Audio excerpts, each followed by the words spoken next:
Alright, and everything looks good. Hey guys, this is Tony and welcome to Let's Build a JRPG Part 11. It has been a few months since I've had a chance to stream, and I am wanting to jump back into something where we can kind of just hang out and explore. So where we last left off on Part 10 was we kind of had most of the core JRPG fighting stuff kind of up and running. We didn't have the whole loop completed. The last major piece was kind of like characters actually having health and being able to die. Right now when we perform an attack on a character, it does an animation, an effect goes off, and they take imaginary damage. That -5 is just an effect. There is no real health in the back end. So next steps here would be setting up so that there's actually like different types of abilities. Right now all the abilities play the same animation, but we can target specific enemies and we can play a specific sequence.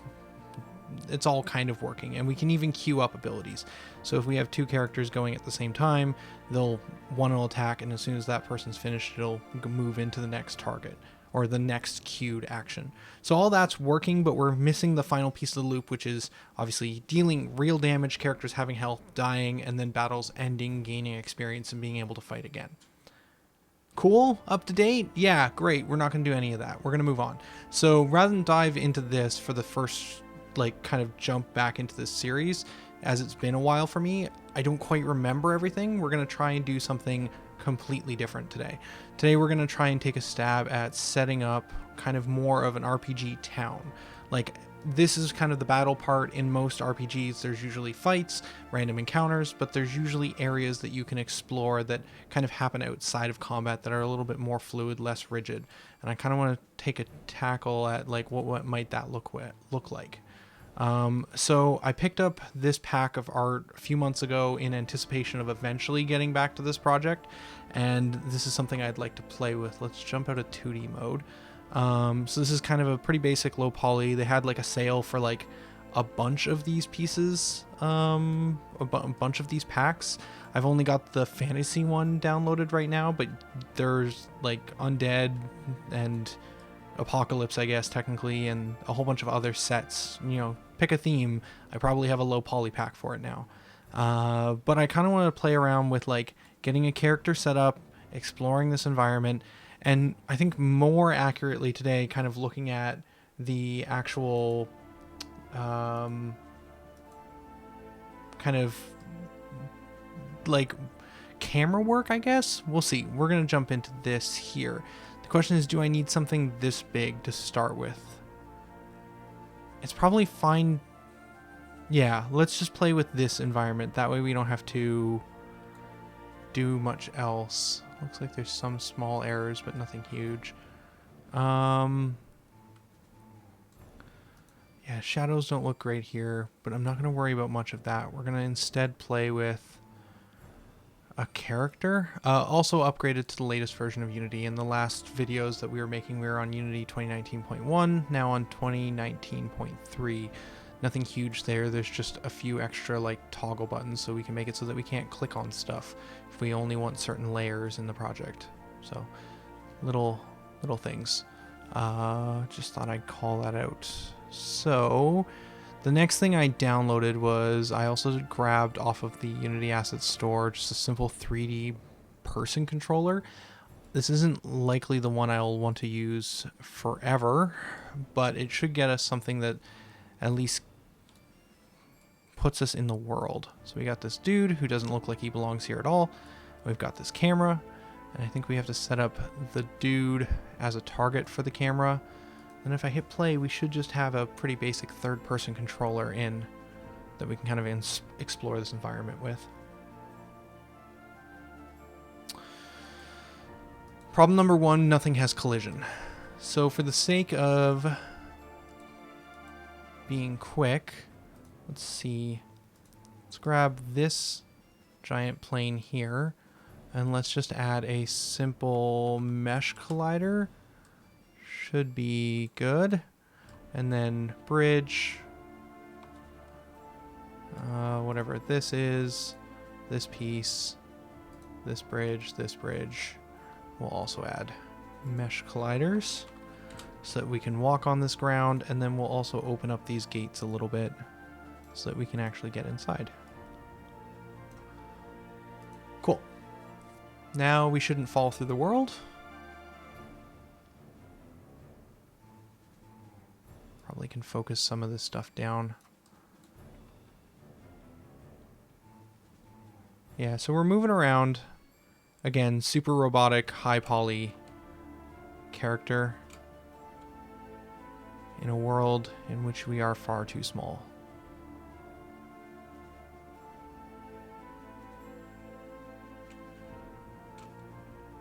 But we can kind of explore. So my first thought is that I don't really love this camera, like this third-person controller. I feel like if we're going to build some sort of JRPG, I want something, I don't know, a little different. Like I played with some of these pieces off camera kind of before starting this stream over the last few days and kind of came to the conclusion that I'm not really loving this exact feel. I think that there's ways that we could modify like the way the character moves as well as the distance from the camera. Default distance. We could move some of this stuff back. We could change the height so that like kind of we can adjust some of this stuff so maybe it feels a little bit more right. I mean, we can even do some stuff where we could take this character and scale it up twice the size. And maybe he feels a little bit more right for this world, but obviously then his movement probably needs to be twice as fast. Which is listed here somewhere, I'm sure. Free speed, movement, walk speed, 4, 8, 12.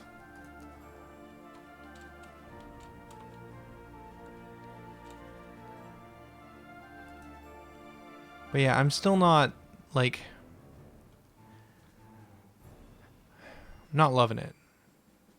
Definitely not liking the way some of this stuff moves, and some of that might be this package and a whole other bunch of factors, but I think I want to try something a little bit different. And the thing that I kind of came to a conclusion on that I would like to try is something a little bit more cinematic. Instead of using this camera, I'd like to try playing with the Cinemachine camera. This guy here. So in Package Manager, under Windows Package Manager, we can install this package from Unity. It's basically just a smart camera that does better things than a basic camera, like character tracking and stuff. But I originally set up kind of a prototype for myself of like, let's see. As soon as this finishes importing, I can kind of talk to it a little bit.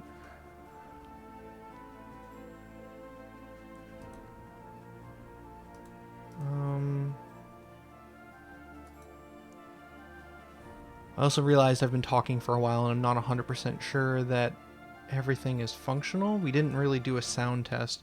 If anyone in chat can let me know, because I see some stealth people, if everything's good, that would be great. If I'm audible, if the music isn't too loud, general, all of those pieces. Okay. So, kind of the thing I was thinking of originally was this idea of like having a camera set up in cinematic moments and the character moves just across the screen, but once they reach certain spots, the camera kind of just does a very quick animation to a new position so that we can still see the character in frame. And then when the character walks over this bridge, again, we get another camera transition to something like this.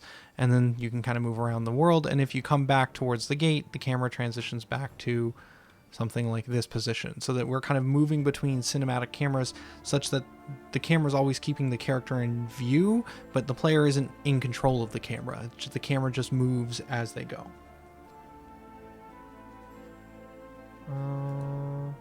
Thank you, Super Gamer Rob, for the verification. And I kind of was playing with some like trigger volumes and getting like some of like prototyping work, and I kind of got that camera working and I kind of liked it. But it felt like it was going to be super time consuming to set up a bunch of trigger volumes that were constantly moving the camera around. And then I was looking into like some of the pieces that Unity has, and I found this Cinemachine camera, which basically does exactly what I want for free, which, you know, you can't complain about free. So let's see. I'm going to kind of see if I can play with this idea. Let's take this virtual camera and let's align it to the view. So if we go game object, align with view, now this virtual camera I just selected should be looking in the exact same way that we were, the way the free view inspector looks is now the way this camera looks. And then we can add another virtual camera. And the second virtual camera we can set up over here, looking in that second spot I was talking about. And we can say this one should align with this view. Like so. And then these cameras I want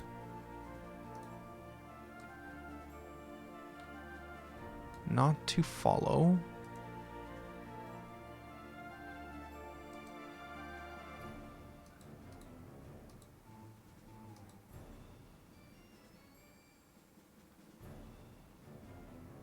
Pretty sure I want them to look at this third-person controller.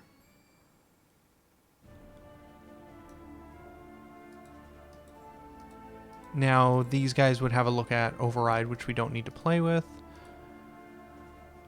And then if we hit play...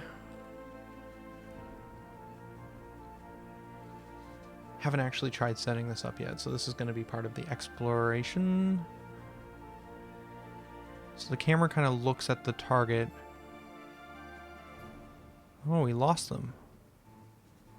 Did our target fall through the world? No, he's still standing right there. Why did he disappear?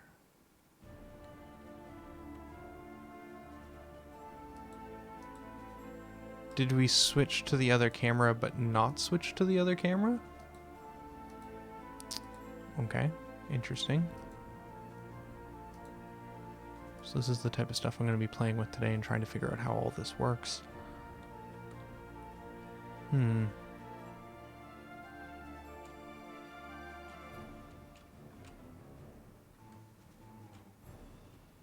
we got over that. So if we get close enough here to break the view, it should switch, even though we can't see our character. You should switch to the other one. I forgot a step. These cameras need camera colliders.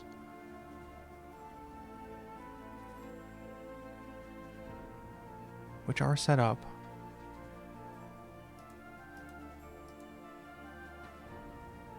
But these walls, most of these pieces don't actually have collision on them, which means the game doesn't know that they exist. So if we just select all of this, can we add mesh colliders, which is a terrible idea. Everything should have its kind of own setup, but I'm just going to see what happens if we do it this way. The fact that the character disappears makes me think that we are switching cameras, but it's just not actually switching.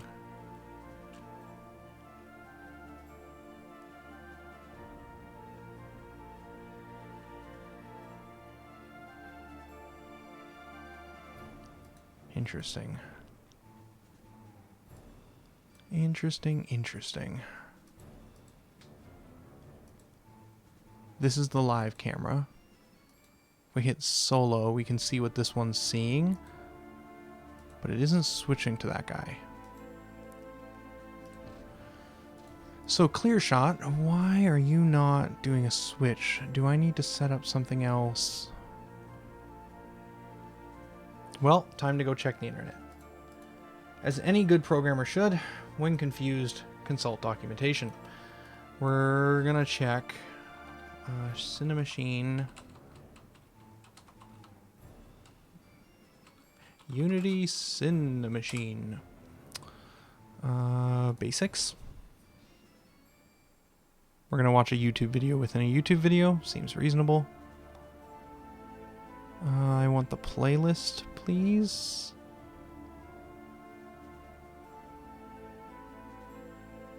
I don't see the playlist. Cinemachine, Unity, clear shot. I want to see specifically the tutorial on this. In this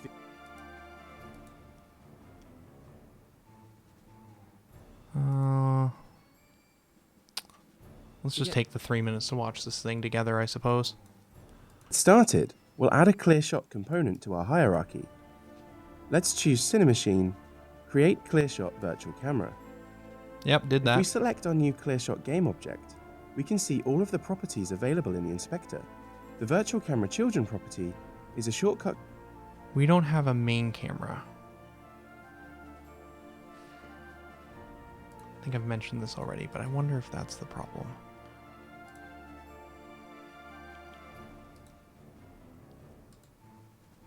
Create camera.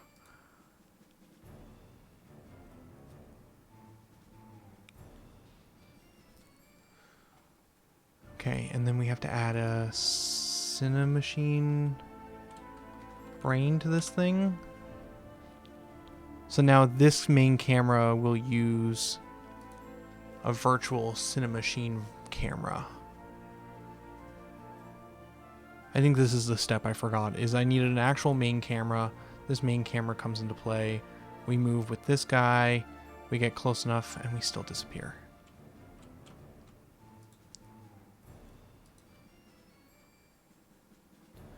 What if we change... I know that there's this optimal distance thing. Does that make a difference? It does not. Okay, finish watching the video. Controller and lists any virtual cameras in our scene that are parented to this game object. Cinemachine automatically adds a new virtual camera as a child of this game object for it to use. Let's assign our existing camera as a child of the ClearShot game object, so it will be used when calculating cameras. We will also add another additional camera using the plus button in the inspector. Yeah, we'll get there, but I need Then, two to work first. Let's tell ClearShot which object to track by setting the Look At property in the inspector. It's technically what we did as well. Clear shot, we said look at basically the third person controller. Yep. We will also need to add a Cinemachine collider component to each of the children. So I was kind of double checking that, and I think everything had a collider component. I think it got added automatically. This is so this that might be a slightly Cinemachine can figure outdated out video how at far away our 2017. target is from each Functionality camera might be a and little bit decide which more one to cut to. smart. On this component, we can tell Cinemachine which These layers values the no camera longer should look use the same, but to tell probably ClearShot similar. that it has been occluded. Most of the environment objects in this scene are on the It's the thing to double check to make sure that our environment is set to default, because if that's what this is colliding on, hopefully all of the elven building structures are also set to default. They are. Okay, so it should be colliding with them. That's not going to be a problem. default layer, so I'm going to leave the collide against property as is. Preserve we will line also of sight. disable the preserve line of sight setting so that each of our cameras remain in place. By using What was the that last priority thing? setting, we will also disable the preserve line of sight setting so that each of our cameras remain in place.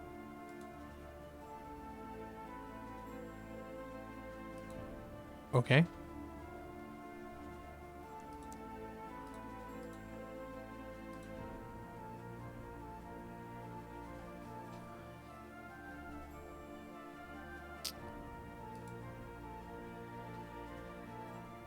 That is no longer a setting. As far as I can see.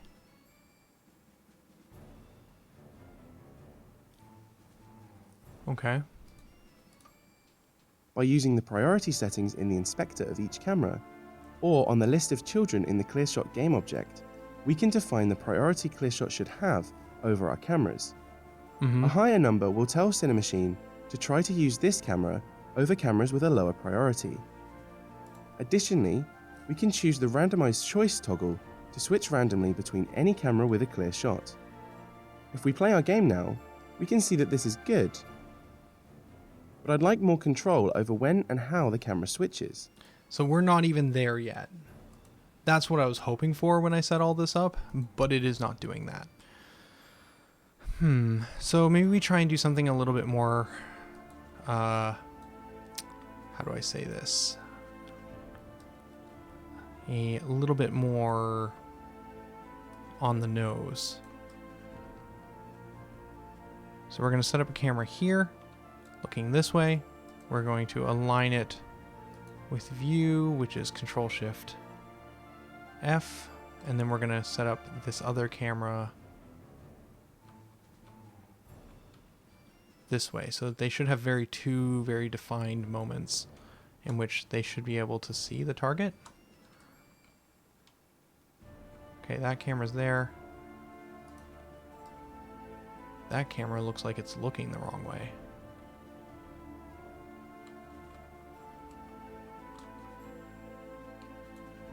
Still looks like it's looking the wrong way. Interesting. Oh, because it's looking at the character. Right, that makes sense. But I'm essentially just moving its position.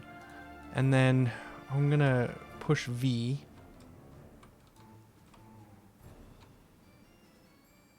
And grab some part of this guy and pull him down. I didn't grab his foot. I'm trying to... When you push V, it'll grab a vertex. What is happening?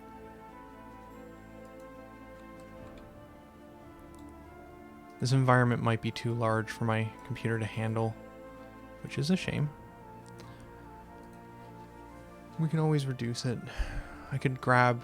Well, actually, could just delete the other environments. Duplicate the scene. Okay. So we move here. We go behind the view so that we're no longer visible. And there's no swap. So why is it not swapping? If we change the priority of this to be higher, then this camera will obviously take priority because it has a higher priority. But if they have the same priority, there's no switching happening. And the switching should happen based off there not being a clear view to the target. Look at this guy. And you're saying that there is no issue seeing the character on the other edge. This is the problem with free.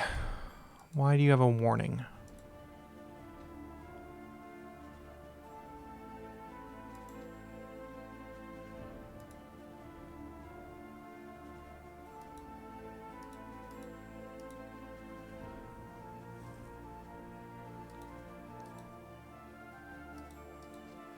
Do I also need to drag the look at override in here? I can't imagine I would. Why are you not switching?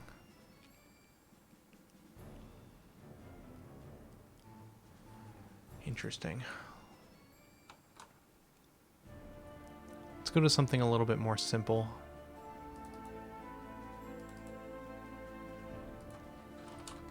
Town scene.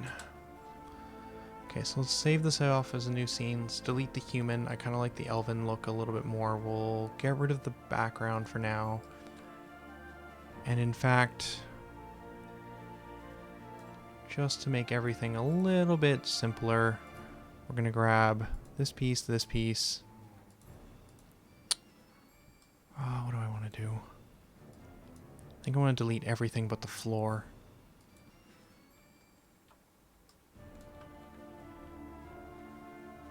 Where are all the trees coming from? Is that this environment piece? It is. That does get rid of the actual ground, though. So I want to grab whatever this part is. These tiles, environment tiles. And we want to drag those somewhere else that they're not going to get removed. There are more tiles. Okay.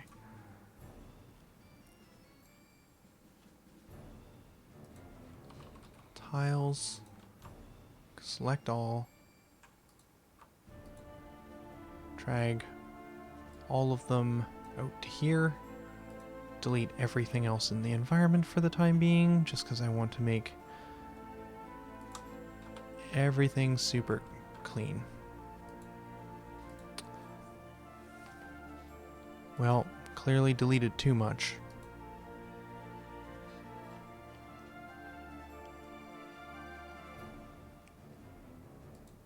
And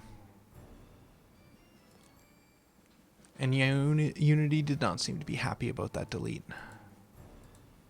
I've now lost. There we go. I lost everything for a second. What are you called? Elven Preset 5.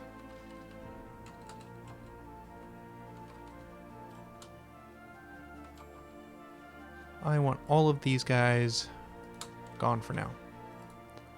Cool.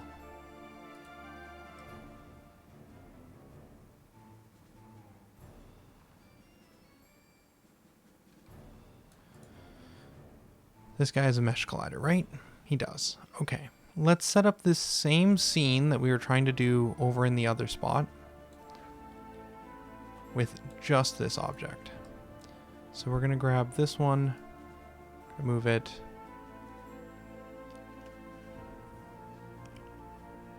Again, I'm trying to simplify the problem.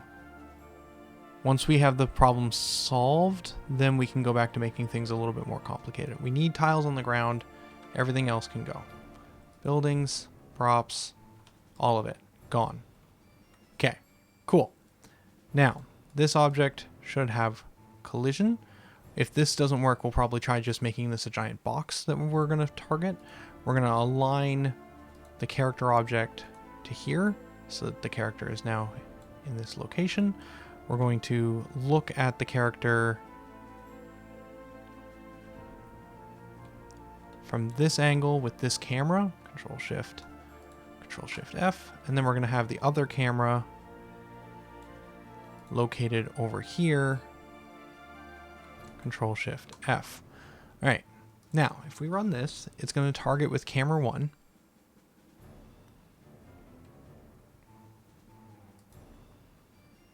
And then when we walk to the other side of this pillar, we should lose line of sight. And as soon as we lose line of sight, it should switch to the other virtual camera, but it's not. Oh, problem solving.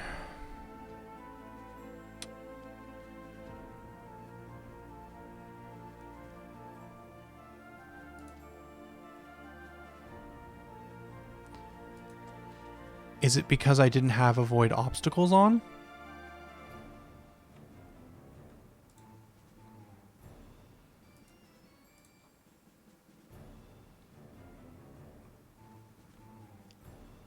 Yep, that seems to be the problem.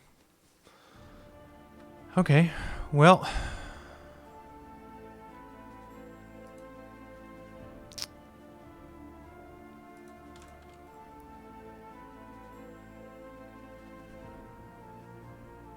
We're just going to undo some stuff as far as we can. Put everything back to where it was. If we're at the point where we're re-adding the human and undead stuff, we can go back up. Let's delete the human, the undead, the goblin, get that all out of here again. We'll make it so that we can't click on any of that stuff. These things still have mesh colliders, right? Did we go back too far? We did.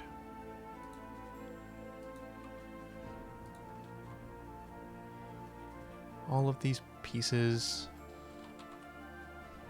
We're going to just do this because it's quick and dirty. Okay. Now, with all of that set up, let's go back to these cameras, enable avoid obstacles on both of these. All right, and let's try this again.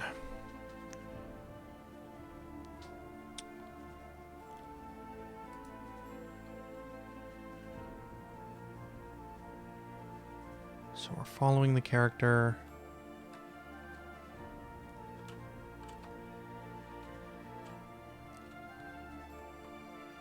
That's a small problem.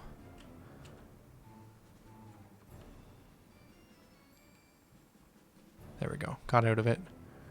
Come around this location.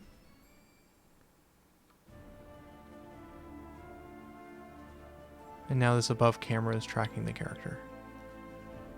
Interesting. Obviously the camera is kind of freaking out a little bit there. That's because sometimes it's losing...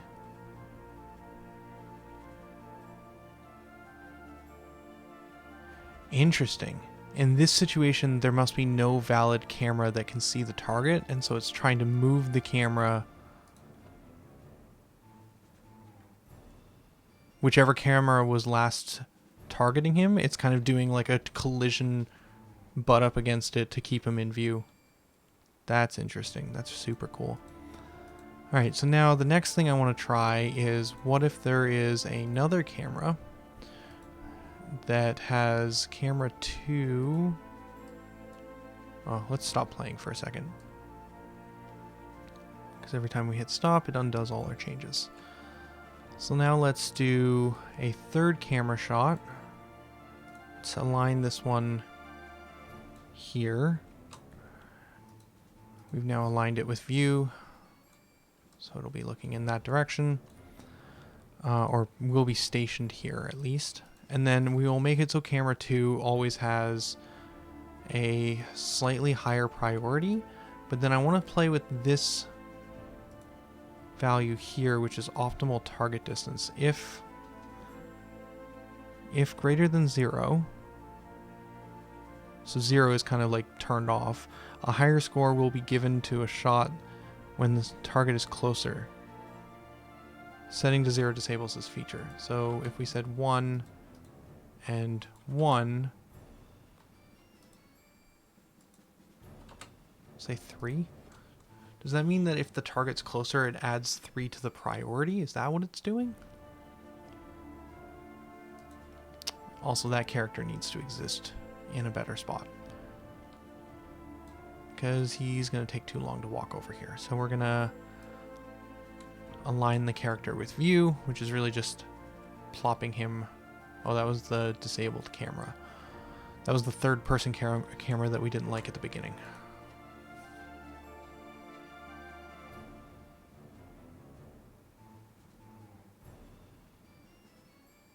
Okay, so character's here. We walk up, we get this camera shot from above, and as we get closer, this one takes over. They're kind of fighting with each other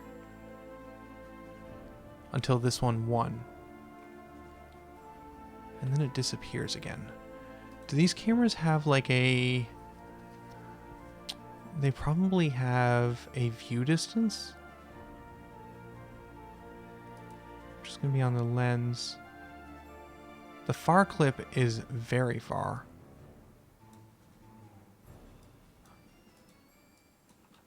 So the fact that the character is disappearing is kind of baffling me a little bit.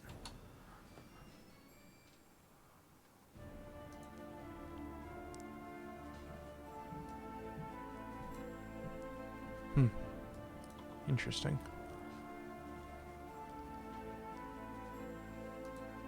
But yeah, these cameras aren't working exactly how I thought they would. I think they still have the functionality I want. I just need to figure out how they work, which is mostly going to be playing with values today.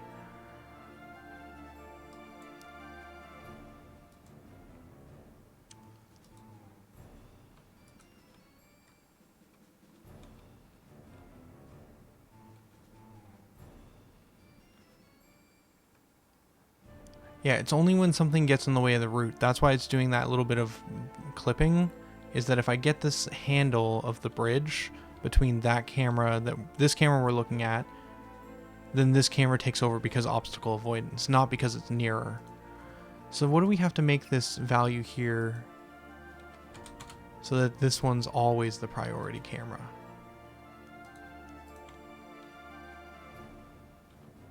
Is there a value that we can set so that this thing takes over? Optimal target distance. Is it... 10 did something interesting. 500 didn't, but 10 did.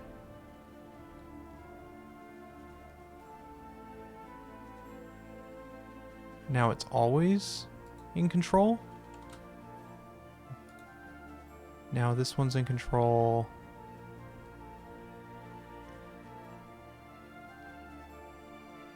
Until it gets to here. Okay, so 5 was a better number.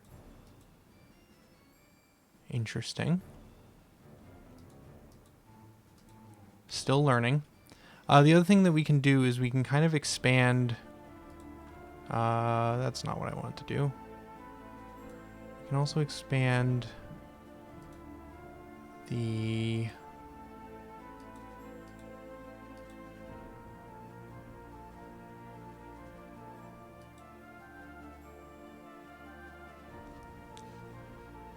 the shot pieces. So that's not what we want. We want 0.5, 0.5, but we can add dampening. That's not the value I'm looking for. Dead zone weight, 1 and 1. That's too high. 0.2, 0.2. Okay, so now we will only move the camera if it's getting outside of this dead zone. We should be able to grab onto these different pieces and pull them apart a little bit more. So now it'll just track the character. But if the character's moving around inside this dead zone, we have no camera tracking. If we deselect the lines so it's not so obvious, you kind of get this more clean look. That's interesting.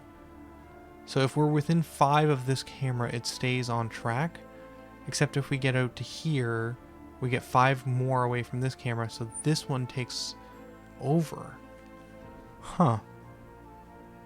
Distance limit? What if we set a distance limit of 10? That didn't do anything. I guess that's on the collider, though. Which I guess makes sense, because all of the camera switching stuff is based off of this component, not off of the main virtual camera one. Huh. Also, the cameras are snapping right now with cut. I can also set it to ease in, ease out, which might be a little bit less jarring. Ease in, ease out of 2 seconds. So now when we switch between cameras, instead of it snapping between the different camera views, it'll kind of transition between those different camera views, which is a little cleaner and a little bit nicer.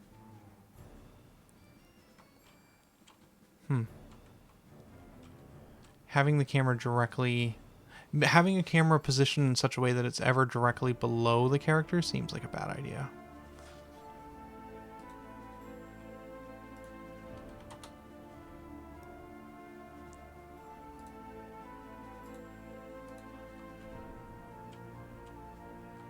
Yep, seems like a really bad idea.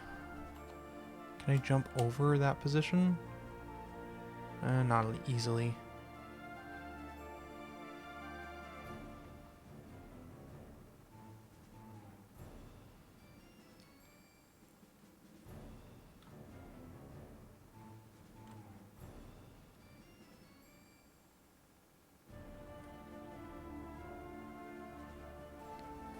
Huh. Okay. That's starting to feel a little bit closer to what I want. The main problem, though, is still this. This is kind of the last thing we need to figure out, which is why does it switch to camera 2 when camera 3 is closer?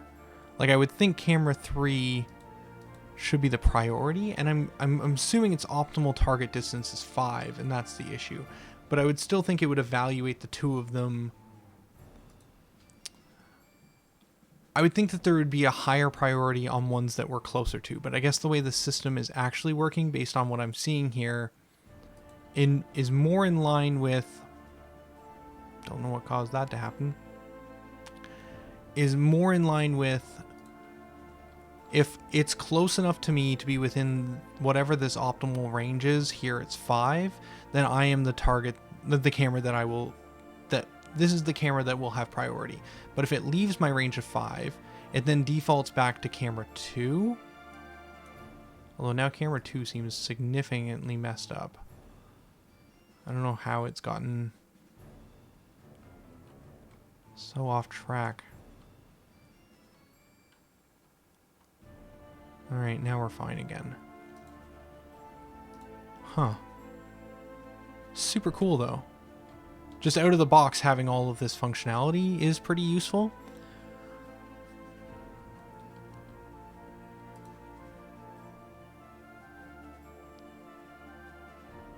So if I wanted to solve this, one of the ways we can do it is increase the optimal target distance slightly. So now it's not going to, it still thinks that this is the highest priority because 10 is still the closest.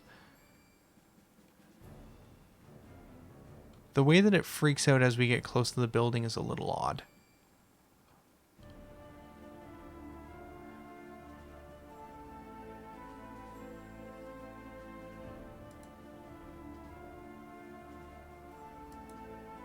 Preserve camera distance is the priority.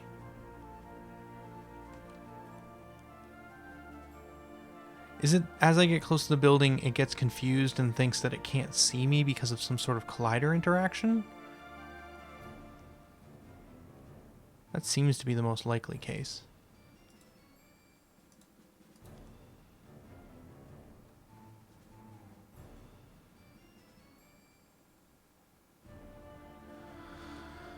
That might be a problem in the future. All right.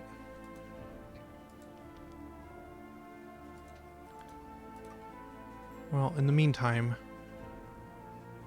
that kind of gets what I'm looking for.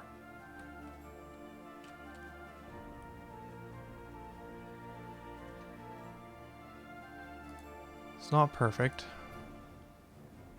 Mostly because now I've made the dampening so high that the other one doesn't take back priority.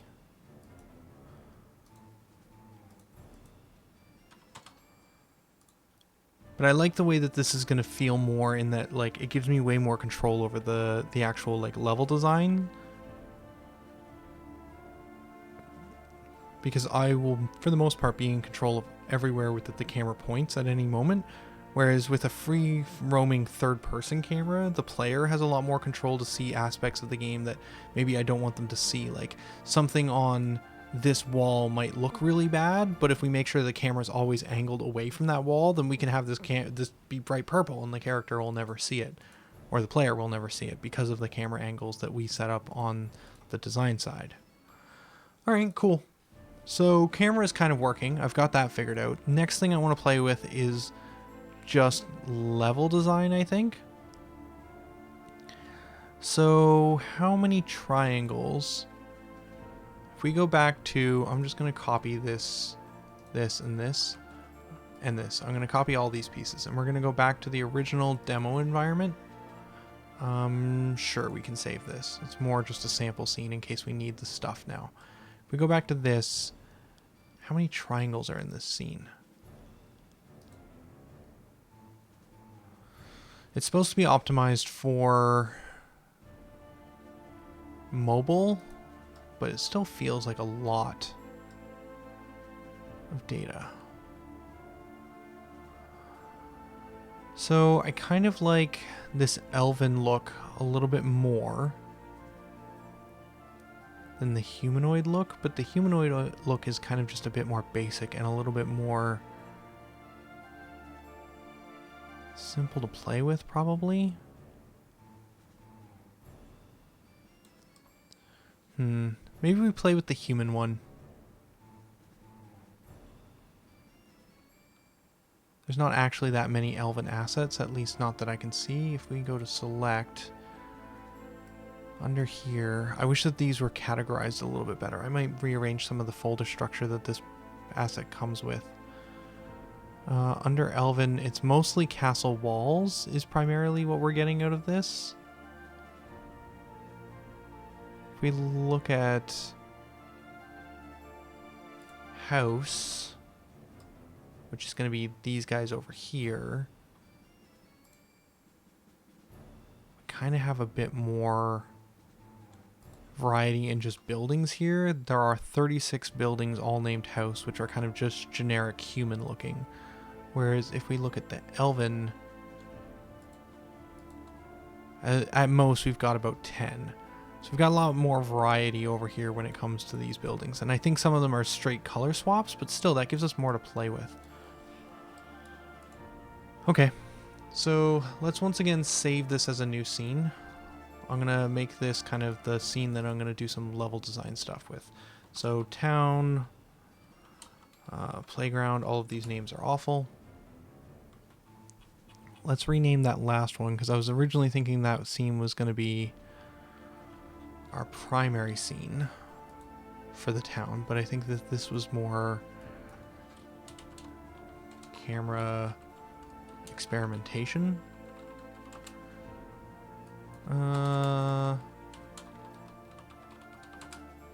These are just playgrounds. Town, playground, town level design, playground, reload. Okay. And then for the time being, we're once again going to kill Elven, Undead, Goblin.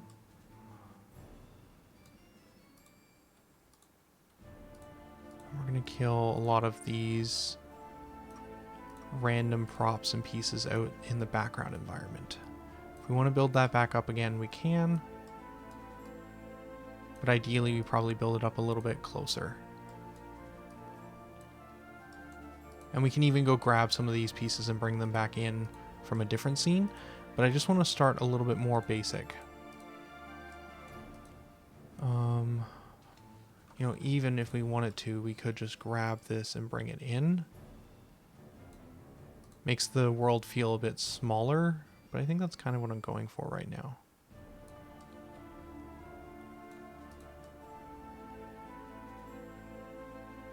Okay.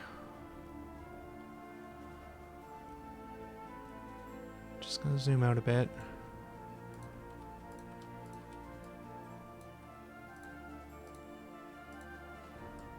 And then let's keep this idea of the world kind of being pinned into a little valley, because it'll just make our camera shots look a little bit better.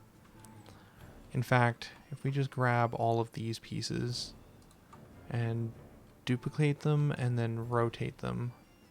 Oh, they're all going to rotate around their centers. Let's rotate locally. Nope, around center. That's what I'm looking for. Knew one of those options would work.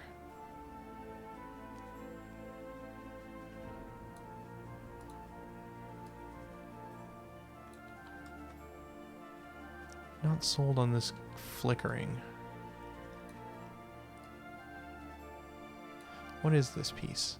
These are just some... I don't want to get rid of that big mountain range. Let's get rid of that piece. And let's just try and line these tiles up around here somewhere.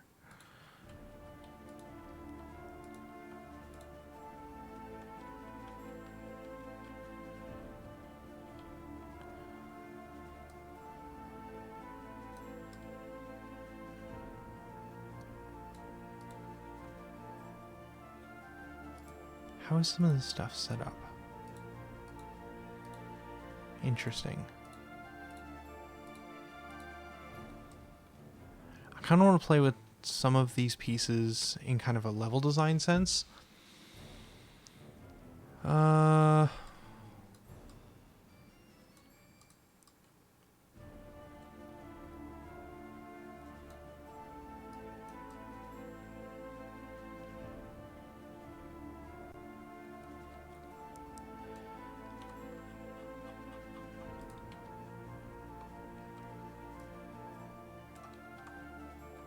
Duplicate, Control D.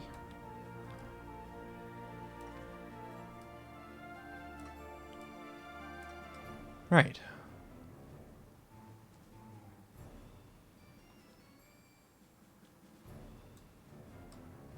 So now I never actually pasted the camera pieces that we had, did we? We did not.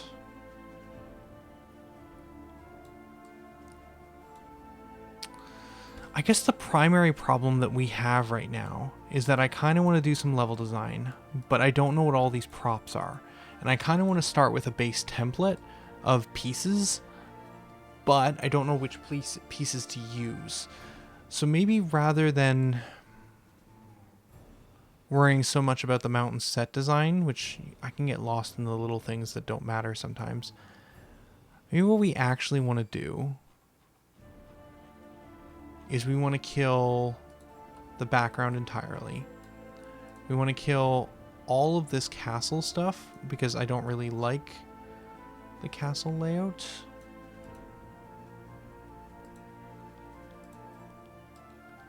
Is there any way to kill all of the castle pieces? Probably by searching castle and then selecting all and hitting delete. Okay, now the castle's gone. Then there's this piece here that is making up the ground that's a little bit different. And then we can select all of these elements here. We can get rid of them. Okay. So now if we wanted to fill in this gap that's obviously made up of one big section, is there a tile that would fit in here?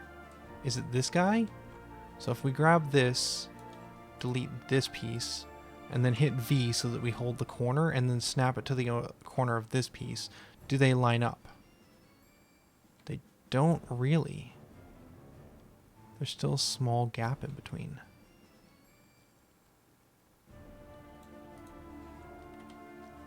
There's a sliver about that big. Now I did see another tile piece over here that is slightly too large to fill in that gap. So a lot of the techniques they're using to fill in these pieces is with weird little planes that they've specifically built. If we go select, how many of these grass tiles do they have? Environment tile grass 01. If I drag that out, that's one of these. So how many of these environment tile grasses are in this package?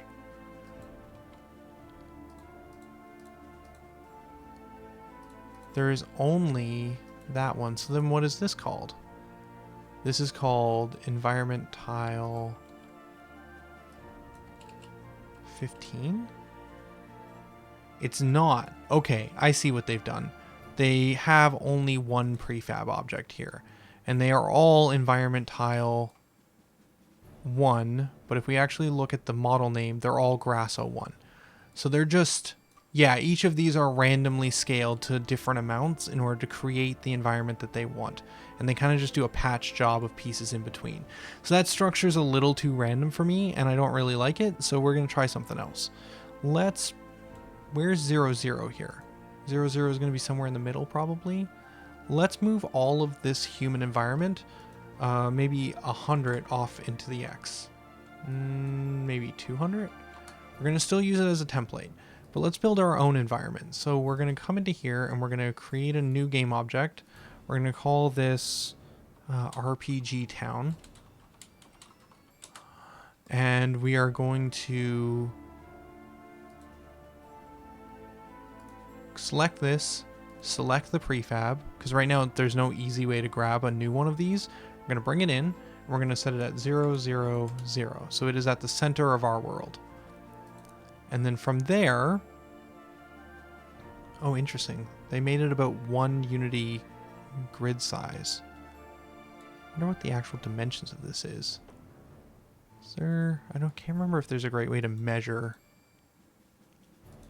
an object, but regardless, if we wanted to make a town, we could make this thing 10 by 10 by 10, and then we'd have an okay square to work with.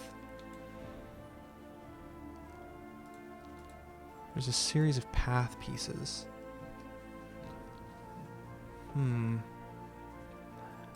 I saw something recently that might be helpful for us in terms of setting all of this up. There was a tool, and I've been looking through the package manager a lot the last few days in Unity, and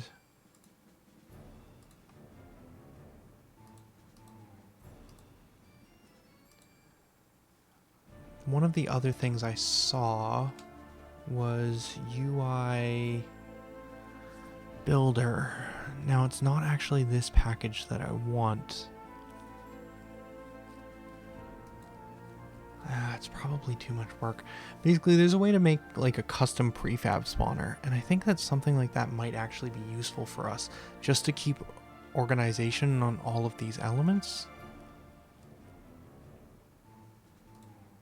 We have so many of these path structures, and I guess we can kind of see what they are if we actually tilt them so that they're not just perfectly in line. Right now they're all, like, invisible because they're just so thin. We could play with some of these, but if we brought in one of these guys, snapped with V, and then brought it down, we can bring it to, like, basically ground level. And then once we have one of these path pieces, then we can put in other straight path pieces. But it's just figuring out which ones we want to use, right? Like, and by using this V connection system, we can kind of snap everything together such that we can kind of start building little roads that we can explore. But all of this is super cumbersome. I kind of want all of these to be on whole number units if possible, at least for as long as possible. Probably will make things easier in the long run.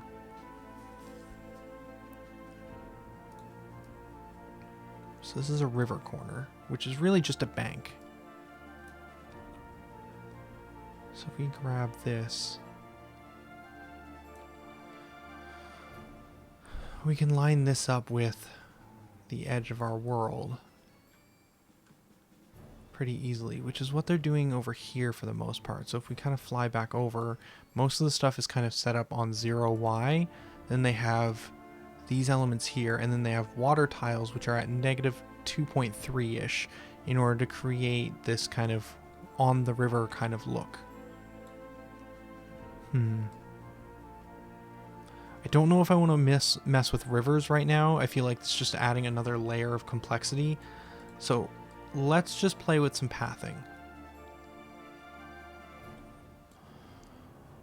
I want to have a variety of paths that I can spawn.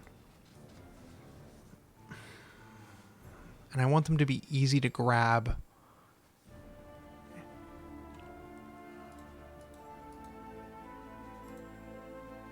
Are these just 9 different versions of a straight path?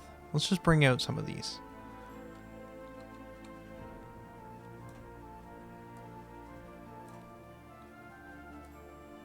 Let's bring out all of the straight path pieces. That was 9, so this is number 8. There's apparently no 7.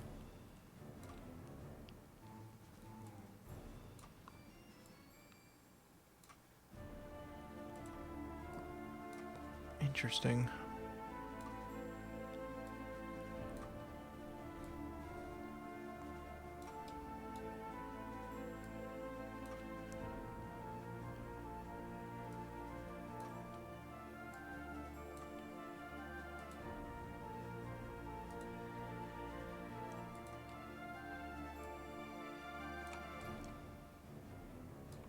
So yeah, each of these are kind of different looking paths with kind of little end pieces to kind of fill in the gaps. So we can kind of, this thing is made to be built kind of like a Lego setup. But actually designing and laying out something from scratch here is actually pretty cumbersome, unless you know what all of these different intersection pieces do. Like this is a T-path, but it's also a T-path in brown bordered. I'm going to assume each of these are, that's the one we already have. 2 is the green version of the T. So we've got 1, 2, 3, and then 4 is going to be the 4 version. Yeah, see, but that's not named super clearly.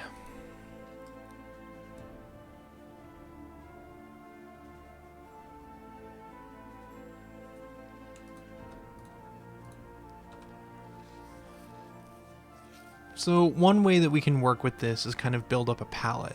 We could make a series of these pieces floating in space.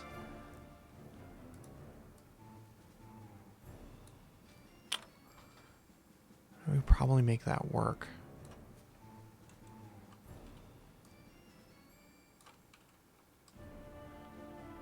This is just a big, slightly elevated square, right? Yeah, to represent a farm field, which is being used here in this kind of layout.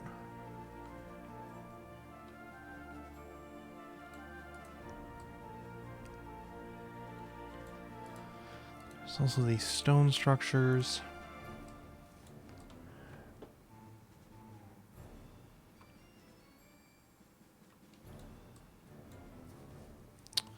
So it really boils down to, I want to build an environment to explore. I want to build kind of like a town setting. I want to have buildings that we can potentially interact with. I want to have objects and characters that we can interact with. And I want to kind of level design that out in such a way that it seems interesting. And where we're currently at is this, which is more just a test template of like, hey, here's a series of roads. And if we want to, we can do a 90-degree turn in order to go in a different direction. And I'm kind of starting with the roads for the same reason that you would in like a Sim City or something, is that like I feel like I'd want to have structure similar to this where houses are being placed near roads. And so I could instead do something where I duplicate this house object. I drag this house object over to here. I place it randomly on this tile and then do this with several other houses and then try and build the roads to match. But I feel like it's going to be way simpler to instead be like, hey, here's a house. I'm going to stick it here. And then based off that position, or based off the road positions, I now know that that's going to look good. So just starting with the roads makes a little bit more sense. Let's save this. Let's go back to the camera playground. Let's grab these pieces. Go back to the level design playground. Let's paste those pieces in. And let's move them to be somewhere more in line with these buildings. We played with the camera stuff in the Elven area, but what does it look like if we play with some of these houses? So let's grab the third-person controller. Let's try and get him down on the ground-ish so he's not falling every time we hit play. Let's do Cinecamera 1. Let's also, so this thing also has the ability to make a basic character controller, which brings up this window.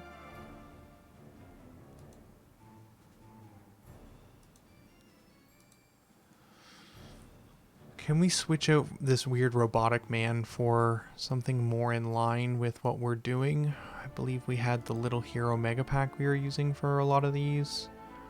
Prefabs.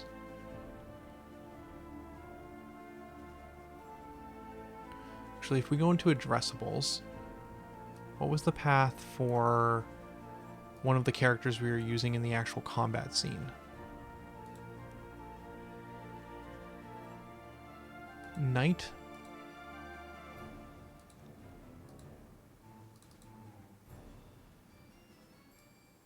Let's do the Knight FBX. Is this a prefab or is this the FBX piece? Basic normal controller, if we bring that in. If we hit create, I believe that should generate a knight that we can walk around with. I think in general, without a bunch of customization that I don't want to do right now, I don't think this thing is going to animate correctly.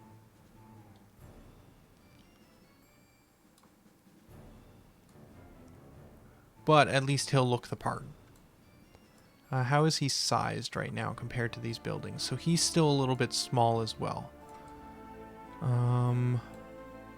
Maybe double his size?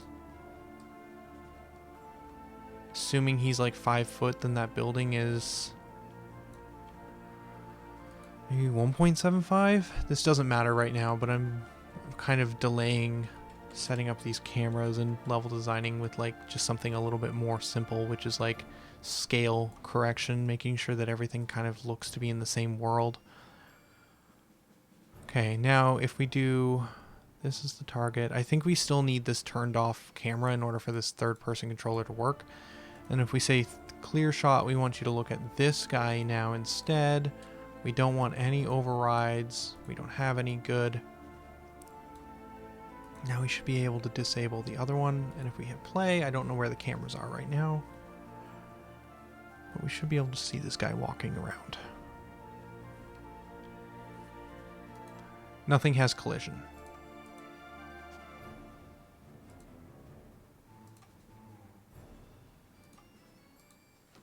Now we should be able to see him walking around.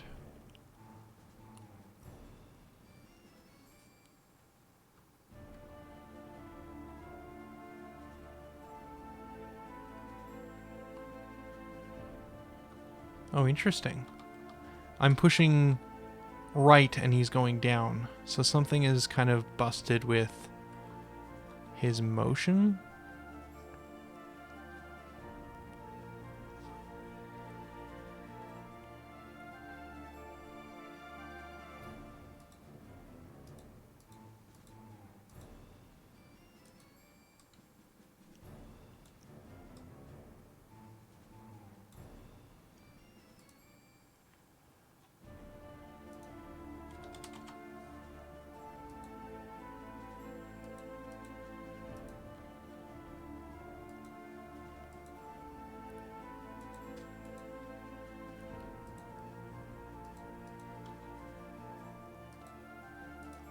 Interesting that it's not even looking at him.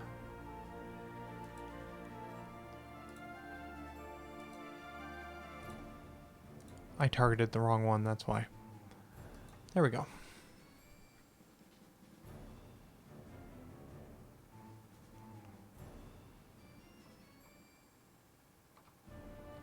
So everything's still inversed.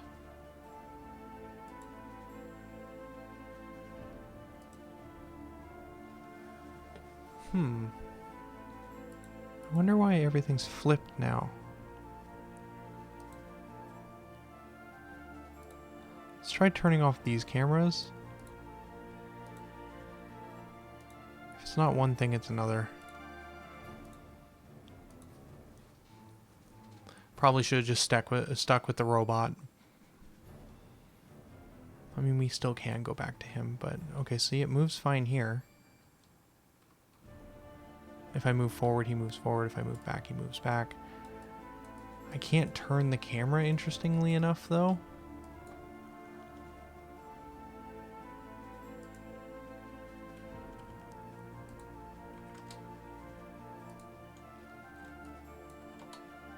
Huh.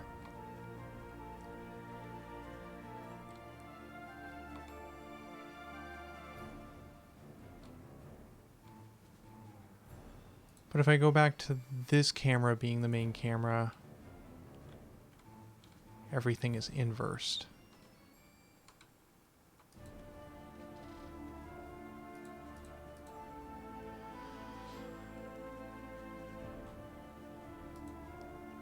Which I guess kind of makes sense.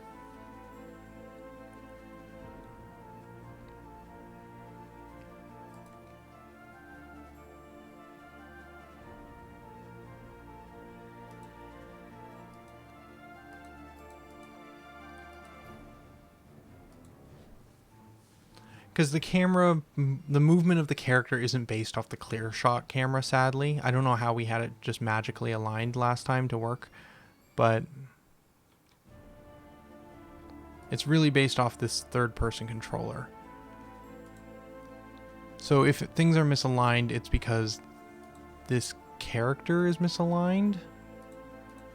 Oh, did I rotate him when we first dragged him in? Was he originally facing something like this? Is that the reason why he seems off? Does he have to start in a specific orientation in order for everything to magically line up?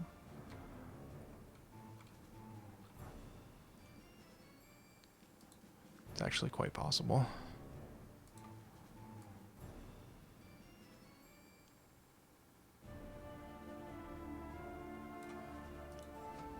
Just because of the way that the third-person camera snaps to his back when we first start the game, essentially. Yeah, now everything's lined up. So he has to be facing a certain direction in order for the two cameras to cooperate in a way that makes sense.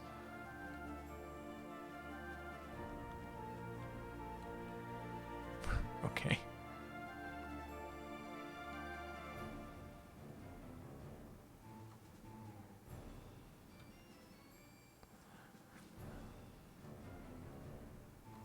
All right, based off all that, now we can kind of play with cameras. So what would the world look like if we had like a cinematic camera? For reference, let's see if we can grab, one second, Final Fantasy VIII, the Tolhi. Don't know which part this is, but this is a random part. Let's see, wait for the ad to finish.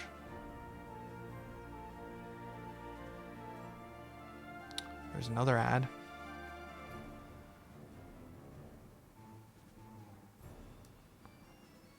All right, let's see. So this game, I think, I didn't realize this at first, but I kind of, as I was playing with this camera and going, oh, this seems really cool. This is exactly what I was thinking about. I was like, man, this looks so familiar. What is this camera from? And I realized it's really kind of based off of like Final Fantasy VIII's kind of tracking, and I think Final Fantasy VIII does it in a very specific way because the world is kind of 2D behind 3D models for the most part. And so again, kind of what I was saying a while ago is that by doing a camera system like this, you can really just hide crimes because you have full control over where the player looks. In this situation, you don't need to build necessarily an entire environment. Actually, I want to take it back. I'm not sure if this is an entirely 2D world or just a very low-res 3D environment. But regardless, you can kind of do these kind of crossfades and kind of switch between different moments and different scenes. And I think that's kind of what I'm going for, is this kind of layout. So all that being said, if we can skip past some of this stuff and into more walking, what do some of these shots look like? They're fairly cinematic for the most part.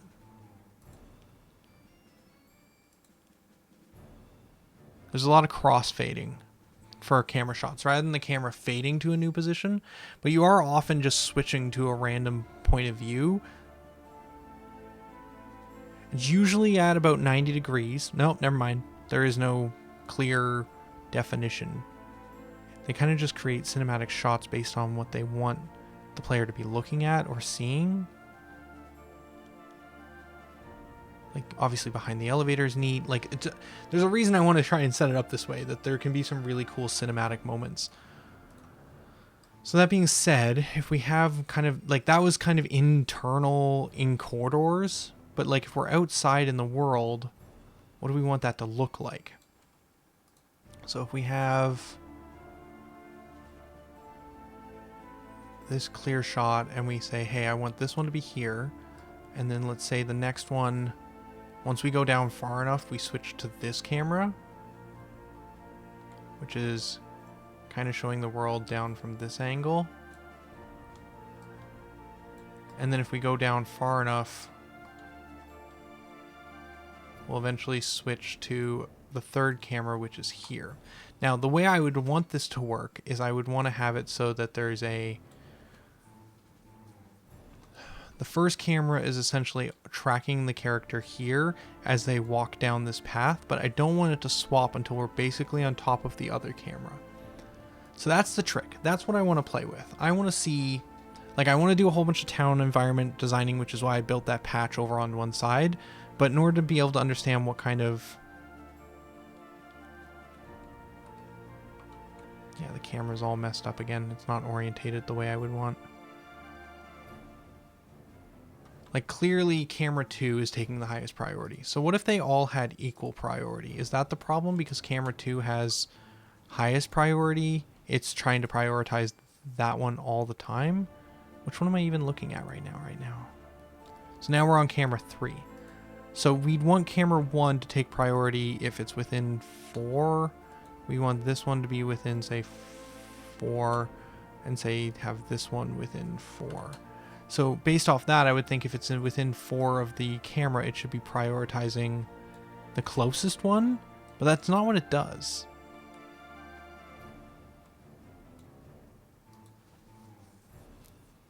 At least not by default.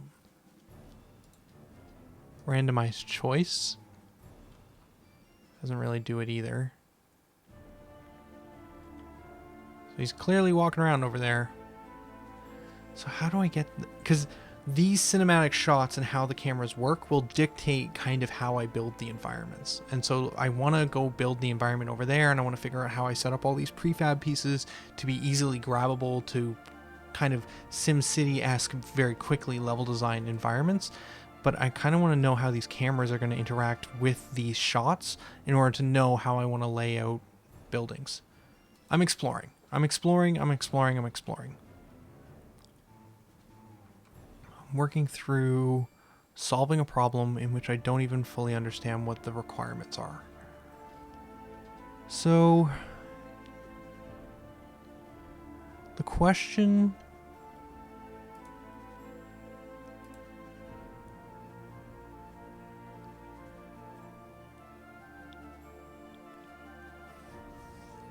there's a couple questions.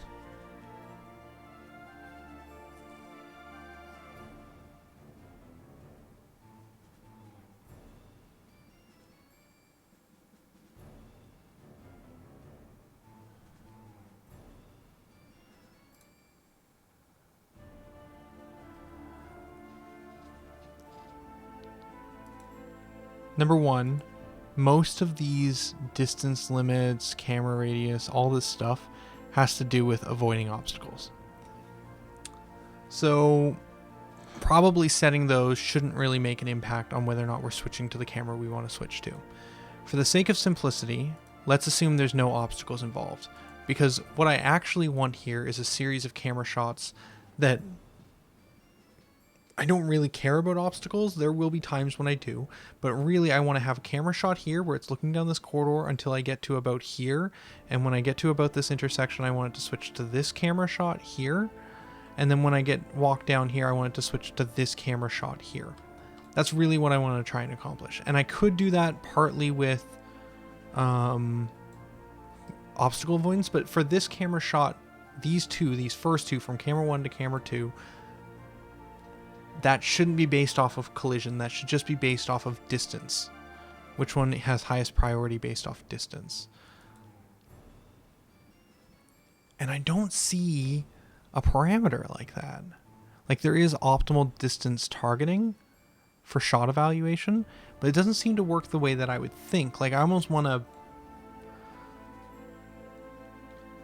like, almost like a higher level priority of, like, this one is the priority camera if he's within this distance. Period. End of story. But once he... The trick with this, though, is I want him to... this to be the camera if he gets close, but I want it to swap once he gets over to here. Okay. I want camera 2 to be the highest priority camera once he gets within distance here, but if he walks out of this... Is it that I want this guy to have no look at? Is that the trick? Is it that this one here shouldn't have a look at target, but instead should just be aligned down this corridor? Like this? So it's facing that way?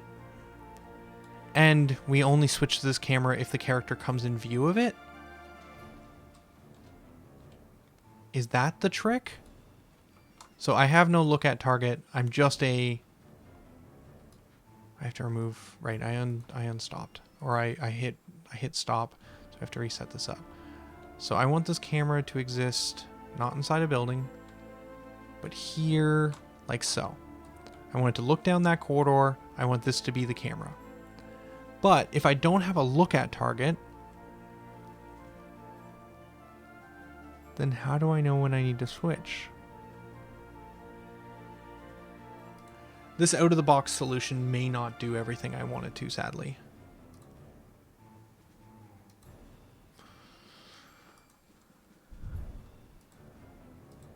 Right, so there's no look at target, so it doesn't care about switching between the cameras to get a clear shot. And we don't want to follow.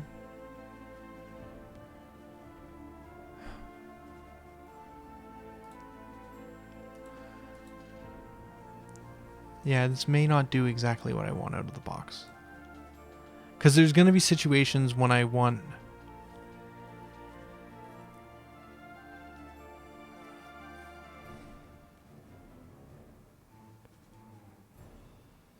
This is a sad realization. There's moments when you're like, man, this thing is going to do exactly what I want. And then when you start playing with it and really kind of exploring the pieces of it, you end up realizing that, like, it's really not going to do what you want, and you're kind of going to have to build your own solution. Or build your own solution with pieces of this. Because we're using the clear shot camera, but there are other camera types. Like there's the free look and blend and state driven and a whole bunch of other pieces. So if we made like a state driven camera, well, that just did a thing now, didn't it? This state driven camera can have a series of states.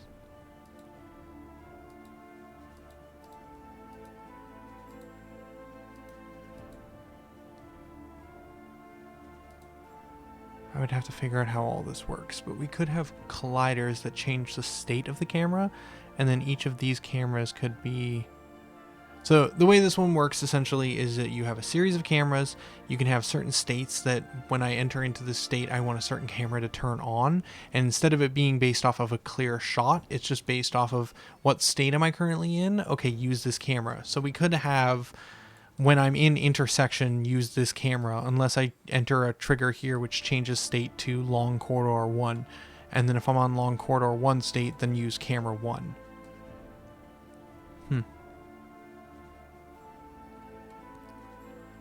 Interesting. That might actually end up being the way we have to go, but I'm going to keep playing with this clear shot one for now. So I want all avoid obstacle stuff off. Let's turn all of this off again. I can't multi-select. Obstacle avoidance off, because nothing has a collider here. I just want to see what basic parameters we have to work with.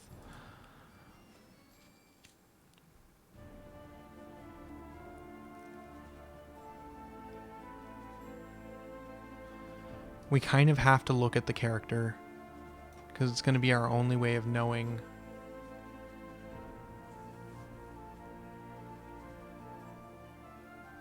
which camera we should be using.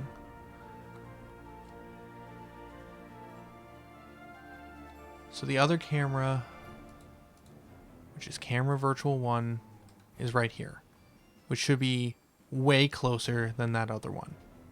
So based off that, why does it not show camera 1? Is there anything we can do to make camera 1 the priority? Oh, we lost the minimum viable target thing. Okay, and does that mean we reset to... yeah. Okay, so if we set all the priorities equally, then it defaults to camera 3. Which is crazy to me, because we're setting this optimal distance thing, which I thought...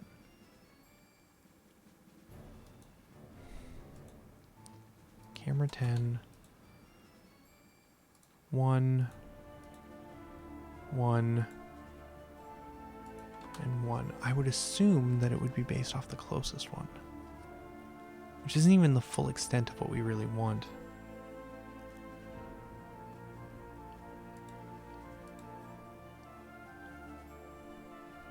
Clear shot 10.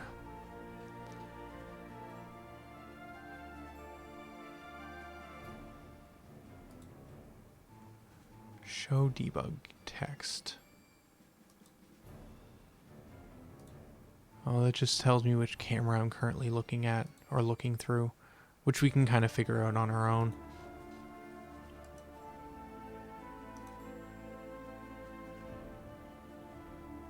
Yeah, there's just not enough pieces. Add extension. Camera offset.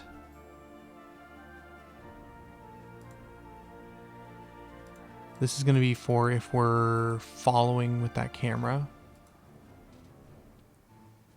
Confiner? That's for 2D, if we're using this for a 2D setup. Storyboard. Oh, hello.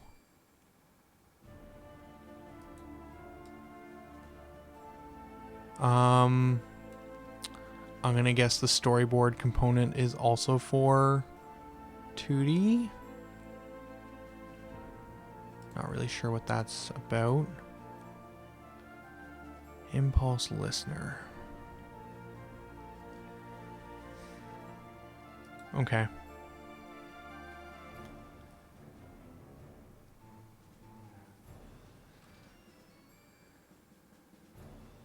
Can you change the solo by status to live? So we can.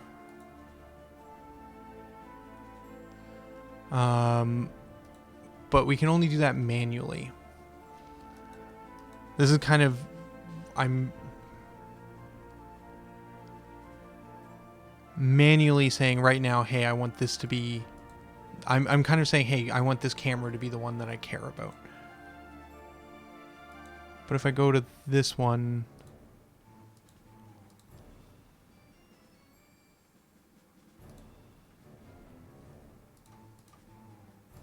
But if I click off of it, it goes away. So it's not like a parameter that we can work with pretty consistently. I think at the end of the day, it just doesn't function the way I thought it did. And I'm struggling against it, trying to figure out a way to make it work. Because I really thought based off of... So if we look at... If we go back to the original clear shot and finish watching the last minute, maybe there's some magic By in here adjusting that the I've missed. optimal target distance for each camera, we can more precisely define the point at which our camera is selected. It is worth experimenting with this setting to get the optimal result.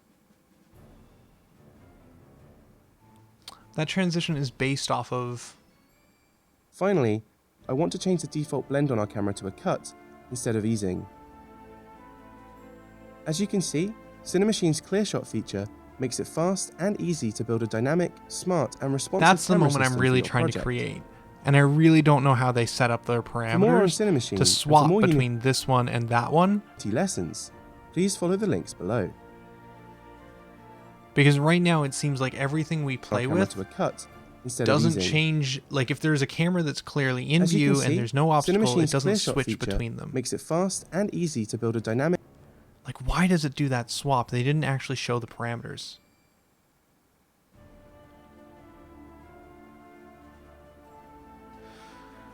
Alright, unblockable characters. Your suggestion is, well, when you made your environment, let's minimize that so it's a little bit easier to read for everyone else. It was a lot smaller. Maybe the pre-gen a distance of 4 isn't big enough, so it defaults to camera 2.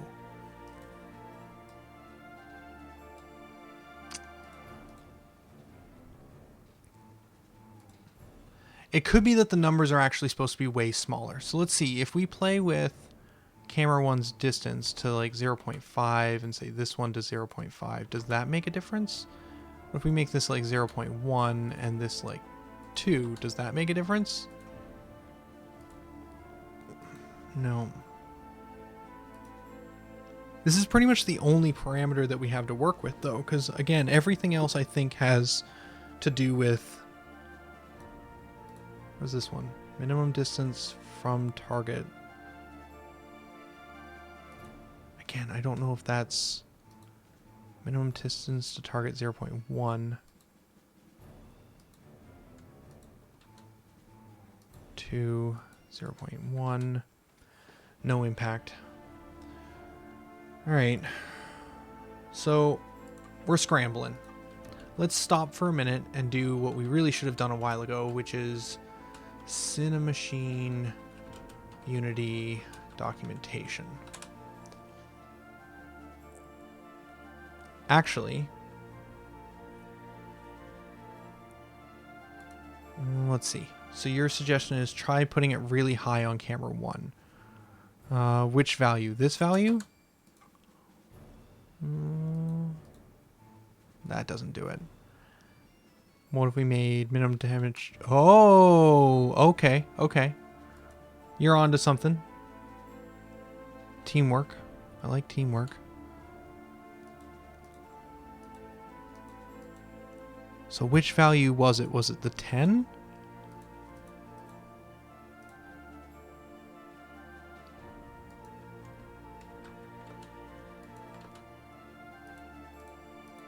Now it's just camera 1 forever. So something we did made it switch to camera 1, and it's going to stay on camera 1.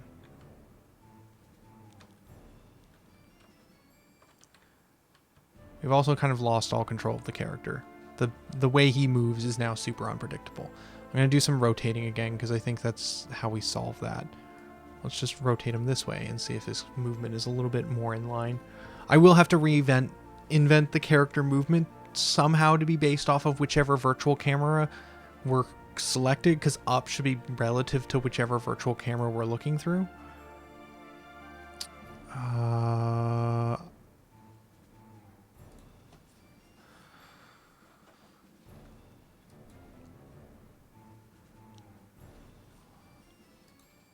Let's close the human and make it not pressable. Okay. Okay, so now the character is relative to this camera, which is fine. So now if we make this camera parameter 10 and 10, changing this one, I think even just a 1 swapped it to this guy.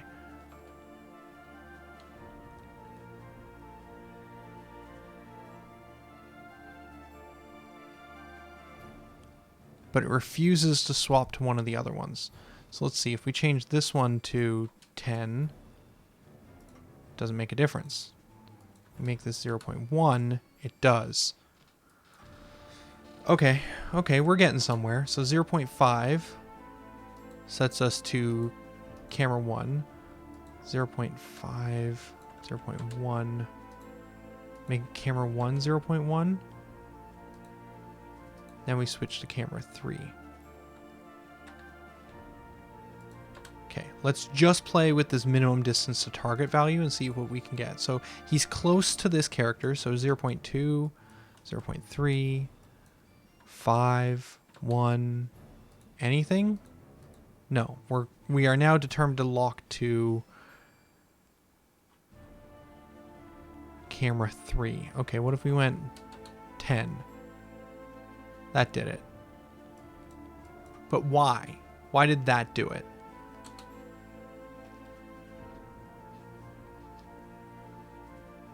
If it helps, I believe Final Fantasy VIII is a 3D character on a 2D background. The world map is 3D, though. Yeah, and I kind of want to just build something that's similar in camera layout, and we should be able to do that with 3D characters in a 3D environment. In fact, it should be simpler.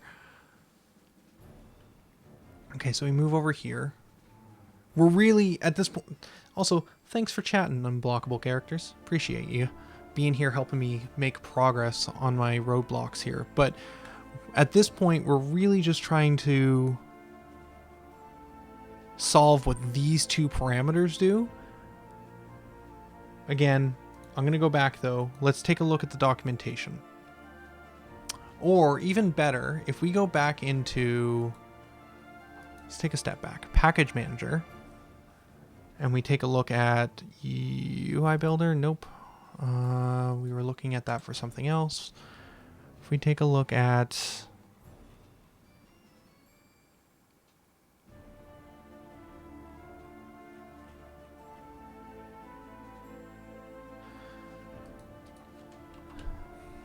Cinemachine, there is an example project which we can import in. 12 megs. How many scenes are you going to have? 17 billion? I hope 17 billion. I'm also going to bring up the documentation as well. Getting started. Is there anything specifically on clear shot?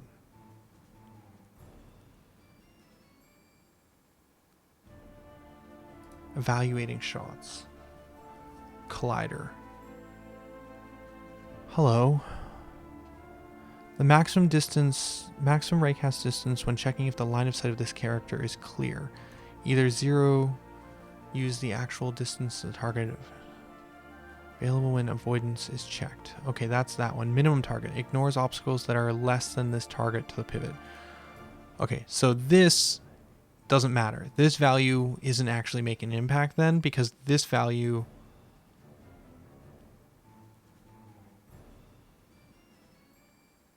Optimal target distance. You're a step ahead of me, unblockable. It's not how close you are to the camera. It's how close you are to a distance away from the camera.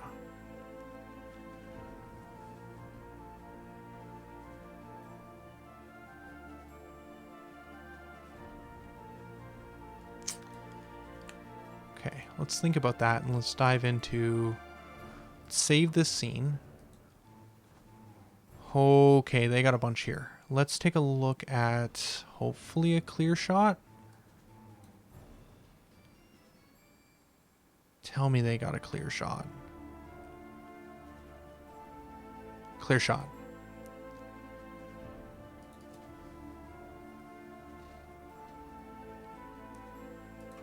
But we're working through it.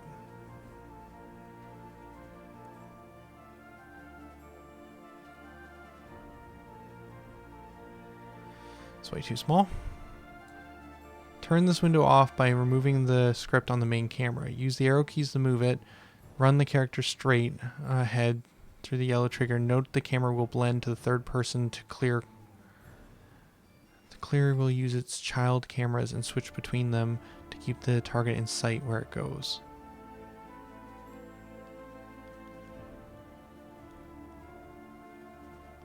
This camera is awful to use.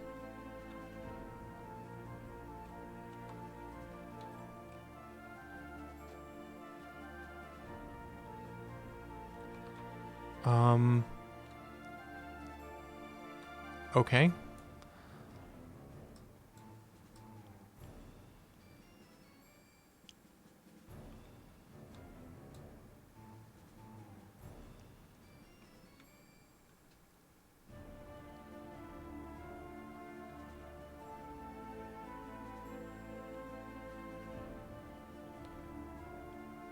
All right, this is doing something.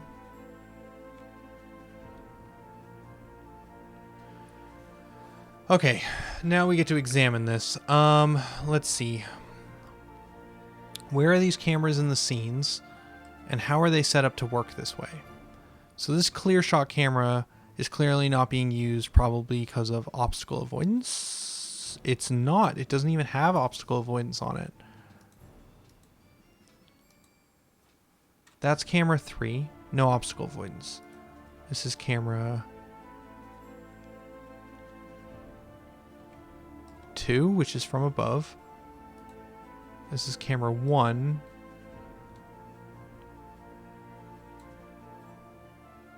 Which looks to be on a track.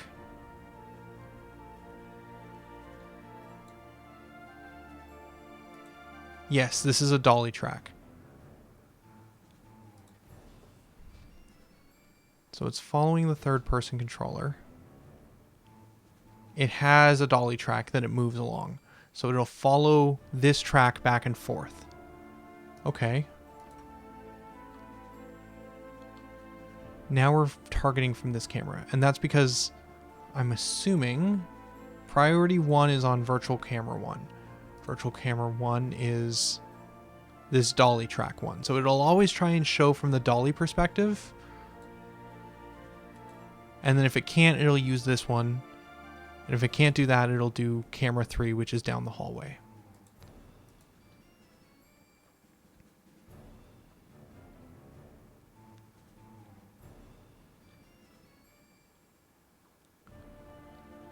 This is 100% what I want. I'm just... The thing that's a little crazy to me is this doesn't even have a... Oh, is that what we did wrong? Is the problem that the collider is on each camera when we need a collider on the clear shot? Is that how we've spent an hour of our lives struggling? Alright, well, let's see what else we can confer.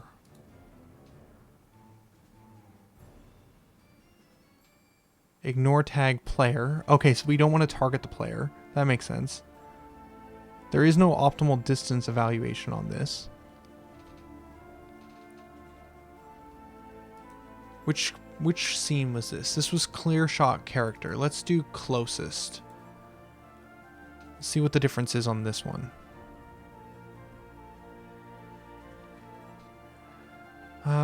Turn this window off from the thing. Arrow keys. Run the character straight ahead. Note that the character will blend to other virtual cameras because they are the best shot due to the closest. The best shot evaluation is done by the cinema controller step on each of the clear shot cameras with the optimal target distance set.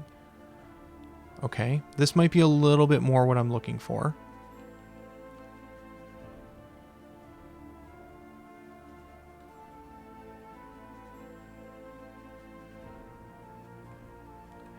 A 100% what I want. Now we just need to figure out and learn how to set this up ourselves. Okay, so clear shot. Number one, this one has 5 cameras involved. This one here does not have a collider on the main one. It has a collider on each individual camera. So that was not a problem. We are seeing numbers that range between 0 to 12. What is this shot? This shot is some camera in the floor. It is not a shot, it is a blend list, which is blending between 2 other virtual cameras. This is above, that's below. Okay, so this camera, this blend list camera must be switching between these 2 virtual cameras, which is how we get that overhead shot where it zooms out. That is these 2 cameras using some blend list thing that I haven't looked up or investigated at all. Okay. So that's how you build like really cinematic shots, kind of. You could build like curves of this and like on a track or something. But that's kind of interesting. So then we have the dolly track. So you can have every different type of camera all underneath a clear shot camera. So if you want it, you could have a dolly shot. Well, clearly we do. You can have a dolly shot underneath a clear shot. Okay.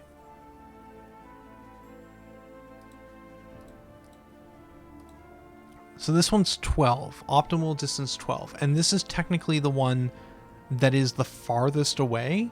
So by having this one optimal 12, it's the inverse of what I was thinking. Larger numbers means it's less likely to be used. Is that what this is saying?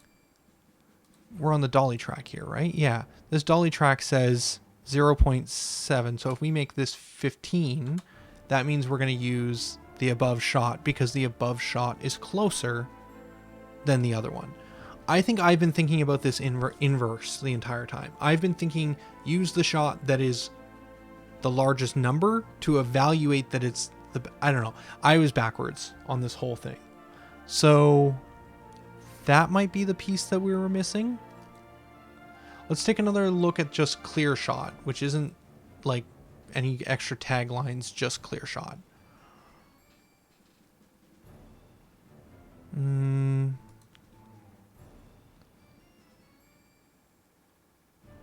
Okay, this is the most basic one.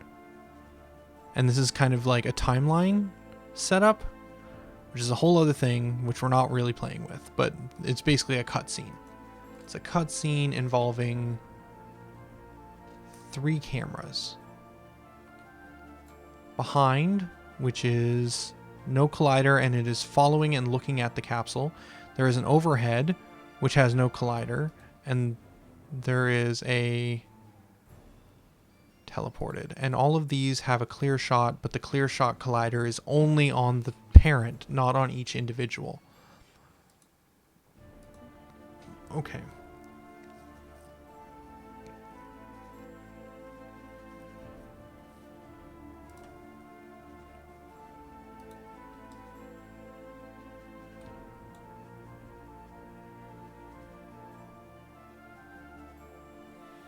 So we're mostly swapping between behind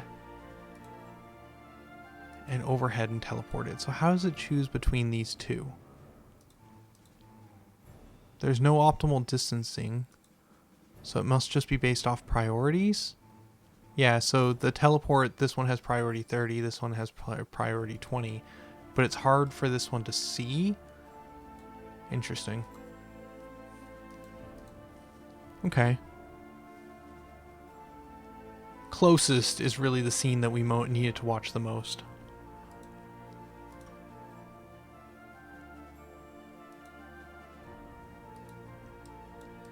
So from this position, only behind can see is what this is saying. What is the angle of this? Oh, I see. It's a very odd angle. Okay, let's dive back into our scene with a little bit more knowledge. Or at least hopefully a little bit more knowledge. Also, can we go back in here and just steal this third-person controller? What is this one based off of? Character movement.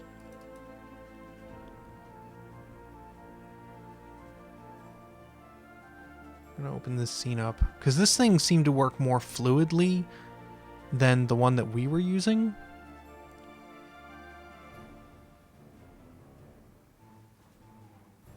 I think this is also a pretty basic setup.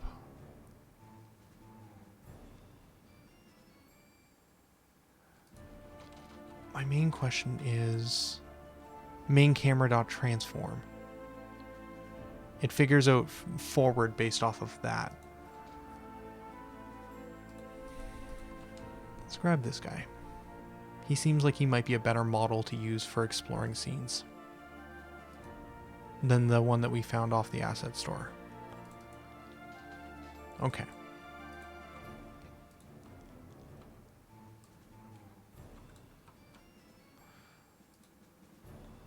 Align with camera, so he's over here. Cool. Let's zero out all of that rotation nonsense. Let's stick him on the ground. And then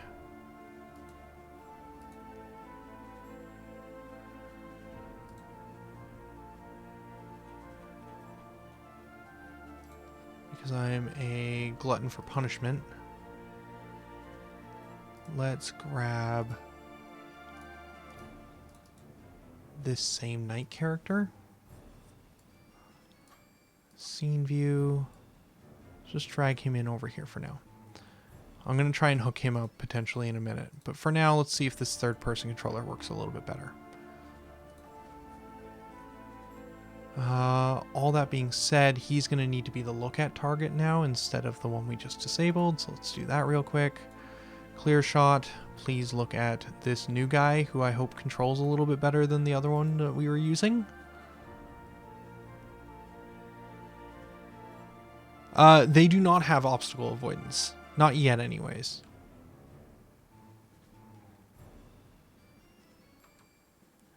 It's kind of inversed. Still. Okay, so based off of the stuff we just looked at, camera 1, optimal target distance 12, optimal target distance 5. Okay.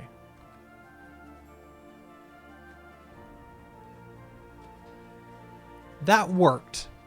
I'm not entirely sure why, but it did.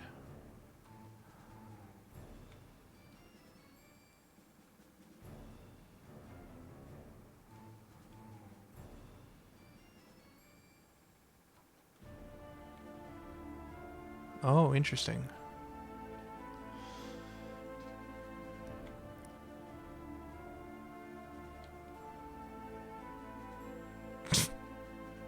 And we're gone. Okay, first things first. Is there a way to get this guy... If we just flip him, will he start working properly? Because right now he's still not working any better. Is it maybe because this isn't main camera? Is that the problem?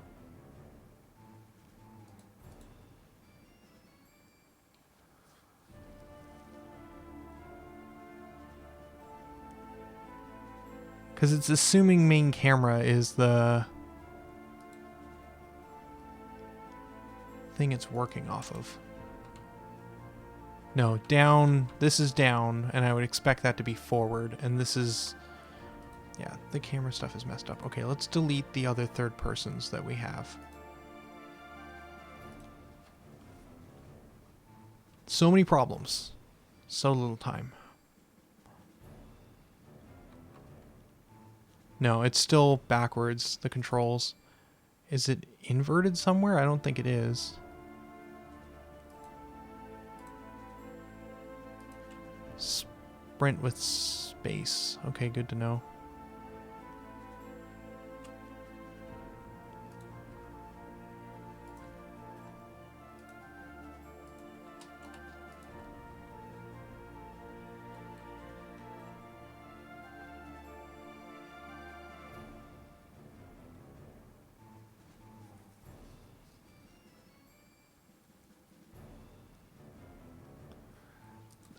Yes and no. But yes. But no. But yes and no. Unblockable character. Let's do... I was more trying... Because the thing I was trying to nail right off the bat here, and I think we've got it, is I wanted to make sure that with no obstacles in between these two, that we would switch between camera 1 and camera 2 in a understandable way, and I was not getting that before. But I think I've got a better grasp on what optimal distance needs to be, such that even with no obstacles in between, because we don't have obstacle avoidance turned on anyways, it's now doing what I want, which is that as I get closer, it switches to this camera, which is correct. Now the trick is it's swapping once we get far enough away.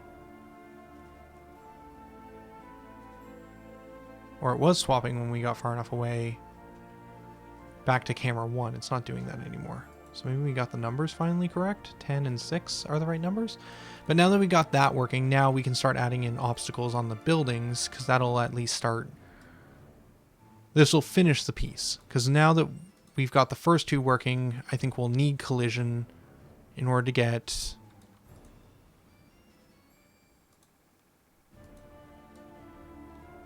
this third camera to turn on at the right time. And we want this third camera to be something like 2. It also seems like 1 is just a bad number. Not entirely sure on that one, but... So now these buildings have collision.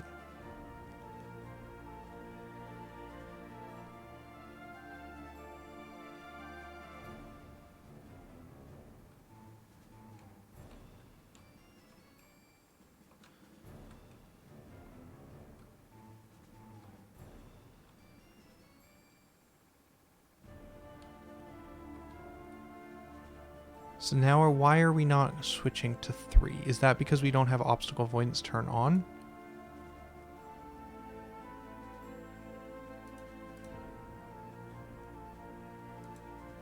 Yes. Now that we have obstacle avoidance turned on, now we switch to 3. I am still a little weirded out that... I guess this one needs an optimal distance of like 10 if we wanted to turn off obstacle avoidance. I think that's really the issue, is we're saying, hey, 2 is the number I want. And what 2 is actually saying is this character must be within 2 of me for me to be the highest priority. And that's just not true. Yeah. That's the problem. Now, the second problem, so that's all working. So if we, even without obstacle avoidance, we've kind of got the camera switching in a way that we would expect, in that as we move between these locations, if we get close enough to this guy, it switches to this one based on optimal distance. And if we move up here, we switch to this one because it's the most optimal distance.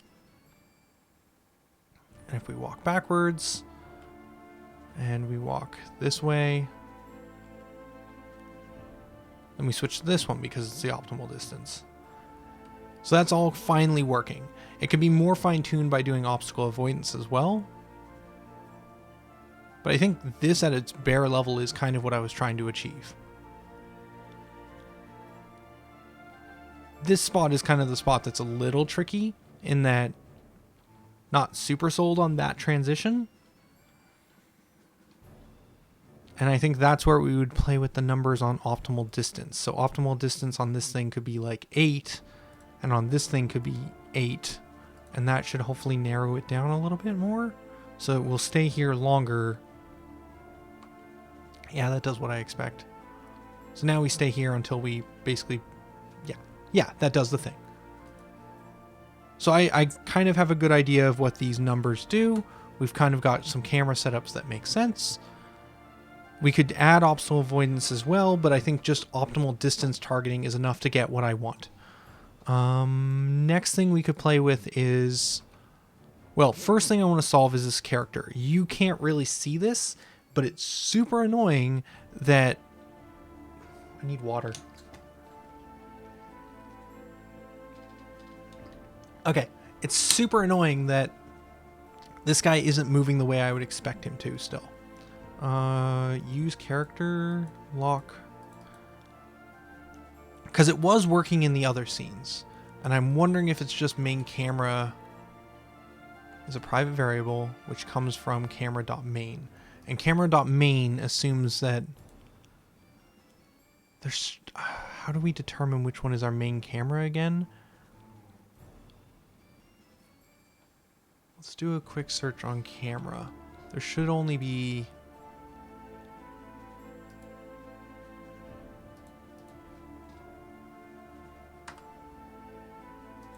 That might have been the problem. That camera may have existed first, and whichever camera was instantiated yeah, there we go. Now we're working.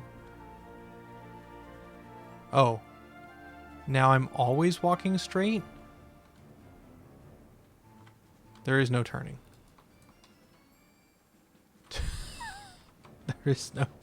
There is no turn anymore.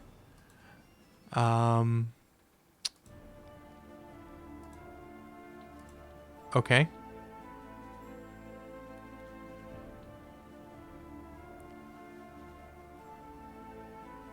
Well, kind of worked. I think that other camera was what was messing us up.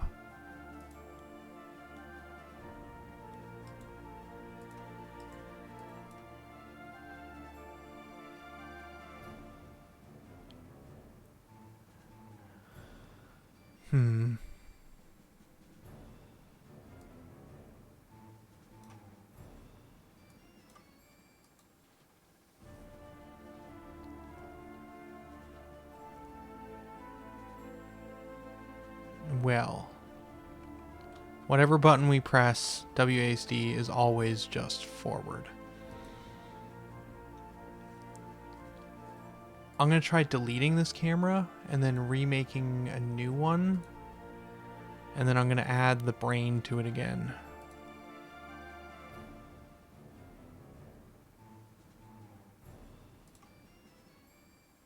Don't think we need to modify any of these other pieces. Okay.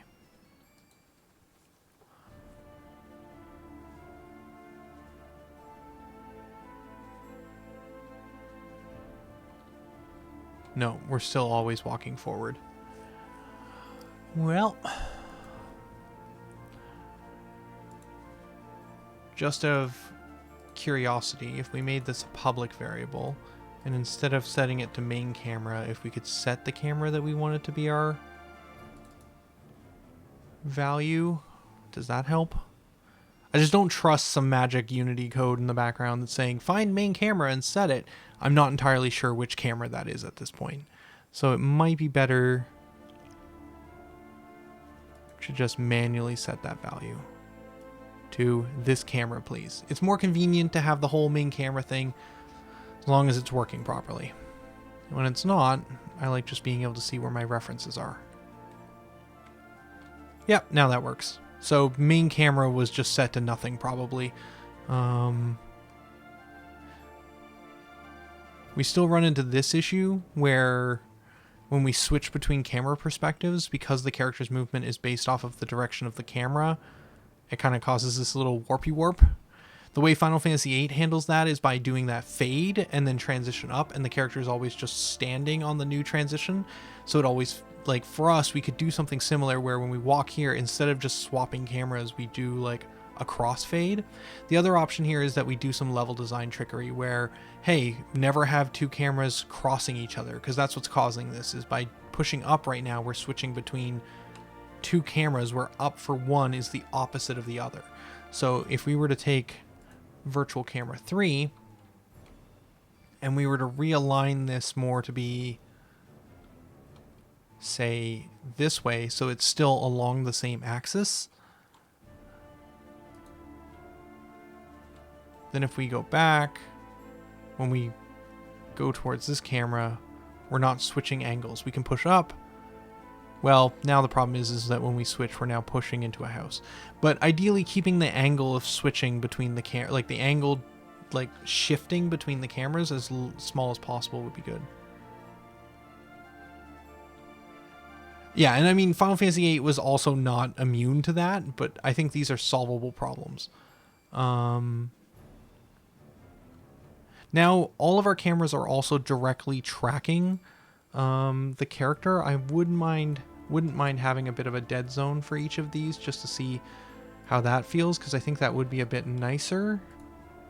Let's try that.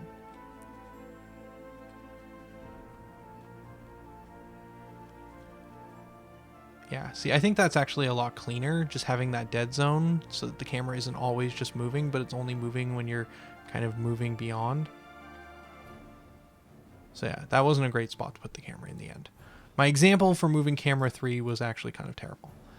Let's default most of our dead zones to 0.2, because I think that's just a little bit better.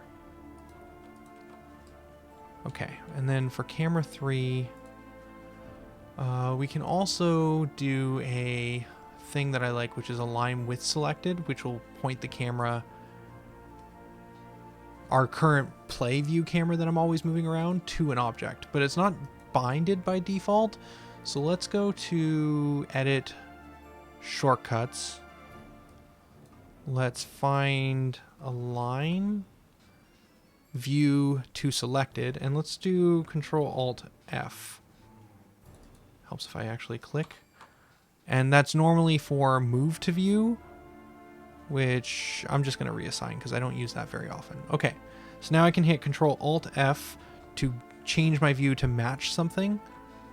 And then I can do Control Shift F in order to move my object to whatever my view is. So now I can kind of bounce back and forth between the two of those.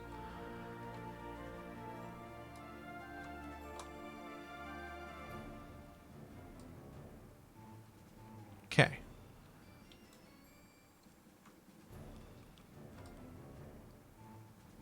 Cool. Now let's see if we can continue with this by doing another camera, another virtual camera. We're going to move that virtual camera to be, I don't know, here-ish. And I just want to keep kind of playing with these distances. So let's say this one's optimal distance is when they are within 12, because we're a little far away from the path, and let's just see what that does. So we now have a character that's moving properly. We kind of fixed that. We've got the main camera set up on him, so now we can kind of move around the world a little bit more cleanly, and I'm not struggling to actually walk where I want to walk, except for the camera swapping. And then we kind of can go this way, and then up here. And once we get past a certain distance, it'll swap to that overhead kind of camera. And then from here, we can head down this path, and once we get here, we fall off the edge of the world and we die. Probably not ideal.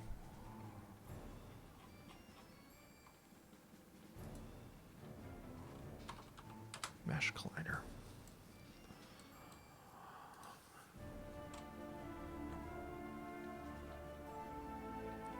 Now for each of these transitions, right now we have it defaulting to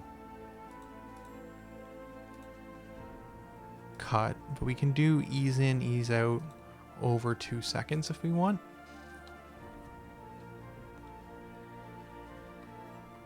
Which I don't know if I like, but it's at least going to stop us from swapping back and forth so much. Yeah, that's not a great transition.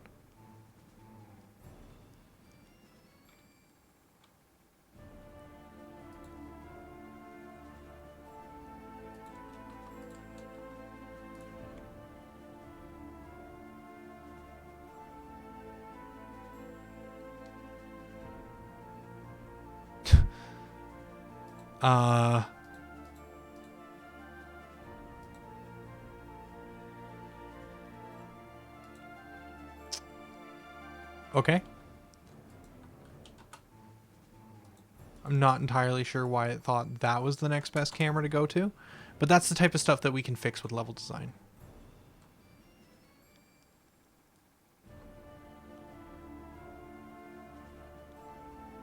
By just having more cameras. Okay, cool. So we've got cameras working. I know that took a bit, like probably an hour of messing around, finding examples, trial and erroring. But that's actually really what I wanted. It's camera 1, right? Yeah, okay, so that's the way that looks. Kind of go down this path. We cut to here. This is also like potentially a character controller thing too. We could probably have it so that whenever a camera cut happens, we could make it so that the character continues moving a few steps before responding to input. And that might feel a bit laggy, but it would also mean that there would be less of this like popping that happens.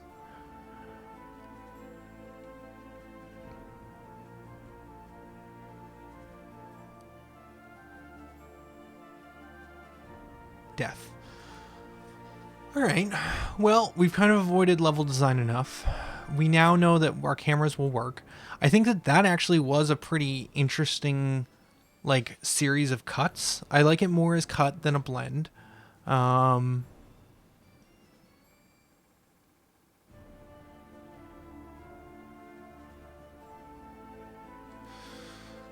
I'm going to just play with a little bit more of these clear shots. And we know that we have dolly shots too that we could play with, where like you can put the camera on a track and then it'll follow along that track as well if we want to have more of a setup like that.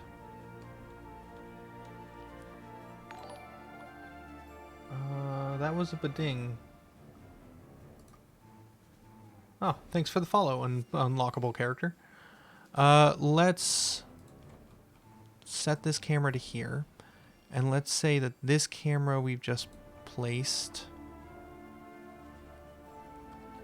is the optimal optimal camera within. What is camera 1 right now? Camera 1 is 10, so this would be the optimal camera within. If we make it 9, does that mean it would be the priority over most of the time over camera 1? Is that how this system works? I'm still not 100%. I feel like I can now play with the values and I at least have enough information that I can kind of get there some of the time.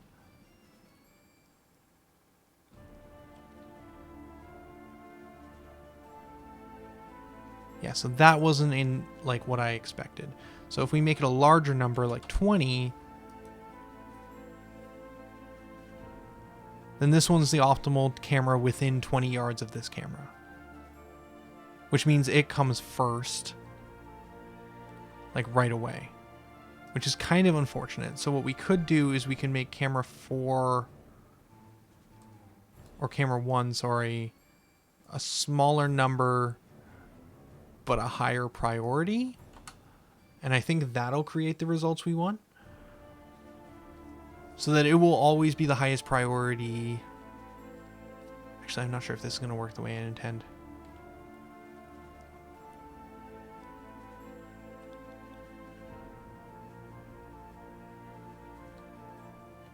It is not working the way I intended.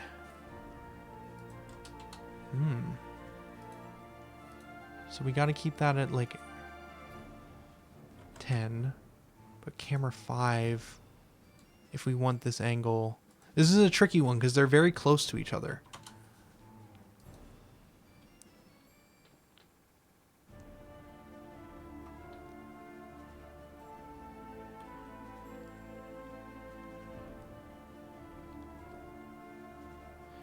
I guess collision is enough to make this work technically.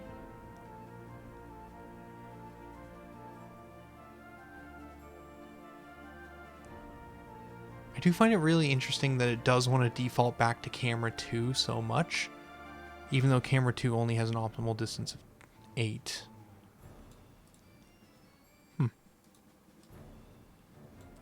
Still, the main thing I was trying to play with there is like I'm kind of exploring the space of like, what does this environment look like with all these houses? And now the question is like, can we envision what a world would look like with like these knights around? And I walked up and I talked to him. What does that world look like? Is it interesting? Is this distance too much? Is this too much walking? Is the speed need to be faster? It's so interesting that swaps back and forth between those two.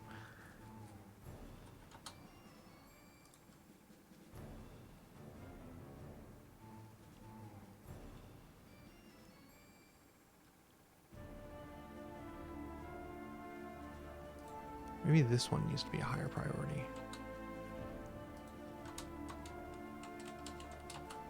Ah, it doesn't seem to make a difference.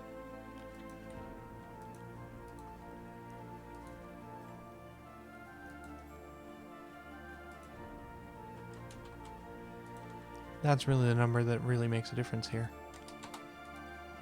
But yeah, like if I'm walking between these houses,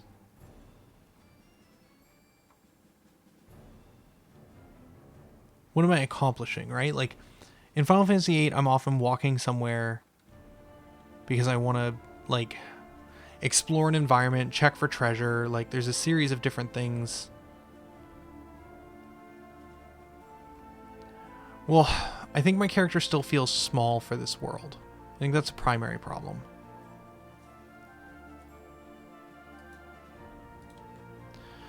I think that maybe scaling him up, number one, probably up to 1.75, the same as what we had the other guy to. Seems a little bit more reasonable. Is his movement based off of his size? It looks like it is, because we are moving faster now. So that feels a lot better. Now we can go into this building, we could check this building, but like, let's take another look at another piece of reference. If we go to...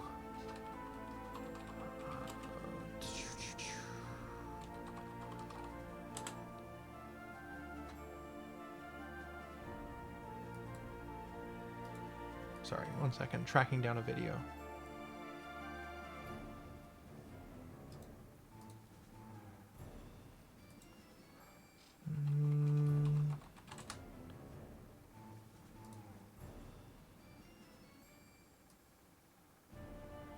That's an ad. But I'm trying to think of like, what do we do in an RPG town, right? Like now we've kind of got like, got a camera working, we've got a character moving around, we have some environment, and I want to start like level designing a little bit more. But what am I trying to accomplish in this environment that I have? So we're gonna drop in Moonlighter here, which is a great example of a town that has a lot of like flavor to it. But in general, you move pretty quick, and you're mostly just moving between several different stores as well as your kind of home base area. You can kind of explore each of those.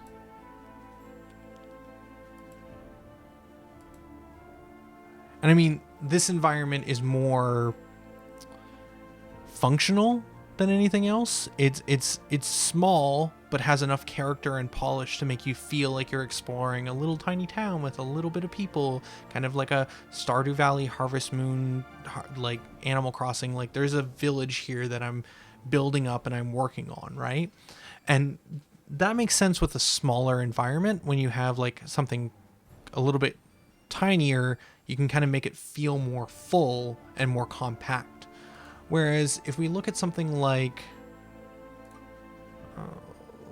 Final Fantasy VIII, a lot of these are tight corridor shots, but in general, we're exploring a series of smaller shots for like kind of quick moments where we're just trying to transition, but we want to kind of create a sense of traversal. So these are very small little areas that are maybe like only 2 steps apart. Same thing here, like 5 steps apart. But it's like, hey, you were up in the head office, you were doing a thing, now you're moving down, you're heading down a corridor. They're very short moments, but they're same thing here. This elevator is only like a 2-step environment, but it's enough to make you go, hey, you're transitioning into this elevator. Now you're transitioning up into the headmaster area.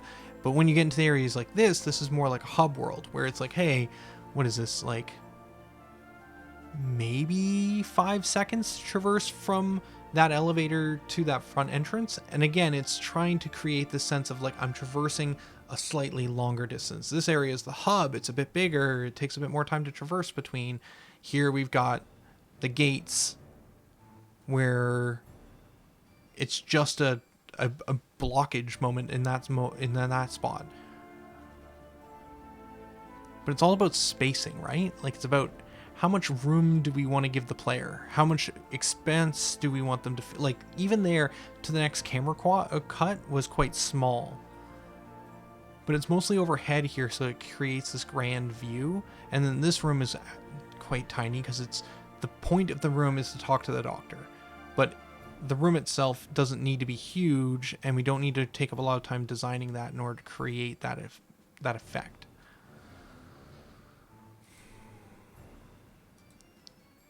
So a lot of the camera transitions here are actually quite tiny.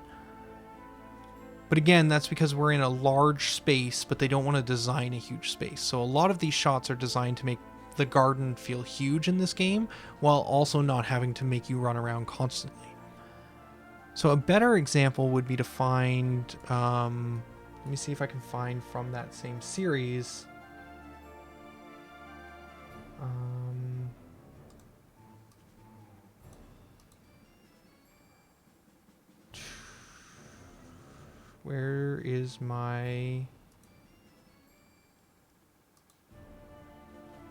Where's the playlist? There's 100% a playlist for this series. Playlist. Not the JRPG. Created playlists. Final Fantasy VIII Uncut. Because I'm lazy is really what that title stands for. I want to find a video of traversing one of the towns. Exploring. There's several towns, actually. I was pretty good about naming these. I think this is the one I'm interested in.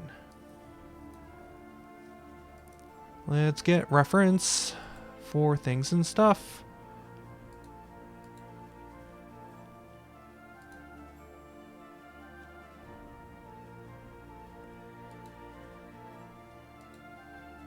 Oh, we don't actually explore the town in this one. We kind of just go right into the attack. Okay, 1 second.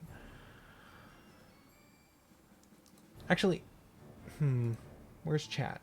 Chat, you still exist? You still here?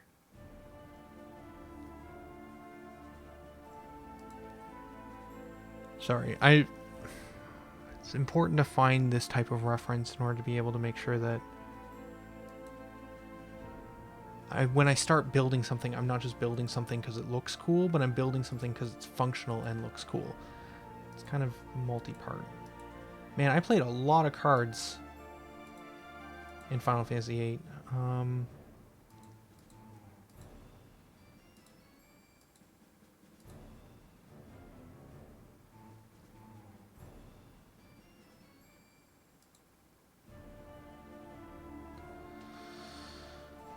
Having a hard time finding the shot I'm looking for. The nice thing though is with so many video series like this, I can just scrub through and try and find what I'm looking for.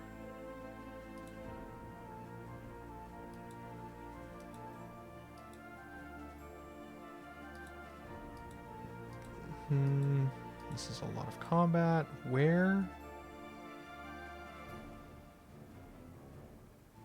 A lot of card playing. Do I not just explore the city at any point? Like, where are the shots of me just exploring towns? Ah, here's one of me talking to townsfolk. This is probably just walking around the town, right? No? More combat? There's so much combat. Okay, I don't think this is the area I'm looking for. Exploring Delling City.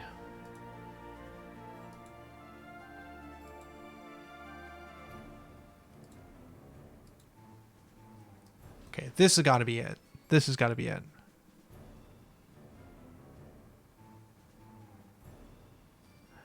I'm also thinking that playing through some Final Fantasy IX unblockable character might actually be a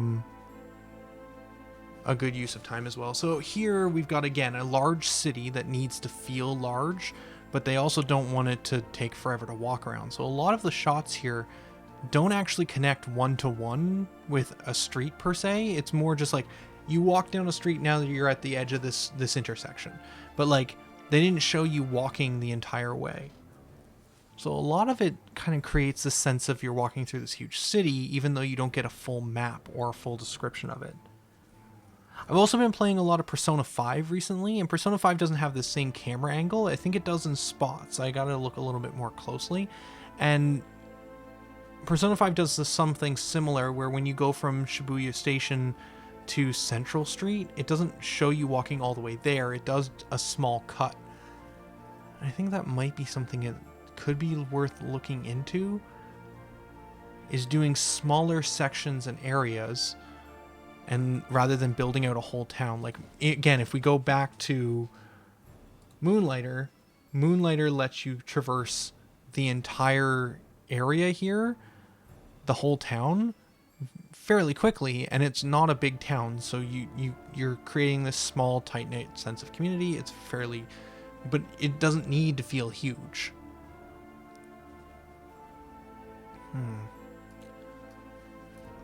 I don't know. It's really a design decision at this point. That's really what I'm mulling over, is like, what kind of level design do I want to do? Do I want to try and build a very tight-knit, small area that you explore relatively quickly, or do I want to build RPG towns or experiences more like Final Fantasy VIII or Final Fantasy IX, where, hey, there's this huge city and you're only seeing part of it, but in the distance you see little bits of like a castle wall or something, and you don't go there, but you're kind of teleporting around the city in these little tight areas, making it feel bigger than it actually is. I don't know. I think at this point, based on the two sets of reference, I have a fairly good idea of skipping through a couple of these videos. I have a better idea now of at least that terminology of like what makes Final Fantasy VIII different from Moonlighter, or what does Final Fantasy VIII or Final Fantasy IX feel different from even like Final Fantasy II in terms of like their town structures. Because again, Final Fantasy 2 or 3, the town, or sorry, 4 or 6, the towns tend to be fully explorable and they're fairly tight knit. But again, they're not three-dimensional. And maybe that's another aspect here, is this is a 3D set of assets and camera shifts that I'm using.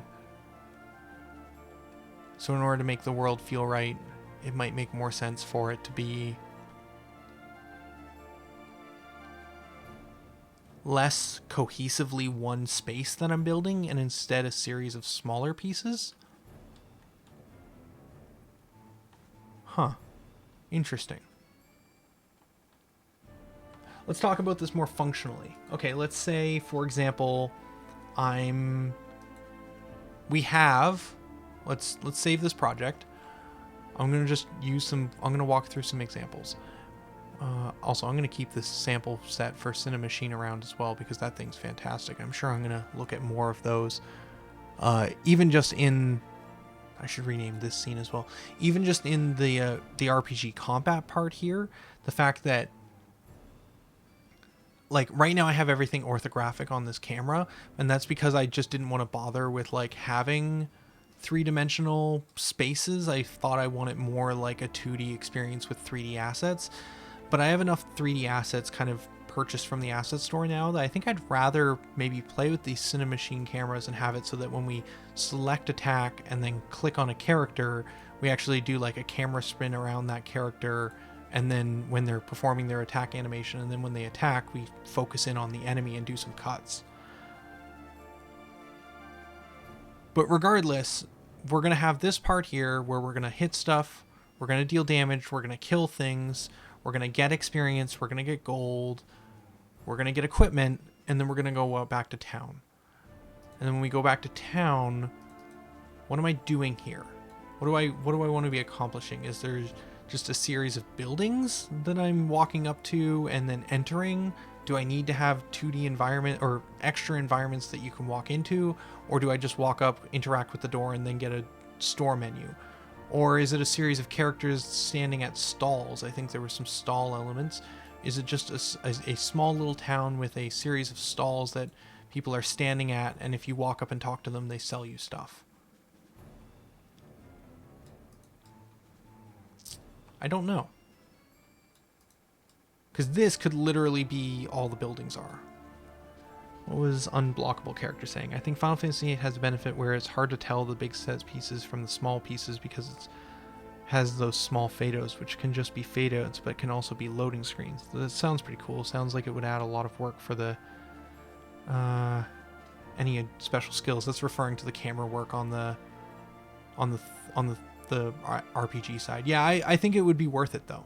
I do think changing it from 2D to 3D, now that I have some of these Cinema Machine cameras that I've seen, seems really cool, especially that there's state-based Cinema Machine cameras, which we could have state for like character attacking, and it just auto switches to whichever character is attacking based off that state, and then character taking damage, and it just switches to a camera that's focused on that enemy. There's a bunch of stuff you could do with state-driven that would actually be pretty easy out of the box, although we spent 2 hours trying to get Clear Shot to work out of the box.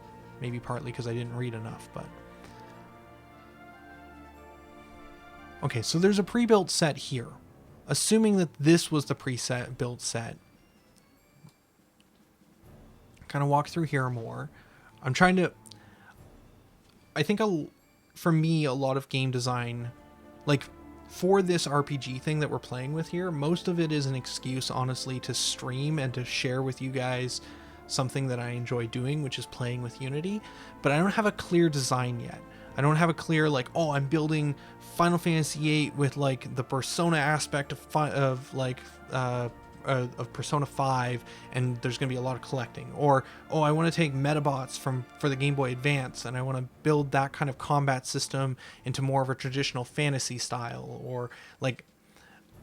Or I want to play like, hey, I want to make a Pokemon-style catching monsters game where you catch and capture monsters by going out into the field, and if you come back into the town, you can, trade those monsters off for other things like TMs. I don't know. Like, I don't know what that game is, but I'm kind of exploring that with you guys as we kind of work through some of these pieces. I'm kind of looking for inspiration as I play through some of these, what I would call prototypes.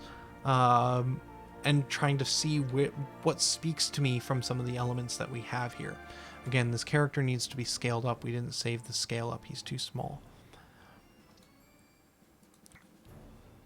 But based off of this little place here that we built these cinematic cameras around, I think the cinematic cameras feel good, but the world doesn't feel good. So, for example, I don't picture myself exploring this town. Maybe I could.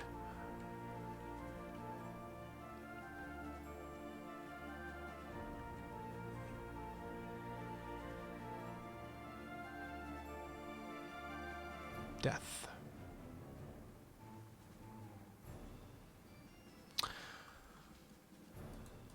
I have a hard time.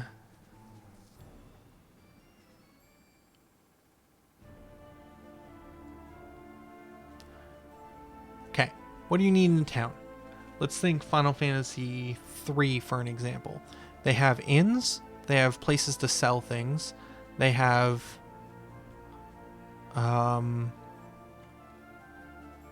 like you have your weapon shop, your armor shop, and then usually there's also something I haven't talked about here, which is not necessarily town functionality in terms of stores and shops, but also in a lot of Final Fantasy games, especially Final Fantasy VIII, and I guess Final Fantasy 4 and 6 as well. When you get to a new town, you're usually exploring through a timeline of a story, and each town represents a marked experience in that story where it's like, oh, I finished getting through all these caves, I get a chance to relax, I'm gonna get to sell some old gear, buy some new gear, upgrade, and I'm gonna have a marked increase in value. But I'm also going to talk to everyone in this town, because people are going to have bits of story about what's going on in this new zone that I've reached. Or there's going to be, in Final Fantasy VIII, characters who have card battles that I want to do this little mini game with. Or there'll be bits of treasure hidden around corners. So actually, if I go back here and go here, there's another camera view that I could set up that's like, oh, here you see like you see the boxers, and if you interact with the boxers, you get new pants, and they have +2 armor, and you steal the boxers. Like, that's the type of stuff that also can be involved in these environments. Is part of it being like, oh, what's back here? What do I do back here? And you do exploration, and you're like, oh, neat, this thing. I'll interact with that. Oh, cool, I got a thing. Neat. All right, well, let's go explore over this way. And you don't go back behind that corner again. Like, you've found the treasure, you've done the thing, you don't need to check the basement anymore, right? Like, in Final Fantasy, I'm thinking specifically in Final Fantasy 6, which we were playing at the same time that we were building this, there was a lot of going down into buildings and checking around and checking all the barrels and finding lots of treasure chests. But once you find that stuff, you don't go back in again. Which, in contrast, Moonlighters, if we said, again, we're going to use some examples. Let's get rid of these Let's get rid of these paths for now. And say that we did just build a series of these buildings that were just functional. They were just store shops that you could hang out with, you could sell and buy equipment from, and they were just scattered around a town square in something that looked... maybe something that looks a little bit more presentable, or at least a little bit more straight. If you had something like this, and where was that farm piece?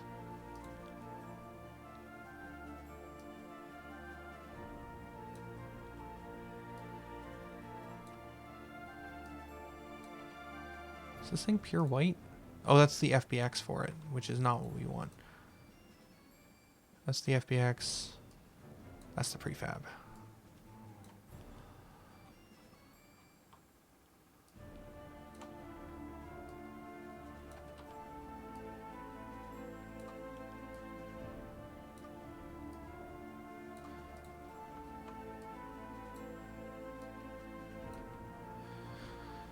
So at its most basic level, we could build a JRPG town that would be functional, would have stores. We could change up the buildings to be a little bit more, I don't know, less drab, and we could have the character just walk around to each of these and like interact, get a store menu, UI, buy, sell, save, do all of those different aspects.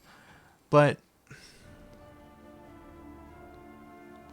it wouldn't create those really interesting shots that we have right now. It wouldn't have this, like, if it was just a square like that, you wouldn't create these really interesting moments where you're kind of getting these neat camera angles showing you shifting between the different parts of the environment.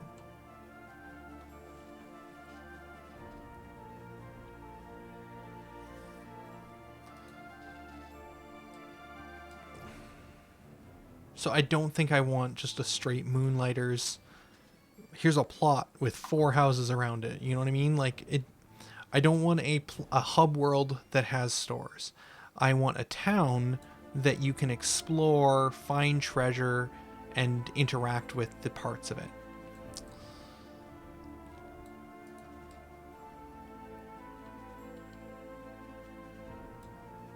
That does lead to another problem in level design, more so than anything else. If we have all of these camera shots that are kind of floating in space like they are now, I can actually illustrate this right now. What happens if the player goes over here and they walk off this way? Well, assuming the ground was solid, they could just continue to move off in any direction they want. Whereas in Final Fantasy VIII, the way that they achieve a lot of their structure is with there being kind of clear squares to a lot of their environments. It's mostly boxed in, so it really is just a rectangle that you're walking through and exploring. If we built a town that looked like this, which I do think would be more exciting than just having a plot of land with buildings around it, we do run into the problem that the character can just wander off in any direction. It's not rigid enough. So then the question becomes, can I find another example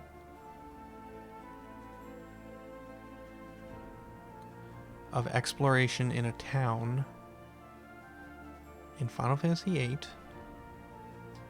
that's more open? What do their more open cities look like? Because the bigger cities tend to be more boxy. Is there any... Here we're in a big open space, but really at its heart, we don't interact here at all. We don't walk. Oh, we're going right back into the big city again. Is there not? There has to be a location.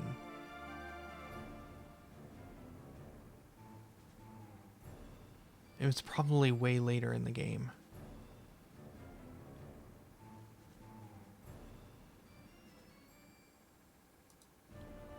No, I can't think of a lot of places that feel more like Final Fantasy rural.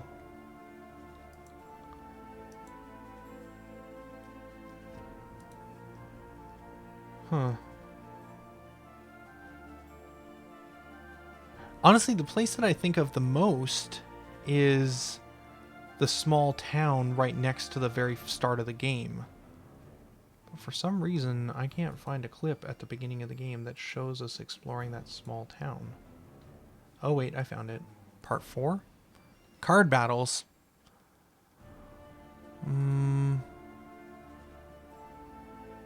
Yeah, see, even this small town is a series of roadways with packed buildings on either side, creating rectangular paths that we walk along. Yeah, card games. I get it.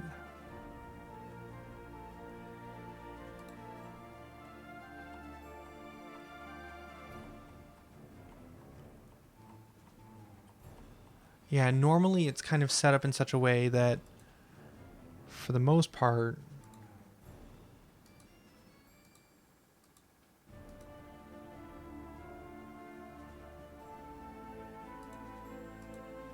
kind of guides you down one path.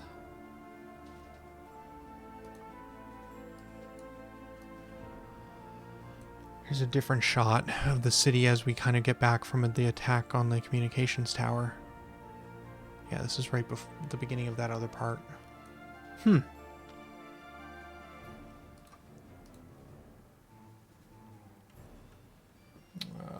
Messages from chat that I didn't see because I was busy looking at videos. They're usually invisible walls and some decoration to show you can't walk there. I don't believe there was many open areas. They felt open but were deceptive, which is actually super tricky to do. So if we wanted to do something like that, that would kind of impact our structure a little bit, because then all of these buildings need to feel very densely put together. Whereas in this setup over here, part of the thing that I think this makes this look very aesthetically pleasing is actually the kind of spread outness of it. There are ways that we could do this, though. Most definitely. We could do stuff like this. Probably delete these barrels. And then make the box collider for this just between these two buildings so you can't interact in any way past here. So you're kind of just stuck. And then using a lot of this fencing here in such a way that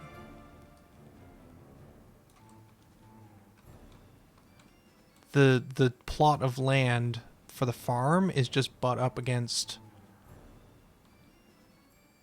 the road, so that there's no way out past here, in the same way we could do a lot of setups like this. And then using bridges and rivers would be super effective in making sure that you can't go off the desired path. This might work. Trees could also be really useful. We could have trees kind of set up like this, and then just have an invisible wall so that you can't go past there. Or you can go past there into like a small little cubby that again is blocked off by a river, so you can't go too much further. NPCs too, that's a good point.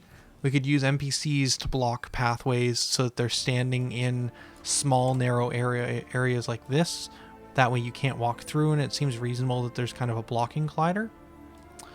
The other option, I'm just going to save this scene, is we could also look at the other one that I gave up on, or not gave up on, but I didn't dive too deeply into, was in the Store Assets Art. Close up this folder, go into the demo environment. So these castle areas would actually, as much as I didn't like them at first, this castle would be really useful for blocking you in, because it feels tight because of the castle walls. So I think Final Fantasy IX early on also had a lot of that. But the other location we could look at is the Elven structure. This Elven structure actually has a lot of, like, if we had, say, a box collider here so you couldn't walk past here, or if you walk too far this way, or let's say any direction you walk that isn't on the bridge takes you to an overworld map or to a battle. I'm not sure what that looks like right now, but let's just make that assumption. Then if we walk into here, then everything I go through in this area would be boxed in by this elven wall. So if we use this kind of elven structure, especially with these little riverways, we could make the riverways non-passable with like blockable colliders that just say you can't walk over it. And then we could kind of use this kind of structure really well to keep you locked in. So maybe the problem is that we're trying to use the human structure, and the human structure can work if we use a lot of these farms and potentially stone walls to our advantage. We could definitely level design something that feels sprawling while also is quite like Final Fantasy VIII, deceptively like rectangular in your paths. We could build something here, but for a first step, the elven structure might actually be a lot simpler for us to work with because it's naturally more boxed in. Or the castle. Either of those two would be easier than working in the fields with the houses for level design. Let's see, what do we got over here? Same thing here. This is the kind of undead crypt. This would make a great spot to go to for combat. For maybe you wander around here and you get into random encounters as you're exploring this environment. This environment would be really cool for making it so you're boxed in with fairly interesting camera angles as you move through the environment while still feeling like a big kind of area you can explore. I think same thing over here too. This one would feel less rectangular though. We can do a lot of these kind of boxed in areas, but it would feel less... I feel like this would be more zone to zone to zone. That's another really good point on blockable characters. Using gates to block progress. Can we actually lower the gate here would be the question. Is there a gate structure? There is no... maybe. No, it doesn't look like it. Let's look for the word gate in the project. Ah, there is a castle gate somewhere. These are FBXs from the Simple Fantasy. There was clearly a gate in the Elven one that we used very early on in the video. But the word gate doesn't seem to be used in the prefabs, is what I'm guessing.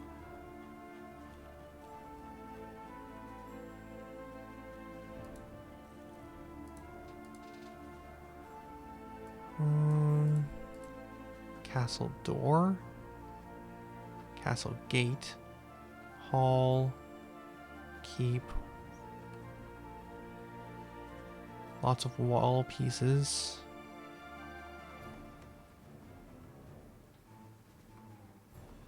This is the Elven castle gates. Did they just not prefab the gate piece? This is environment. These are kind of the characters that came with it, although I would probably not use these polygon characters. I would probably use the polygon characters that we have from the Mega Hero pack, because there's just a lot more of them. Could it be a prop? Archways, barrels.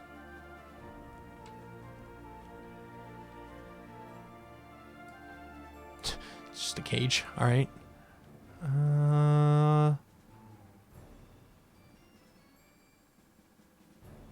I kind of need to do almost like an inventory of these items so that I know what pieces we have to work with. Might actually be super useful. But yeah, I'm not seeing the... There's like a series of these castle gate pieces. Ah, this one does have the gate. So this one has it. This one just doesn't. Okay. We could make a thing, or we could take a gate and build a prefab from it.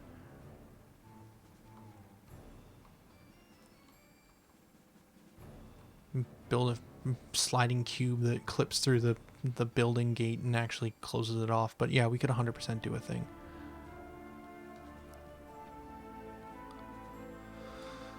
Okay, let's go back to the level design playground.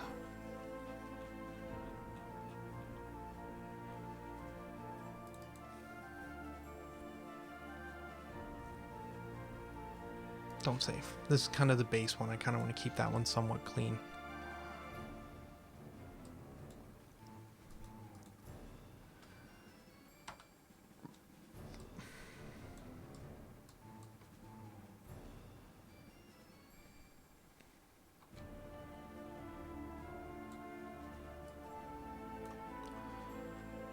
Let's look for the word castle. Let's specifically look at type prefab. Looks like we're looking for building castle underscore. Building underscore castle. Okay, of the type prefab. So these are the elements we have to work with. We have a big banner, which we don't need. We have... Hey Kazukish, welcome to the stream. We've got this gate piece. I'm just gonna put a lot of these pieces out to one side so that we can kind of see what each of the props are. So we kind of have walls, we have gates. This is actually a really cool gate that was not used in the base model. I don't think this drawbridge, yeah, it's all one element, that doesn't move, but the gate inside does. So that we can bring this down, which is kind of cool. Is it misaligned slightly? It kind of fits. It's actually really cool. It's funny how like I started this building stuff and I was like, I don't want the castle stuff. I want to go right into like just normal village building, because I think in my mind I was thinking Moonlighters. But it's really fascinating that after kind of talking through all of the different pieces of this, the realization is actually we want a lot of boxy structures and walls to keep the player kind of trapped while we figure out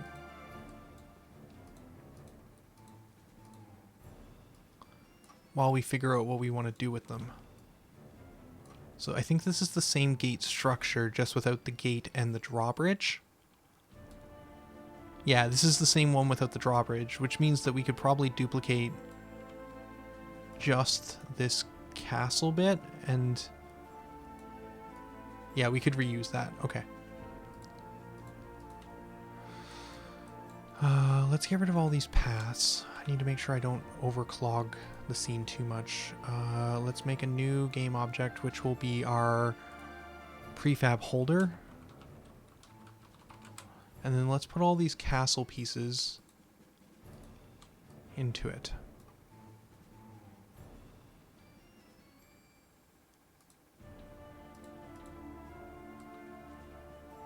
You must not be following...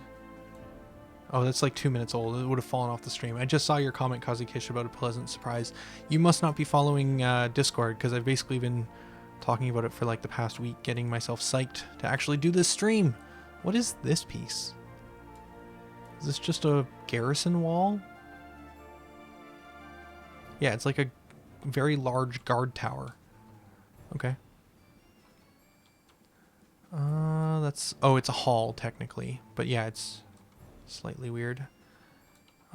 This is a hall with trees. Same asset, slightly different.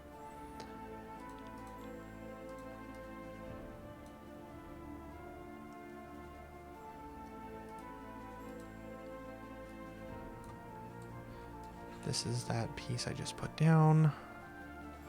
Actually, is there a faster way to do this? If we did that and we dragged out all of these pieces, what happens? We just get whichever one we had selected last. Okay.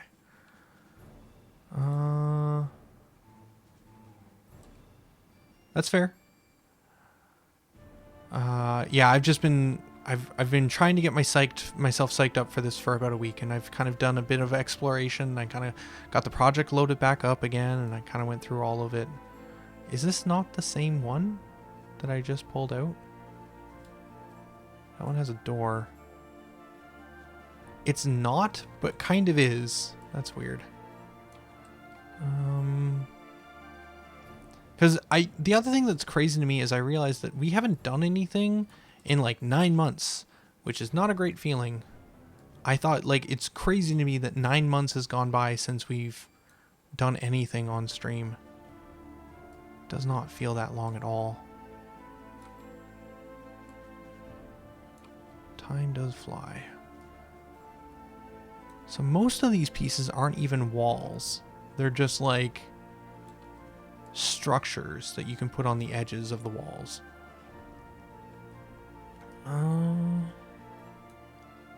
Interesting. I'm just gonna spread it out a little bit. What was the last one we just put down? That was the keep 2. Okay, this is keep 3.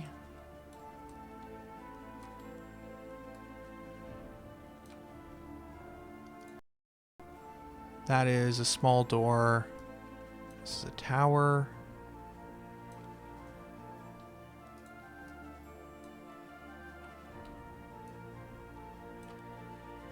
That looks to be some sort of tower piece, like the top that just separated. Another piece, another tower.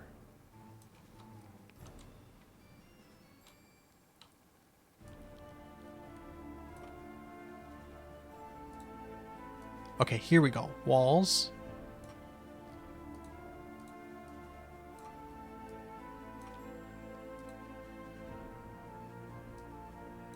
Wall 2, so this is a separate piece.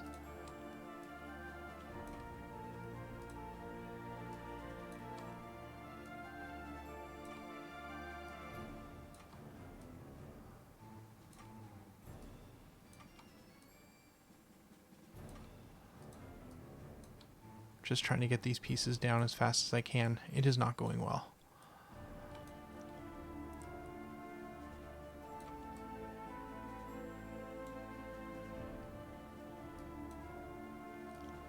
Tower 01. Tower 02.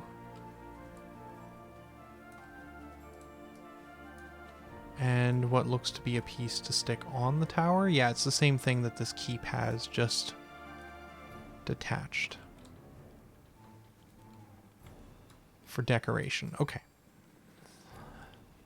Huh. So somewhat surprisingly, there actually isn't a lot of wall pieces to work with. There's wall 1 and wall 2. What's the difference between these two? Just slightly different brick placement. And then we have... This is a castle door. Oh, I see. Okay, so let's save this scene. I just accidentally opened all, which was not my intent. There we go, collapsed everything by hitting Alt, and then collapsing everything in the scene. Okay, so given these are the props that we have to work with for the wall, if if we go back into here, are you telling me that every single piece of this outer wall is just one of these many pieces stapled together? Okay. With the occasional castle tower every so often, or this type of tower every so often, building up. Okay. And these center keeps are not meant to go into the structure of the walls themselves, but are just meant to be in structures in the castle. Okay. Okay.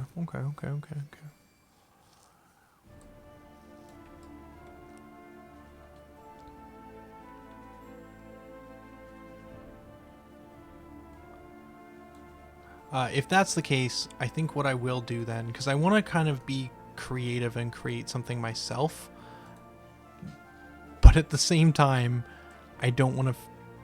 I don't know. This should be relatively quick. Okay, I'm just gonna back. Let's get some. I've been streaming for 3-4 hours now, and granted, there was some real important, like,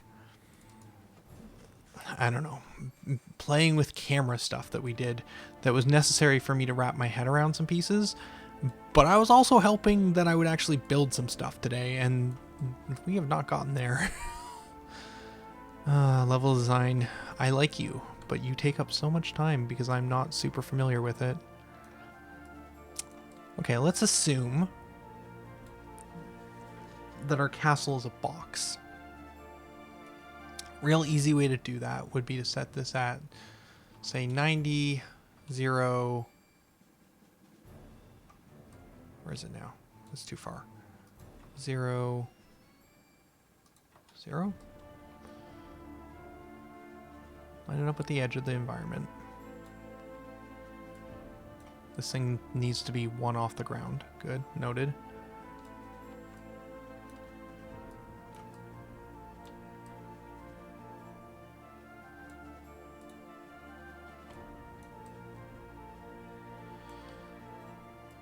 And now every so often we need to alternate between the different brick designs, but not in such a way that it looks repeating. I guess the other option here is that we can rotate occasionally.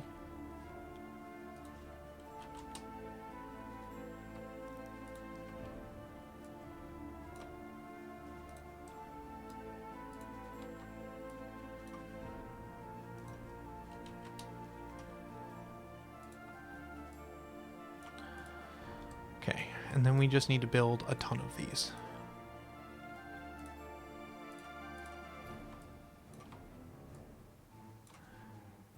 In fact, it looks like they're almost exactly 5 apart every time.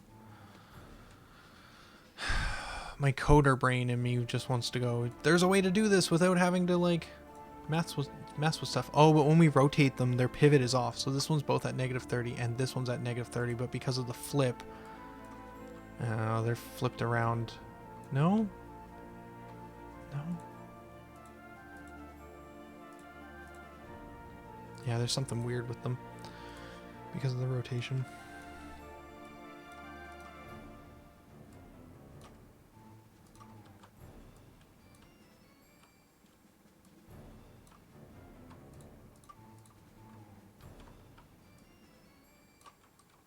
Now we're getting somewhere.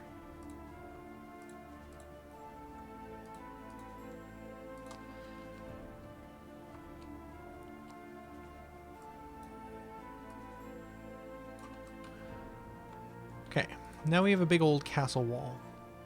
That doesn't super help me much.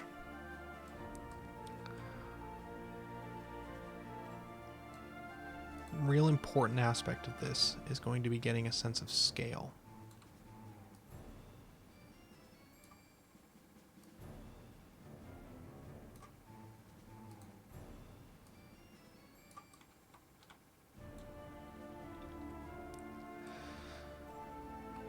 We need to get our camera system over here so that we can actually see some stuff and things.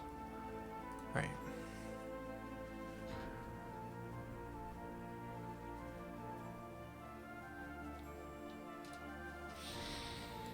One day I'll learn. One day. Mesh Collider should actually be pretty much fine for this grass thing. It's basically just a plane.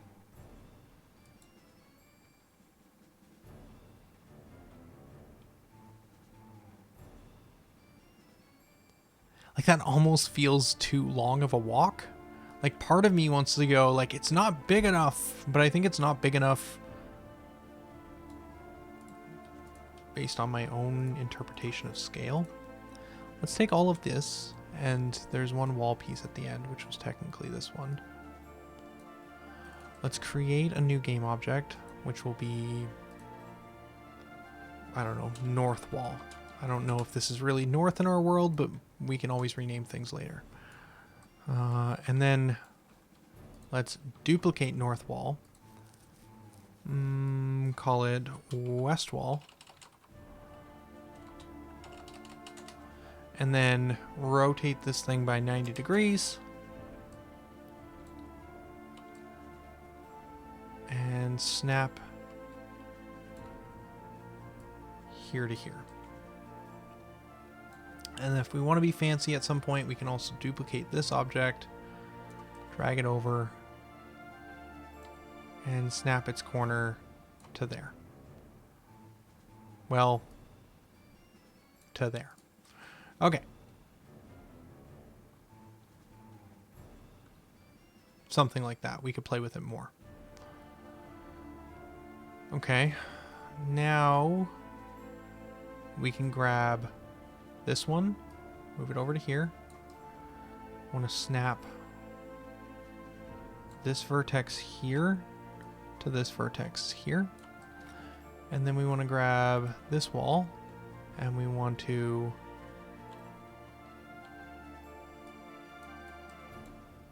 snap this vertex. Oh, it's off camera. This vertex to this vertex.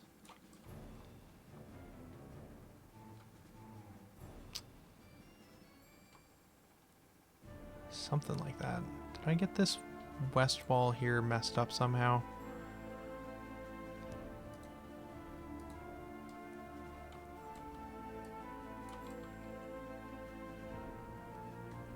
Yeah, that's more right. Okay.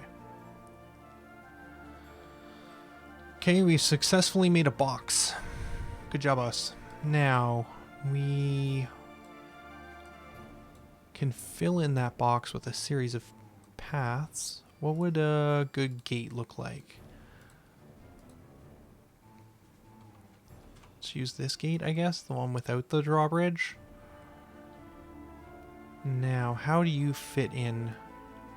Ideally, you fit in easily. And then we just delete this wall,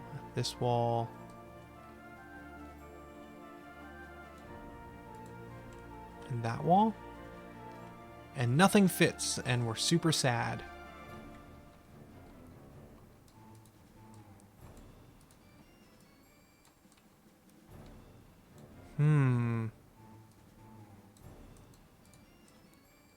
Maybe?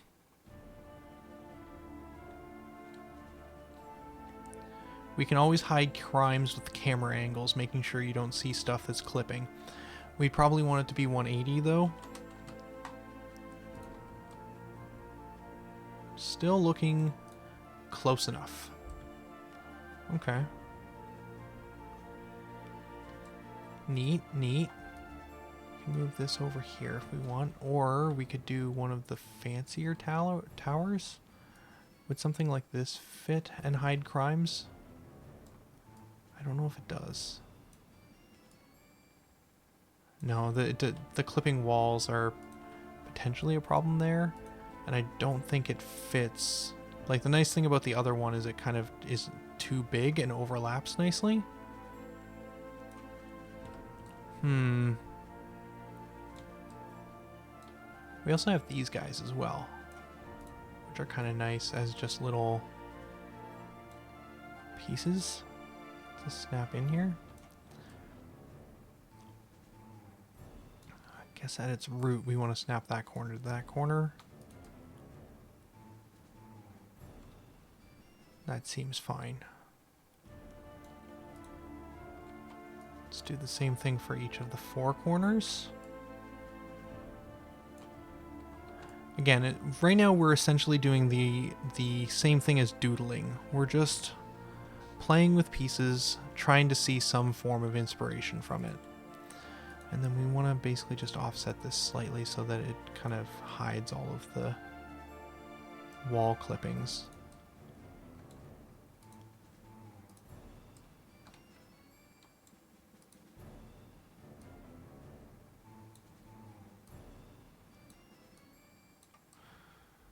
Like that? Nope, not like that. Can we delete whichever wall this is that's creating that clipping issue? Not really.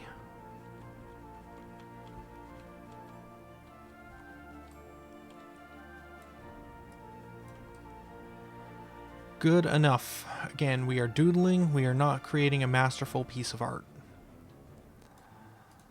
We are doodling. Just trying to see, what does this world look like?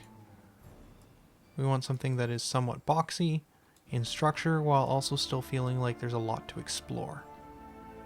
Something that is a series of corridors that you move through while also feeling like you are in a large environment.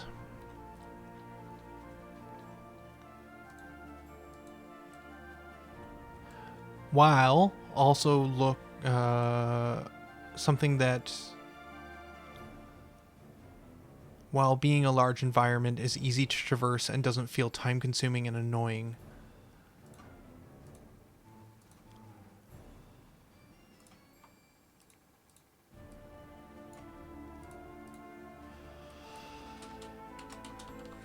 What a magical world this is. Okay.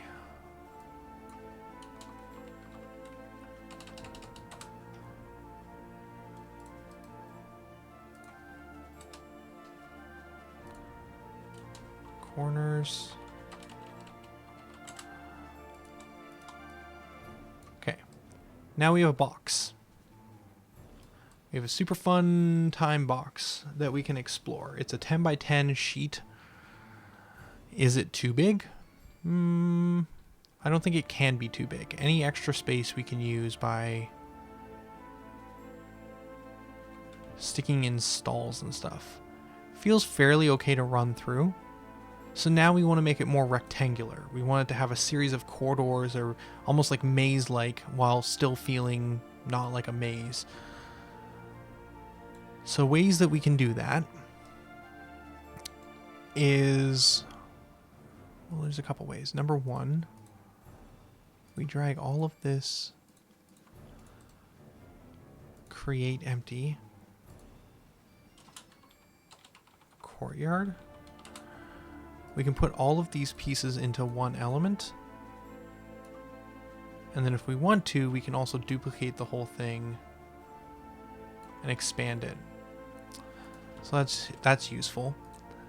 Then we can also take, where is the floor? This grass tile. That can go under this courtyard piece.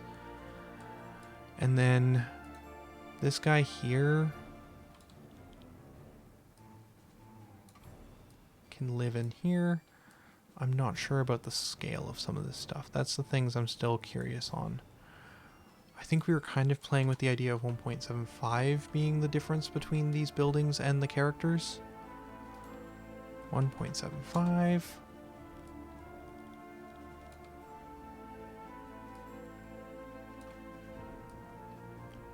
Seems kind of right.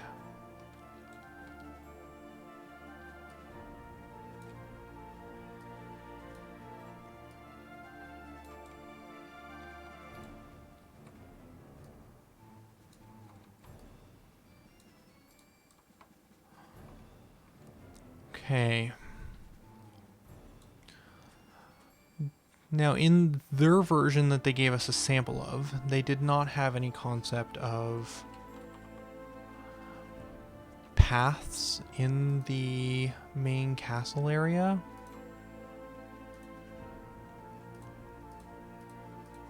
We want not intersection or bends, but straights.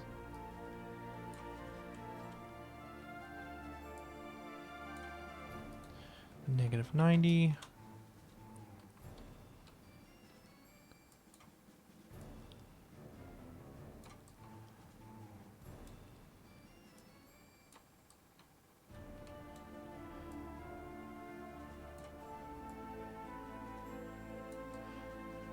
We could do something like that. I don't hate the way this looks. It gives a very clear through line for the player to explore.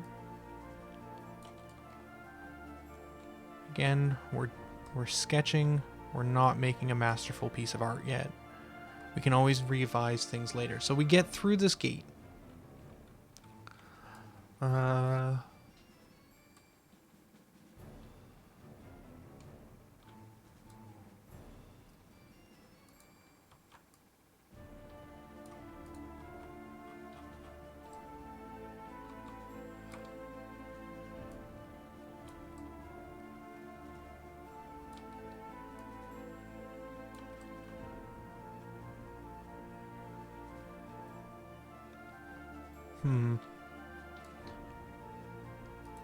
Probably 30?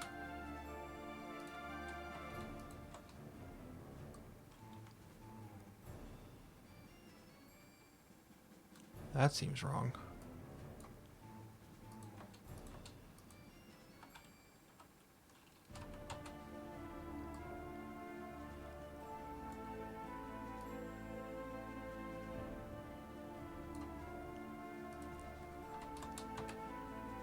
That should line up pretty good.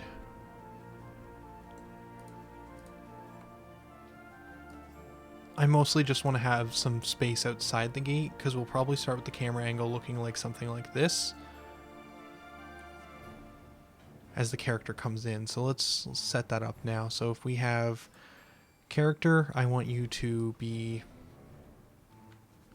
here. Starting the world in this position.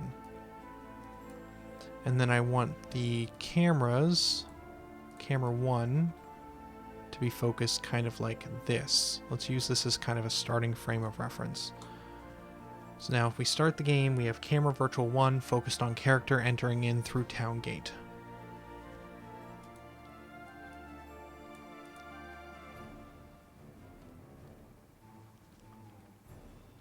Okay, okay.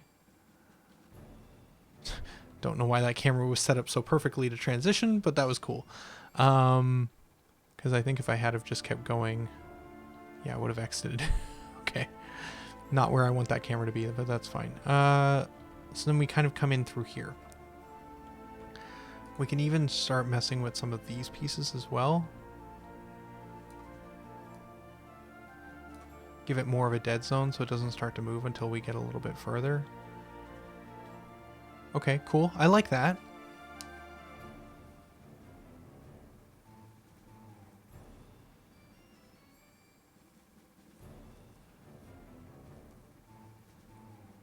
Sentient Kazikish? Not sure what you mean by that. Oh shoot, we didn't save that that layout. I think it was just, it wasn't anything special. It was just higher dead zones. Probably something like 0.5, 0.5.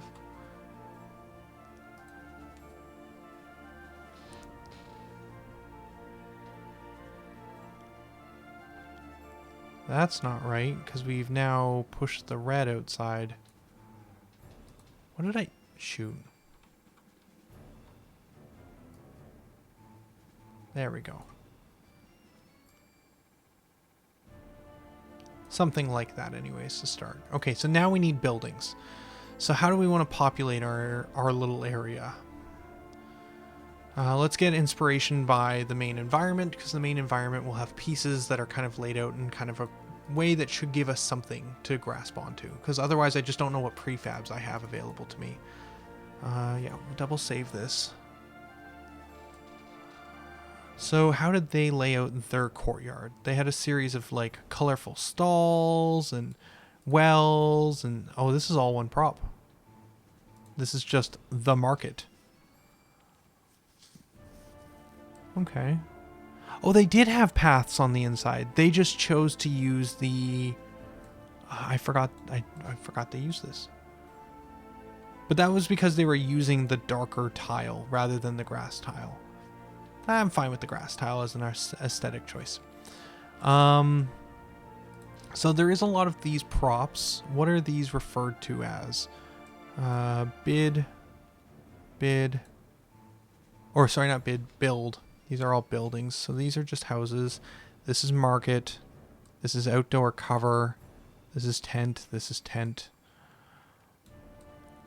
Ooh, I like this tavern one. This is quite literally called tavern. These are large houses.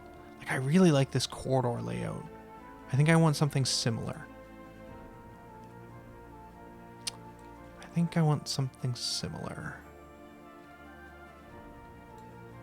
I don't want to have to drag out every single building like they did for the castle props, though. I feel like that was somewhat of a waste of time in that we didn't even use half of them. We might use them eventually, but not using them right now. So we basically want to find anything with BLD for building setup, and we're looking for maybe this market and maybe this tavern are the ones that I'm interested in starting to play with.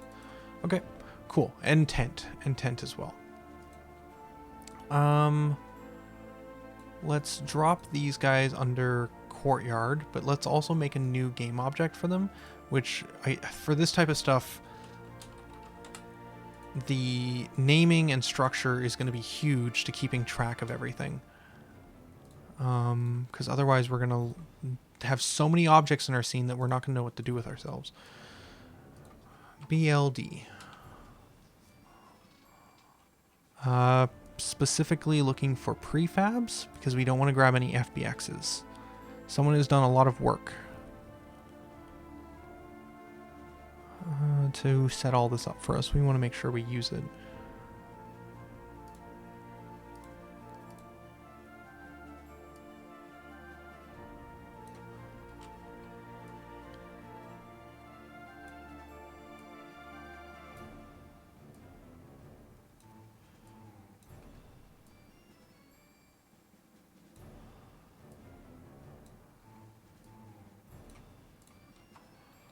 Based on that, I think this needs to go a little further, but probably run into an intersection at this point.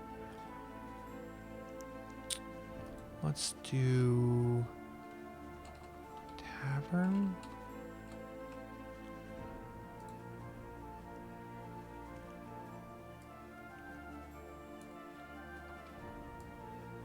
That's the one I want. Cool. Now let's do a 90-degree turn. Nope, 180-degree turn. Yep.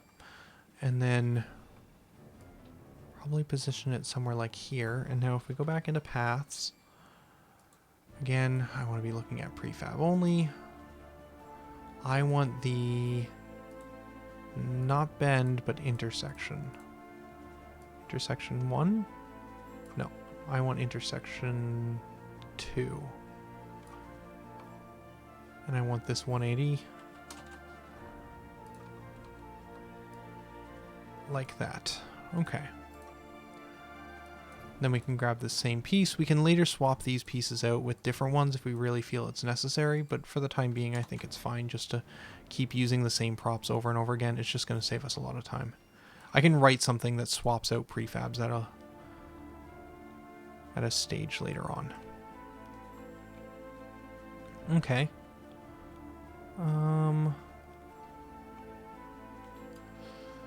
What about under us?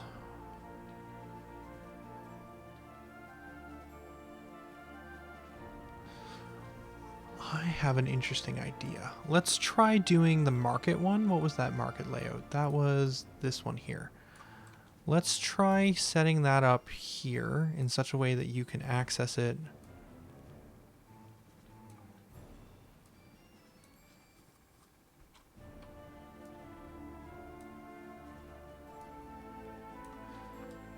Like that. Now I want to put a box collider around this thing, I think. I just don't want you interacting with it at all. And then I think I want...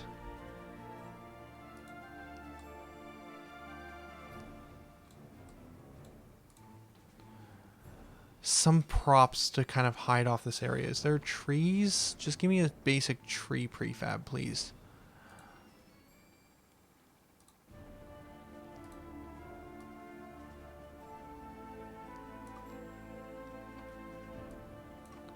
Slight tilt helps everything. Okay, and then we'll add a box collider to this as well,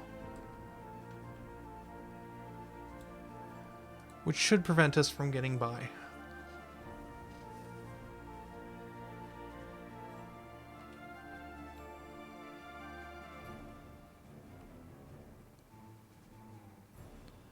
That's starting to feel like a thing. It's starting to feel like a thing.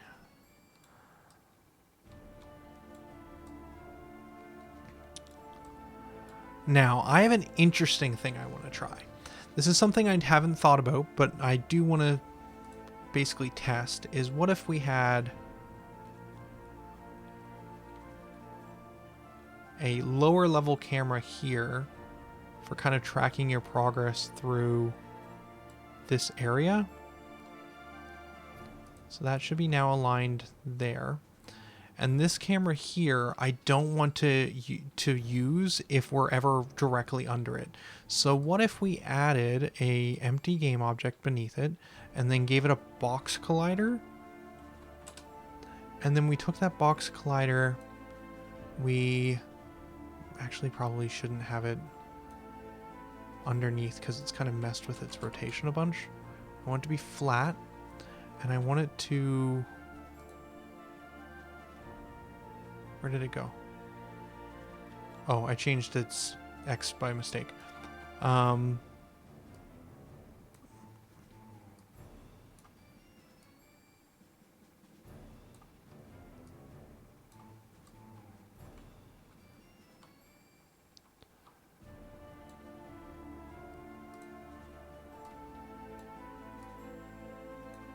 Okay.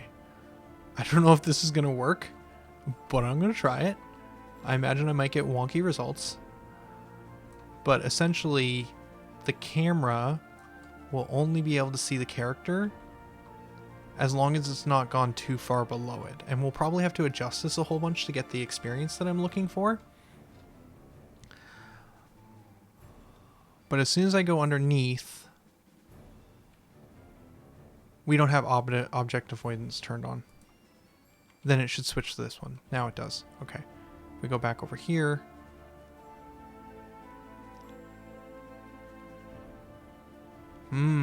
Interesting. Let's kill all other cameras for the time being, because they're just going to make things more complicated. Oh, and we need to actually turn obstacle avoidance on. Obstacle avoidance on. Okay. So we can see the character. But we can't see the character. Why can't we see the character? Is that object in our way already? Aha! It was. But as soon as we get too close here... Oh, I love it!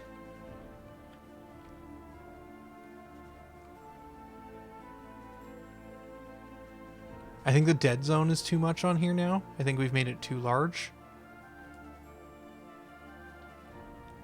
I think I want something more like that. Which number was I just modifying? This one. Oh, what? Wait, really? That's the number I'm modifying? Dead zone height. 0.4 it looks like.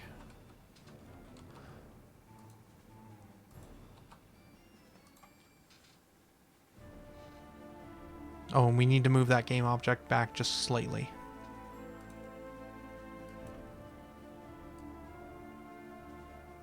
I can actually see the moment that it swaps. Okay. Camera blocker 1. All right, cool, cool.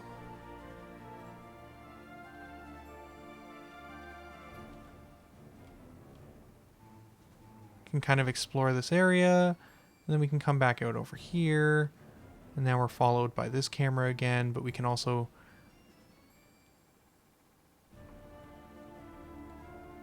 Interesting, it's prioritizing camera 2. I want you to have a smaller range, I think.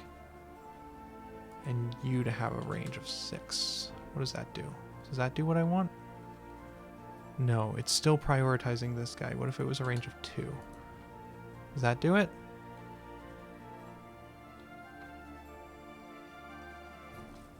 Maybe.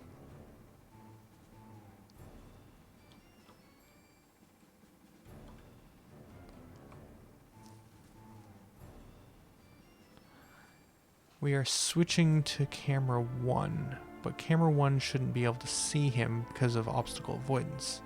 So why?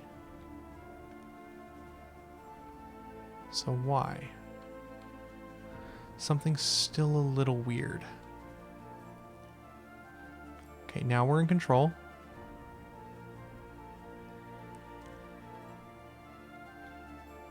There should be a collider blocking your progress. Why is there not?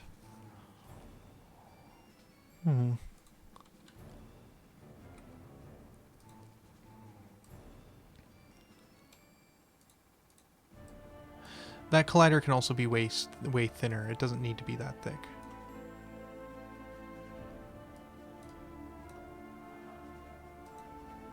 Should be fine. Okay, let's try starting the game with those numbers in place. So let's say this is a distance of 4, and this one is a distance of 6. What if this one's only really close? What if that's... Maybe that'll help. So it's fine, it's fine, it's fine. It's working as intended. Okay. Now it's swapped to this one for some reason. I didn't want it to swap to this one. Why are you swapping to this one?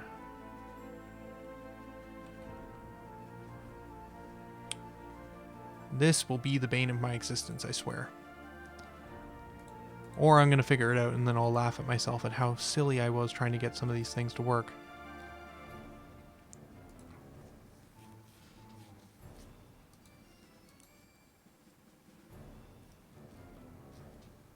I do love this camera transition when it works, though. I think this is really neat. Starting on here, we come in, we can come into here, we can do some little bit of exploration in this area, we can head back.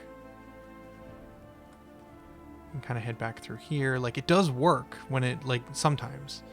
The problem is when I'm, like, heading back over here, this is where I would expect it to fall off. So maybe the distance optimal needs to be higher? Is that how that works? Is the whichever one is lower is the one that takes precedent? I thought that's what we determined.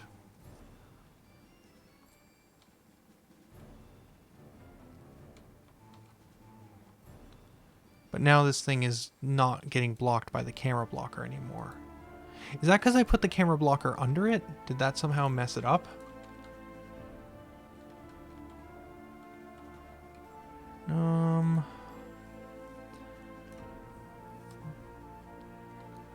Because if I do this, 100% snaps to the other one. Until I pull it back far enough. Then it should snap back again, but it's not. Okay, that's interesting now.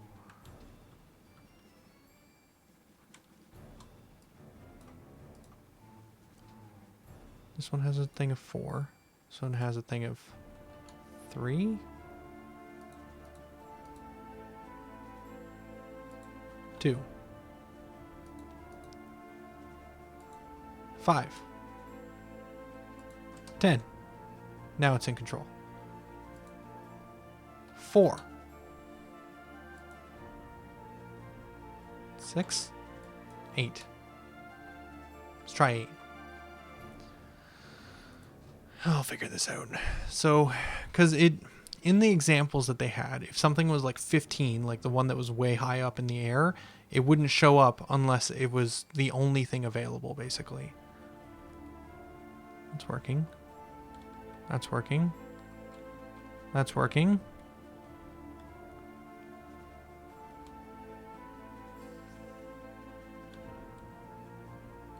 I wonder if it really was because I put the blocker under it, if somehow that messes with it.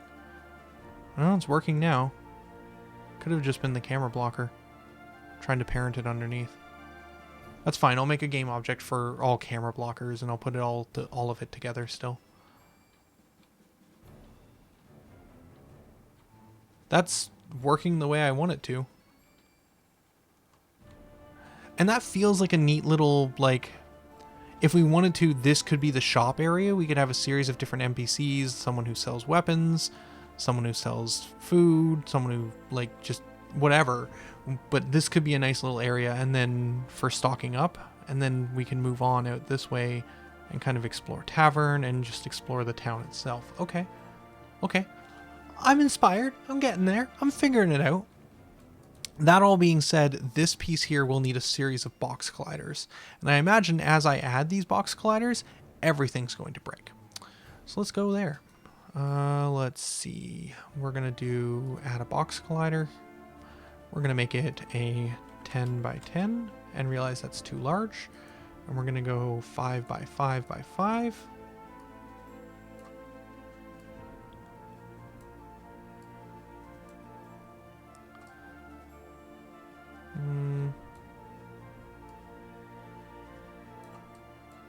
Probably could go a little bit wider. That's likely good enough.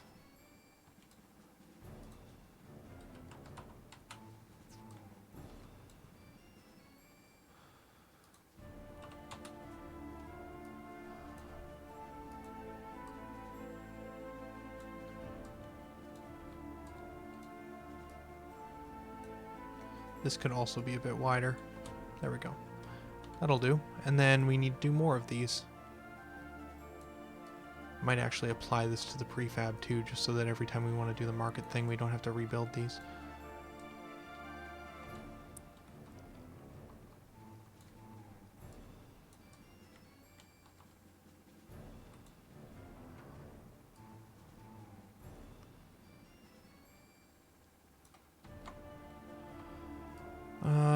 Placing box colliders, it's so much fun. Making sure the player can't go where I don't want them to go. So now these two together should block you from being able to get out there.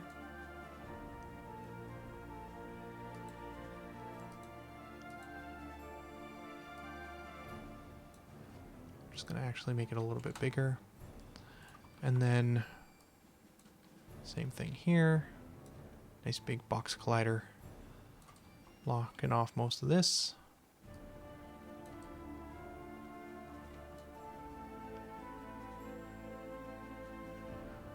Cool. Did I miss one? I feel like I may have missed one. I'm actually positive I did. Yeah, we still need one over here.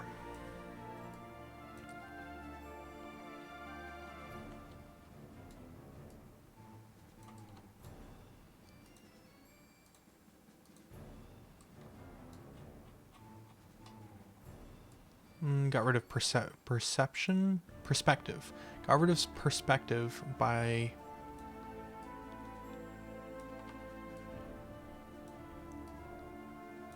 clicking on this little center cube. Right, there we go. All right, now that we've added colliders to all of those cubes, or to those little market stalls, let's see how that feels. We didn't add one to the well, I guess, technically. So that doesn't feel great.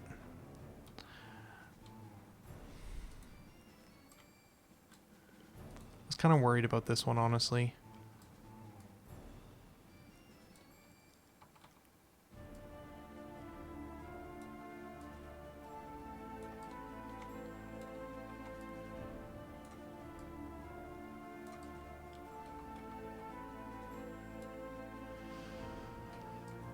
Okay, I might need to add some more barrels or something back there to make that more realistic, that you can't walk through it, but it's fine. As for the well,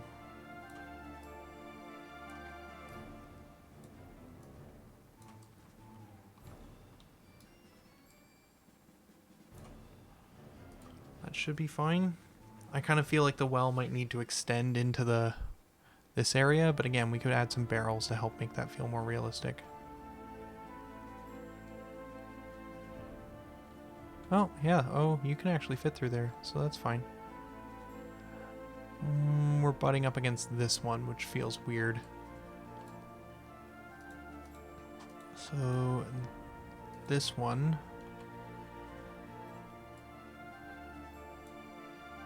needs to be more like that, I think.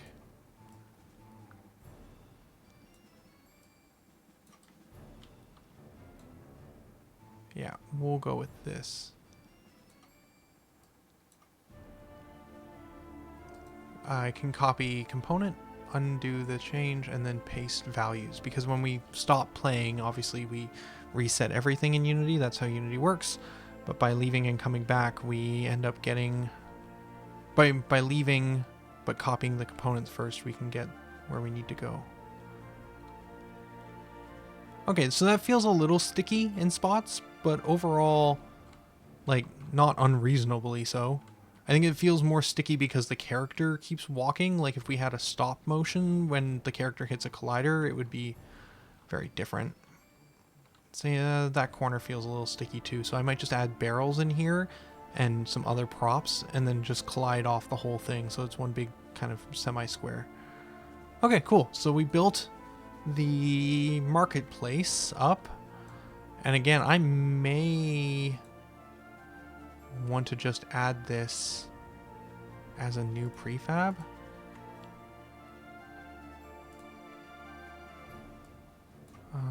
Market 1 colliders. And I'm gonna just drag this over top of that. Replace anyways.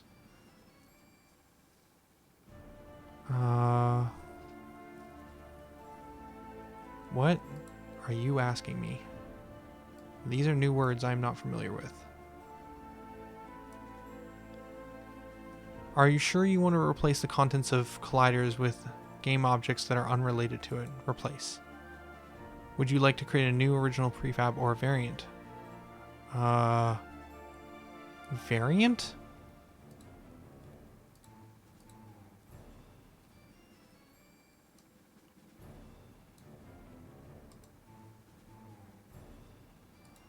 That's new and I haven't seen that before. Interesting. Not sure what that means, but I think we're fine. That seems to be a new Unity feature I'm not familiar with, which is variants of prefabs, because it now has base as the Market 01. Neato? I guess that means if I modified Market 01, it would also modify that one. Kind of neat. Alright, so we kind of have this central part that we walk into. That feels alright to me, honestly. Now let's start playing with some of the other pieces here. So I kind of like the idea of this being a dead-end curve over here. So let's move this piece out here. Then we'll also go out here just because I feel like it.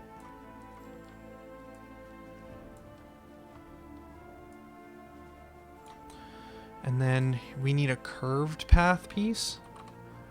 Sadly, we can't tell which ones are which without dragging them into the scene. I guess we could do this.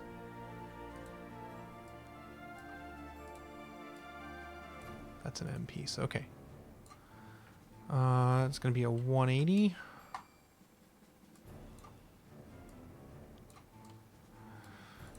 I actually think what I want to do here... Oh, see, we're starting to lose integrity. We need to put these things under parented objects because we're getting all over the place here. Lots of just random objects everywhere. Let's create a new things, a new parent, which we will call buildings. And okay, those are all the ones. Actually, never mind. Most of that is actually just the prefab junk, which I kind of threw it there. Junk. And that's all the pieces that say castle, I think. Are basically I was adding each one of each prefab out into the scene so I could see what they look like. That's a tree, market, tavern, outdoor building, path section. Okay, so path goes with paths. And then all of these other ones go with buildings. Cool. Now, let's see. I think I want to do one less of this object, though, and I think I want to do the path curve one sooner. And then grab one of this one. Connect it there. And then, do we still have the path selected? We do. Let's grab an end piece. 90 degrees? Nope, negative 90 degrees. And snap that there. That all look right? No weird edges? Not that I could see? Cool. Now, I kind of like the tavern here, but it could be... Honestly, it could be more central down the pathway. And then we just need more buildings.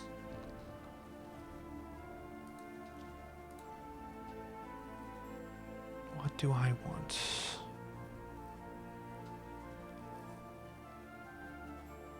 What was the tavern called? House. _ house.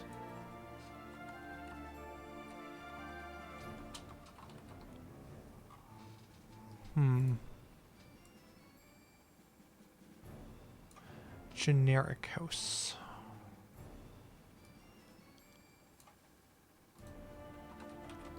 Feels like we should be building this thing in the opposite direction.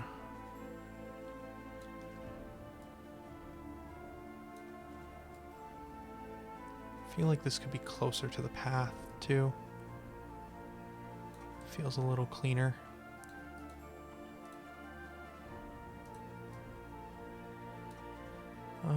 That's a generic house. Is there more generic houses?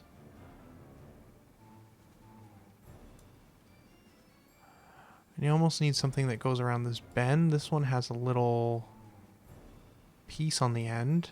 Is this a forge?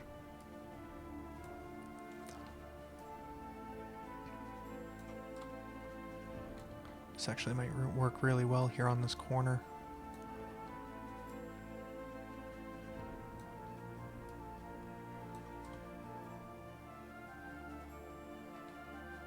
Huh.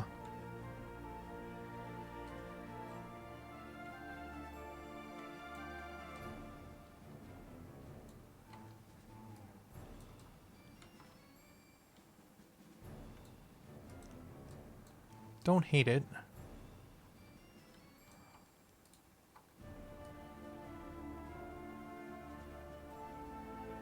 Just playing with how much of an angle I can get away with here.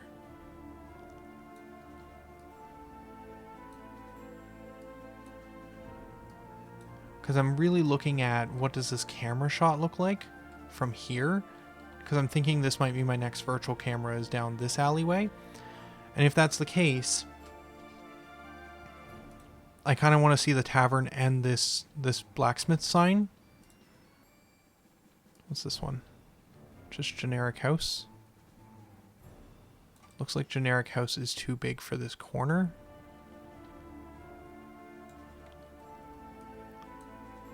Unless I turn it slightly. Again, as long as the camera never shows that clipping, we are okay. I don't know how I feel about it sitting on the path, because I feel like if any of these doorways sit on the path, then all of the doorways should sit on the path.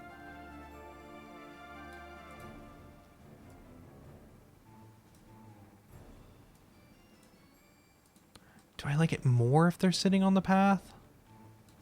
Kind of, actually.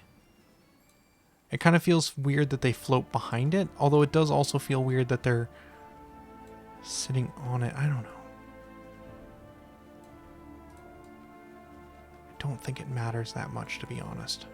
Again, we are doodling is what we are doing. We are not creating the most masterful town that we have ever seen.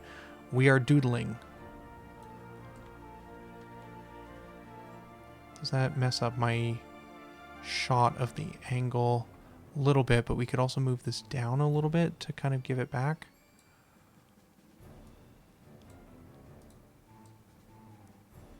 I don't mind it.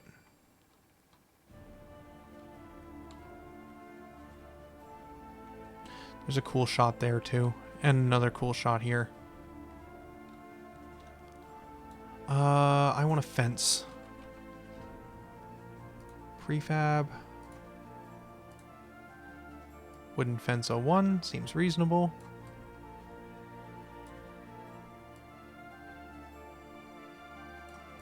Just like that. Simple. Clean. Props. Let's make another essentially folder object, which is called props. We're going to stick this fence object under there. We're going to stick all these other houses under the buildings section and the path under the path section. Okay. This feels a little too empty around the outside of this structure now. I don't think I want to have a second one, and I don't know if I really want to put more buildings shoved in here. This feels pretty close. We could center this whole thing a little bit more. But again, I don't think that makes it feel better. It still just feels empty, just now centered empty. Okay, let's play with some more cameras. Because as we play with cameras, we'll get a better understanding of what we actually want here. So camera 3, we want to be lined down this direction, I think. Like this.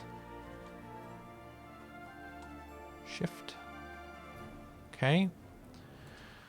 Now, weirdly, we want to have another invisible collider, I think. Might actually be the magic way to make most of these cameras work. I think I want a magical collider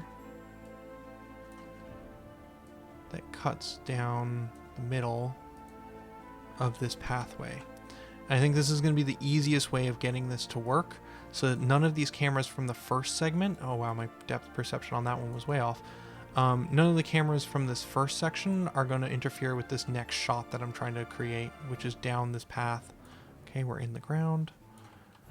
And we're going to just whoop.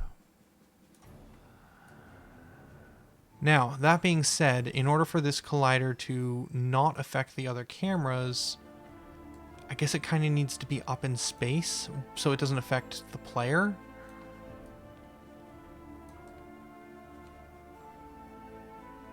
The angle on this one is really tricky, actually.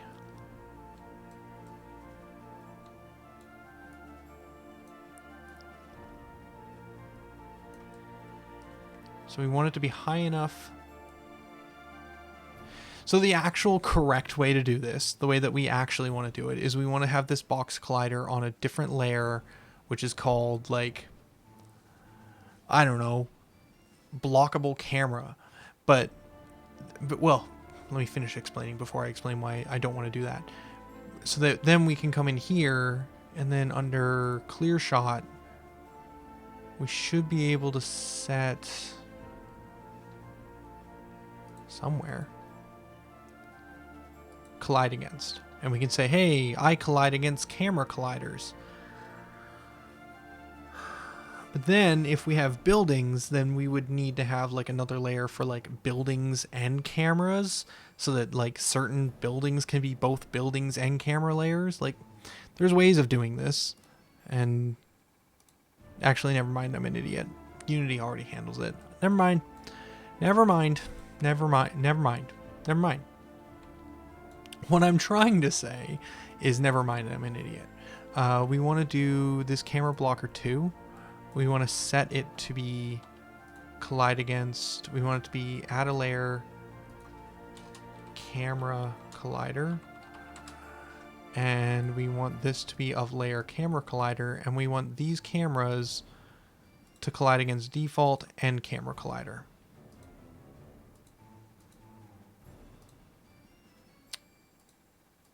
Clear as mud. Okay. Now, when we go to the third player controller, we want this thing to have collision info. How do I change your collision?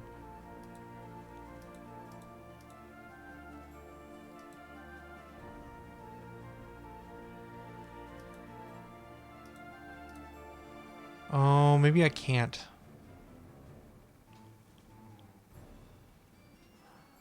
So I want to have it so that the character doesn't collide with the object, though. That's the tricky bit, is I want these camera blockers to be of type camera collider, and I want camera collider to not actually be a physics object that blocks characters. So how do I do that? It has been a while since I've worked with Unity physics. I want this to be a collider. Can I make it a trigger? Would that still block it?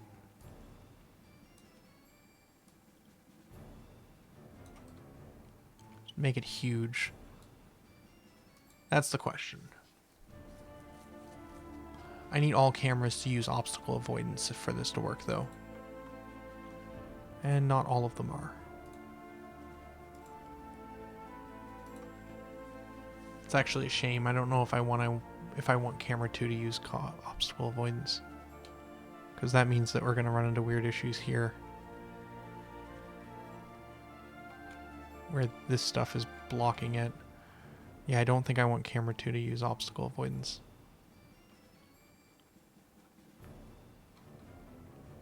Yeah, so the trigger means that it's not blocking this camera. So if we turn off the trigger, yeah, now it's blocking. But now it also blocks our character. So we want this thing to be a blocker for cameras, but not a blocker for characters. And I don't remember how to do that.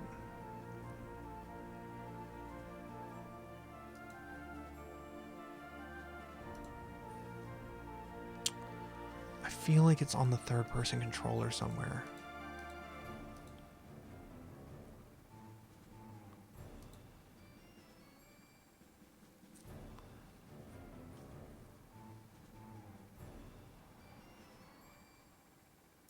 Okay, well, regardless, let's just say we go up so that it doesn't block the character. That should be high enough, but it should be low enough to block cameras. There is a way to do this. I don't remember what it is, but there should be a way.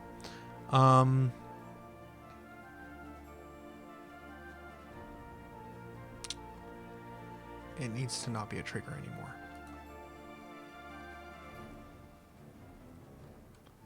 That actually works surprisingly well. Except for that spot right there. Which, you know what? I could put barrels there. There are ways to fix these things that are not pleasant, but that will work. Okay, so the only thing here is that camera 2 cannot be obstacle avoidance because it just freaks out inside that little marketplace area. So I don't want camera 2 to be obstacle avoidance, but I also don't want it to take priority over camera 3.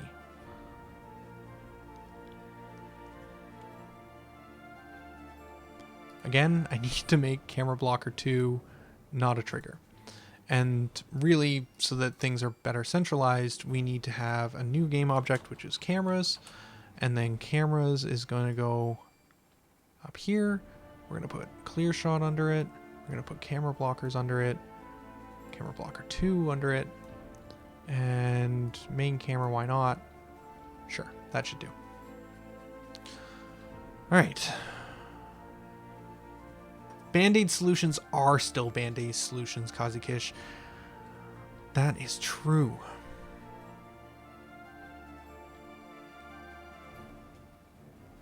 So here's the issue. So now we need to make sure that camera 3 has an optimal distance, which is 4 maybe?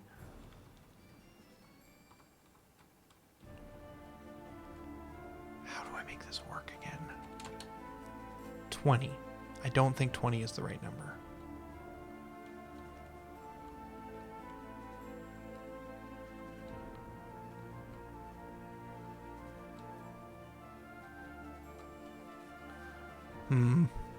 What about 10?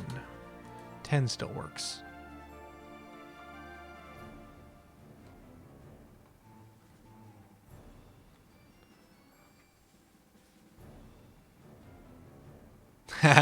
Barrel solutions are still solutions. This is also correct. What did I change that to? 10 in the end was a okay number.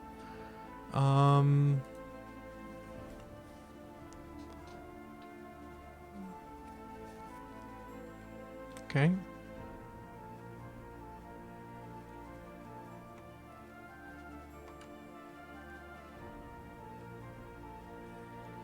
Actually really liking that, to be honest with you. I think it was the other way around. I kind of like a 0.4 dead zone on height and a 0.6. So that...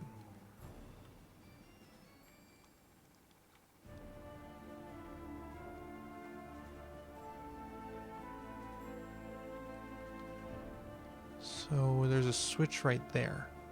But I think that can be solved by my next part, which is finding what this next camera angle is. Once I get down here, what is my camera angle? I feel like this one's actually really tricky because part of me wants to, I guess, do this camera angle, but that's a pretty big flip. I want to hide a treasure chest right there. Feels like fun. Feels like fun. I feel like we're finally having fun, people. Do you feel the fun?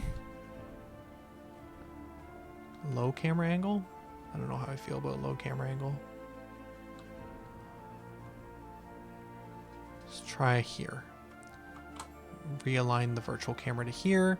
Let's give it an optimal target distance of... Oh, I don't know. 12? 8? 12? 12.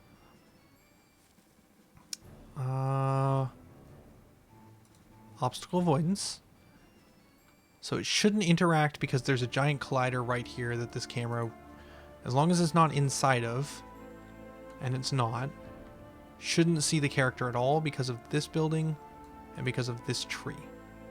So we shouldn't have to worry about this camera. So that's, you know what, there's a good reason to put that camera in that corner.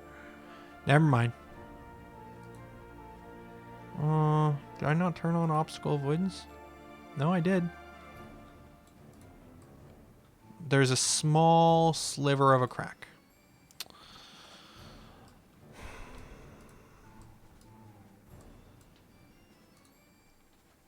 Well, I mean, I think the correct solution there is because the character can't fit into that crack. I think the correct solution is to just add another camera blocker in that space.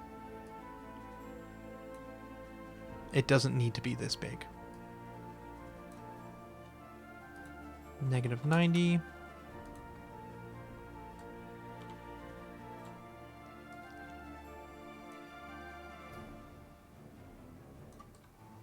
And then we just shrink it way down.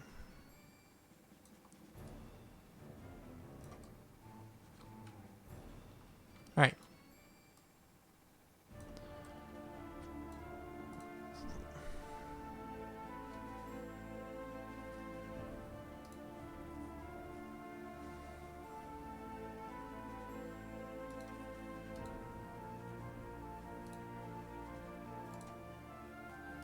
All the cameras now have to also be constantly being set up to camera colliders as well. Okay, so what we really care about is this transition. Make sure this one's still working. Did we not reset this? Sad, I'll fix that in a second. And then we come up to here, and then once we get to here, it switches to this one. That worked. I don't know why it worked, but it did. Is it because camera 3 is a 10 and this one is a 12? I don't know. I don't know why that's working. But I'm not going to really complain about it, to be honest. Alright, so then let's fix the dead zones for a couple of these guys. Don't think I care about any of those options. Okay. 0.4, 0.6. For this one here, with this camera angle, Control-Alt-F to align my camera to it. I'm actually kind of curious about... We'll have to get there and see, but I'm curious about the dead zones there. I might want more of a vertical dead zone than a horizontal, because it's more the character coming at the screen.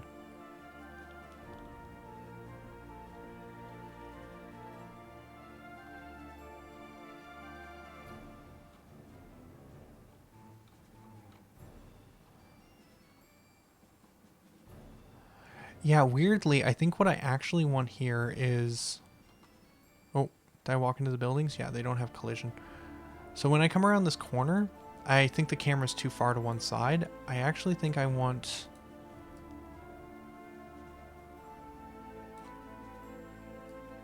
maybe the opposite? Yeah, I want the opposite. I want there to be space here.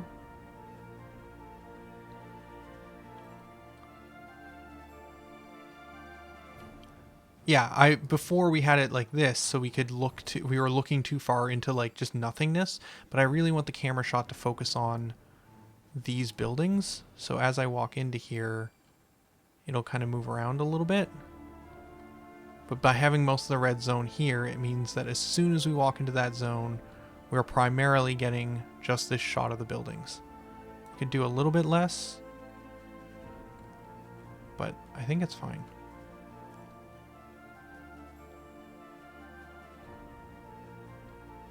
Actually, I think I want a little bit more. Now, the trick will be finding these stats again here in a second, but I guess I could copy component, paste component to get this. Walk into that door. Walk into that door. Maybe put a tree here. Oh, weird. Oh, it's because the dead zone's too big now, so I need to reduce the size of the dead zone by... Not that way. Not that... Well, I've kind of just ruined everything, haven't I? Oh, I can fix it.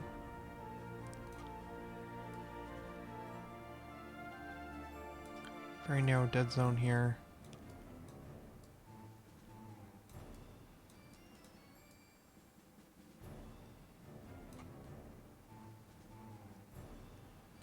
It's actually kind of tricky to get this one, but this is probably one of the most severe angles we've gotten so far.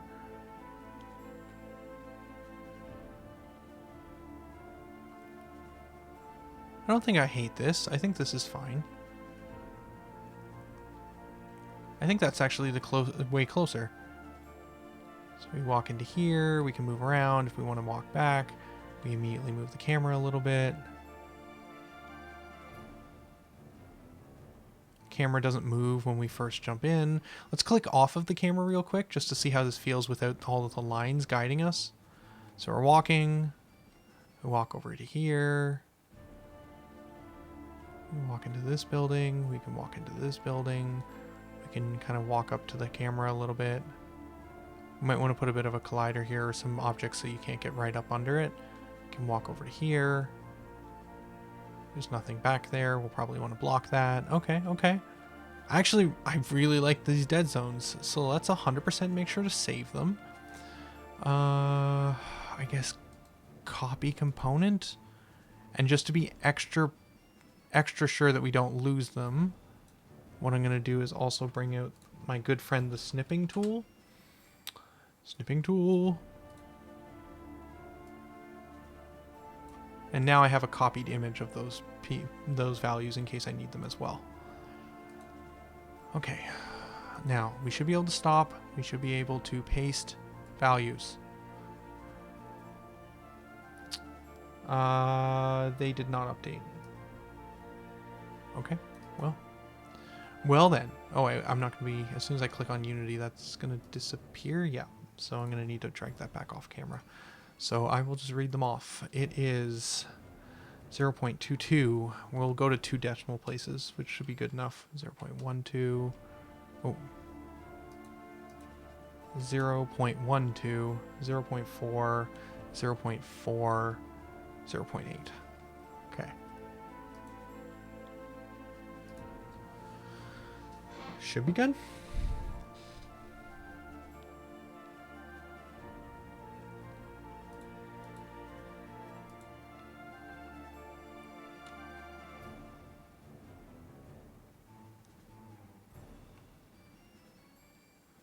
Oh, something didn't go right.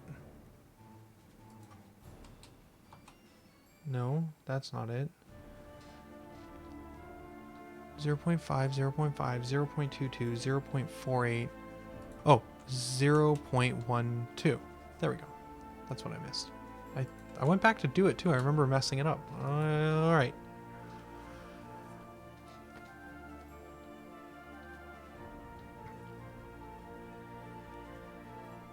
Okay, we're moving. We're moving.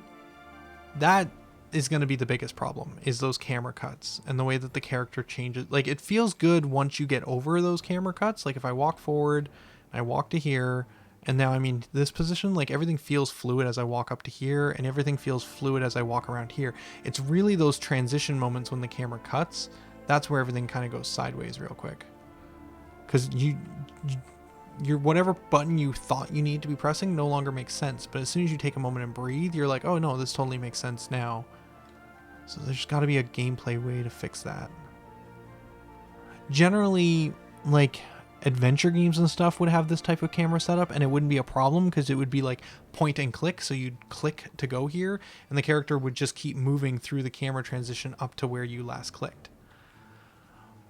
But in Final Fantasy VIII, I guess it was mostly because they did the fast cut.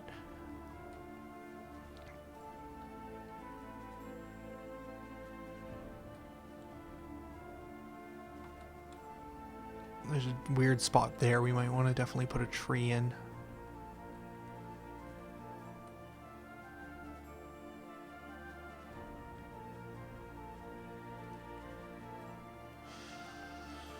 Alright, now I want to put another camera in this corner for secrets, and I want to see if I can pull something like this off. So we've got cameras everywhere, but now I want to have a camera specifically in here. Maybe we do the same thing where there's a camera collider up here that's kind of... and then make this one a really high priority.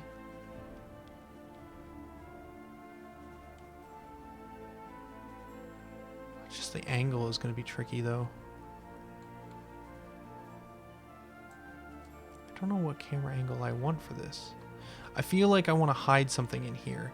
And actually I didn't, I legitimately didn't know there was a door over here. So now I kind of want to just hide like the door. I think the door is enough of a surprise to be like, oh, maybe it leads into a basement or a secret area or something that at least gives it like, oh, the door is the thing that was interesting when you come around this corner.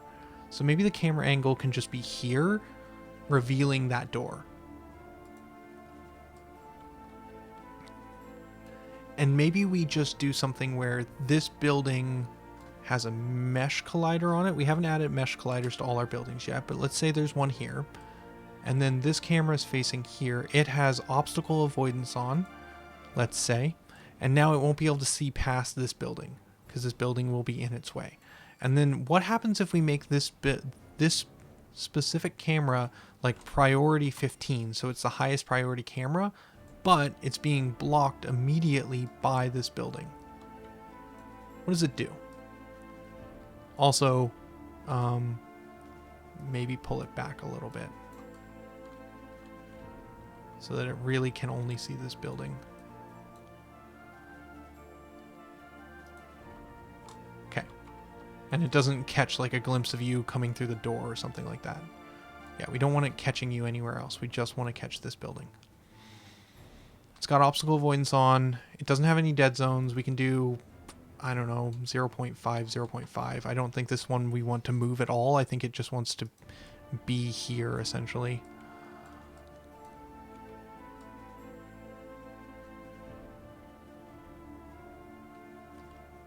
Why do I not see this virtual camera? Like, there's no icon gizmo thing for it. Whatever. Moving on.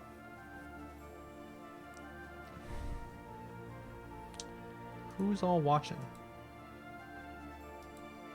Got 5 viewers on Twitch. Are you guys enjoying this? Are you enjoying me slowly going insane playing with... No, I'm actually having a ton of fun. Are you having fun watching me have fun play with cameras?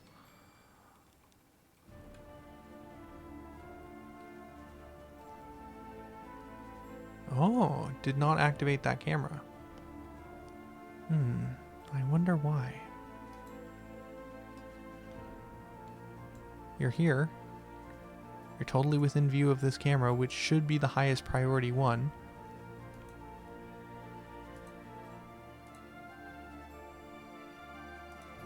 Mesh collider? Now it's the highest priority camera.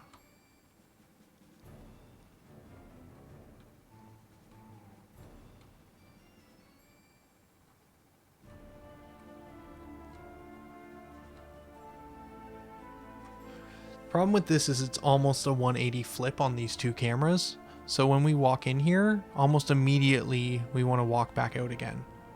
Again, we're going to have to solve that for all these camera flips, but that's kind of the one major problem we're still running into.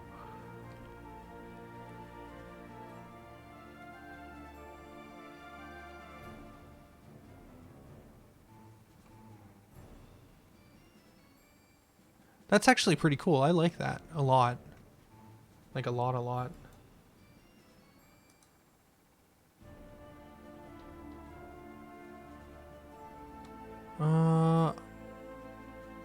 Okay. So we've successfully kind of built up a little doorway. I think the only thing that we had to do here was...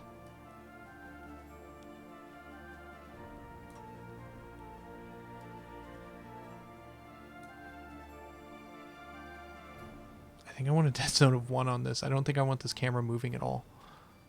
I think it's like a static position. And it should only be able to see the character from here, so it shouldn't have to move at all. Yeah, I like that.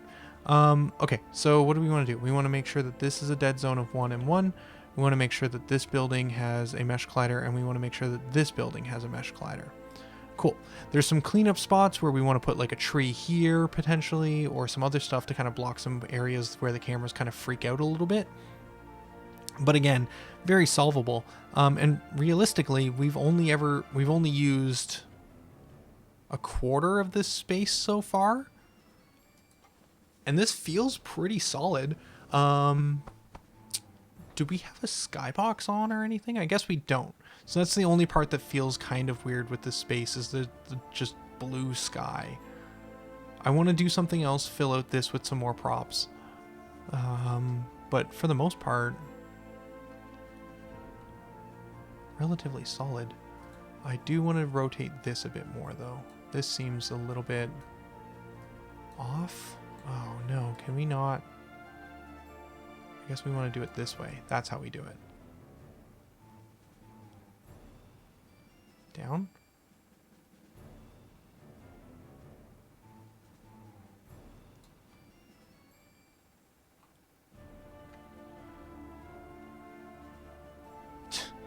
Nope.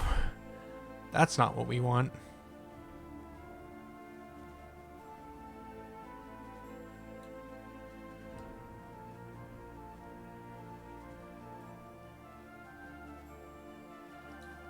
Maybe that? This is going to be the trickiest part. What is this basically? 0, 0? That's actually pretty convenient. Oh, I don't want that camera to move though. That's still the tricky bit here. It's that I don't want to move the camera, but the camera is on look at, so I cannot change its position.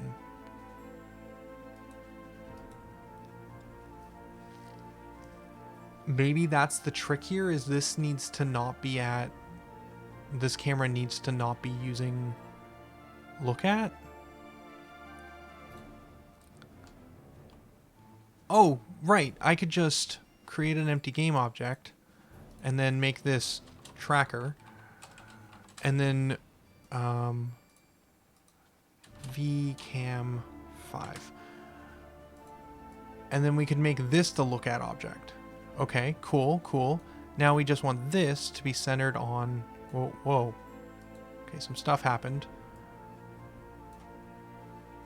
Okay, don't want that under the camera, turns out. But we want this facing the door, basically.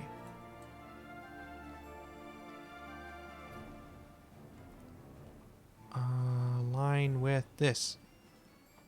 Align. I don't know if that's going to break by putting it underneath. But only time will tell. Cool. So now we're tracking not on the player, but we've overridden it to track onto basically the door as our center focus. Playing around, we're walking, we're exploring. What a neat little village this is. Whoever built this must be a super cool dude. Whoa. Um,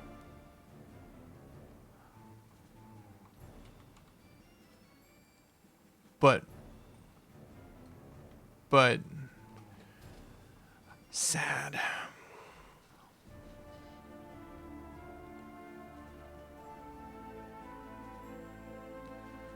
So if we're not tracking the main character, or we're... Why would this do this to me? It's because the far away one has obstacle avoidance. I get it. I get it.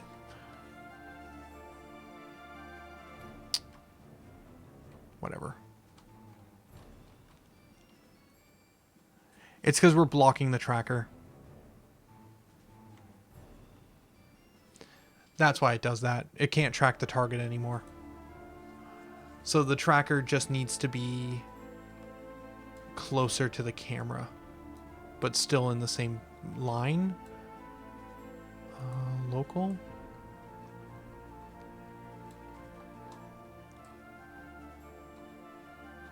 Just needs to be in a spot that the player can't get to.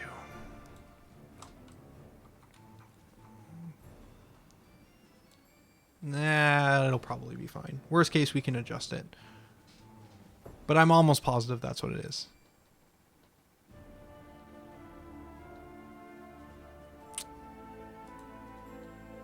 Well,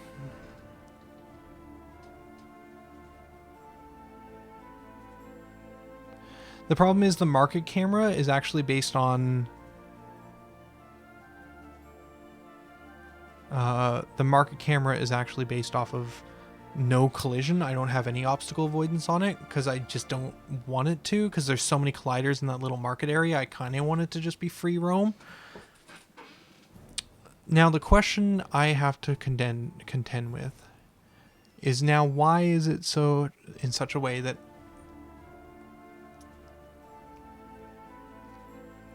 it's because this is the highest priority, right?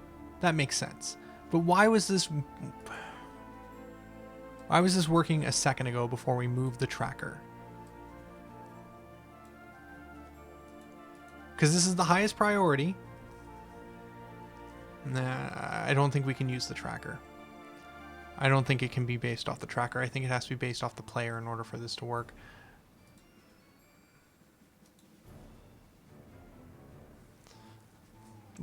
Whatever, it's fine. I'll figure out a way to lock the perspective of that camera to a specific angle, but only shows up if the character is in shot.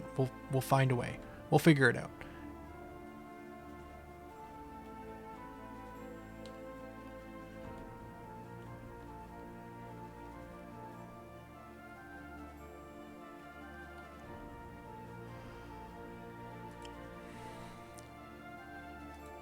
All right.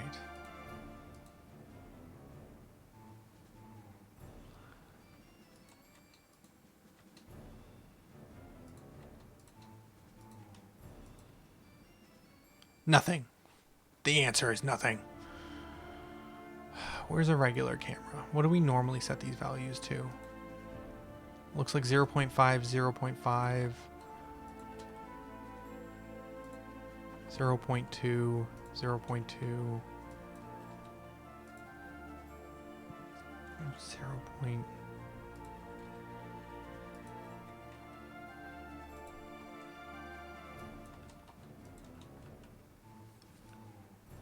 Normally something like that.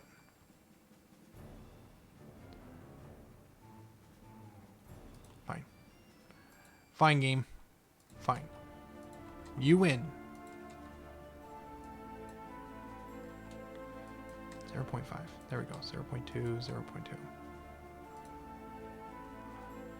0.8 normally.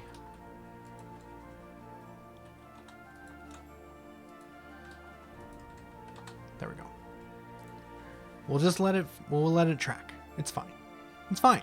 It's fine. Don't worry. It's fine.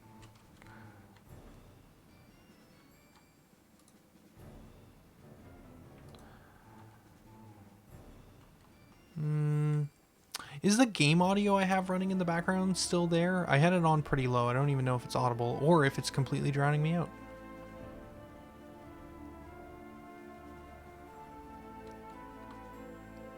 or if it's annoying. Oh my god, that corner will kill me though. It's fine. It's a cool little corner. It's not a big deal. Especially when I get rid of the boxes, it's 100% fine. I think there's a bunch of ways that we could fix it better, but for the time being, this will do. Speaking of things that will do, one thing I'd like to do is maybe grab this end path piece and see what it looks like if we stick it here.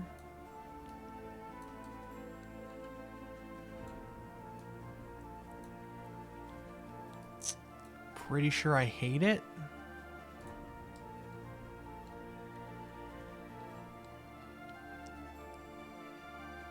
It's fine. It's fine. All right. Why are my shadows so crummy? Such crummy shadows. It's fine. Okay, so we've kind of built this little market area. We have this area. We want to flush this out with trees and props and stuff, but let's continue kind of gray blocking in essentially the most basic attributes of this area. So, another garbage house, which has no discernible properties, can go here.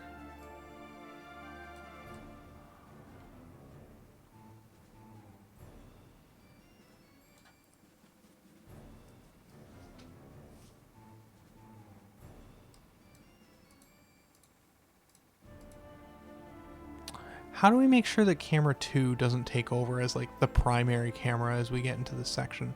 Or do we care? Maybe camera 2 is this guy.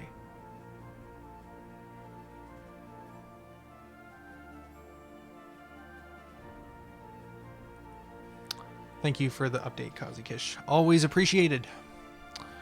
Let's see. I'm slightly behind on chat, I'm sorry. But I am focused. Any more hanging pieces that are just hanging out? Nope. Looks like we've been pretty up to date with putting things away. Except for that random grass piece. So...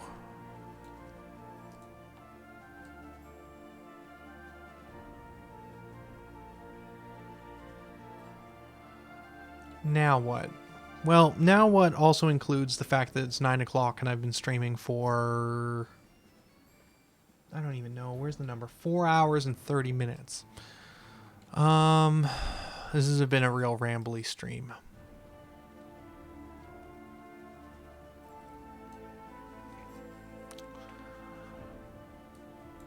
I'm kind of getting bored, or not bored, but my brain is starting to burn out on level design.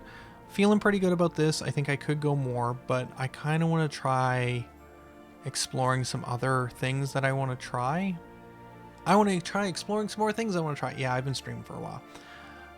There was another piece that I wanted to play with on this particular stream, which I'd be interested to at least get a first attempt on. Let's try... How do we want to go about doing this? Let's create an empty object. We're going to call this interactable object. We're going to add a box collider. It is a trigger collider. It's in nowhere land, which is super fun.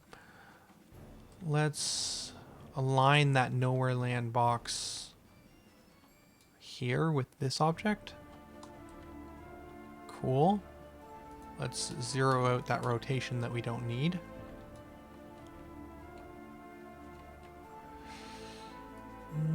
Shouldn't need to do this too much. It really doesn't need to be this big at all, but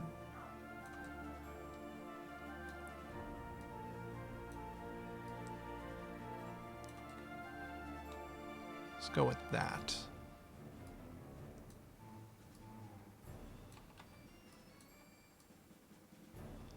Again, doesn't need to be this tall. It could literally just be on the ground in front of the door.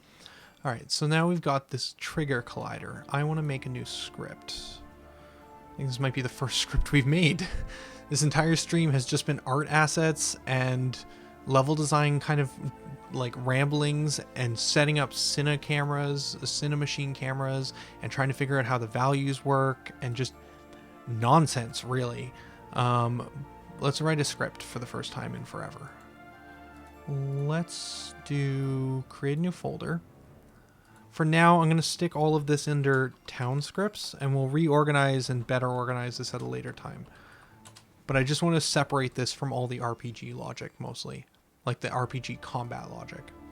I want this to be generic.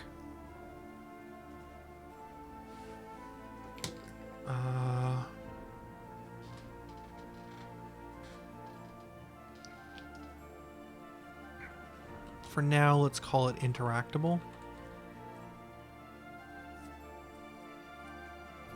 Trigger.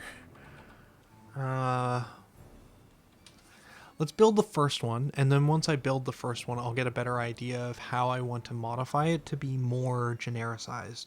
Because I really want a lot of the pieces that I build in this project to be data-driven, and if not data-driven, reusable in such a way that you can kind of almost connect pieces together to create content, rather than having to make everything individualized. Void on... actually, I think I saw recently in a tutorial there's a way to do this.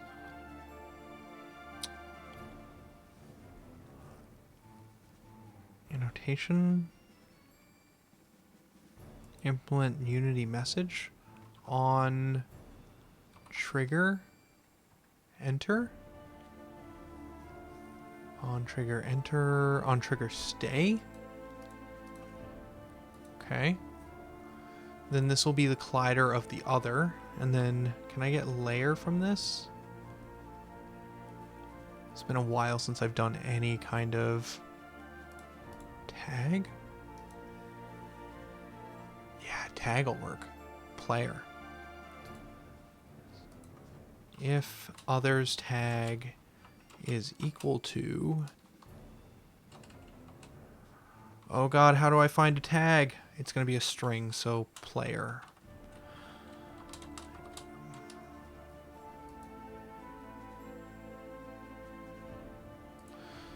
If the tag is equal to player, then debug.log found you. This is going to spam hard. Alright, but it'll tell us whether or not it's working.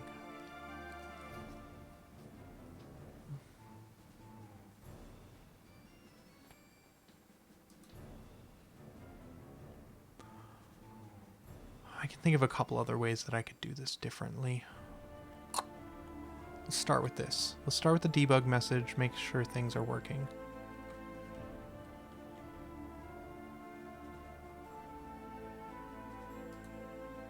Yeah, okay, so when we enter that thing, it knows we're a player and it spams found you. Just to make sure that there is also no other issues, we're going to add a mesh collider to this thing, which really should just be a box collider. This thing doesn't need a mesh collider. I know, it's super inefficient. I'll replace it later.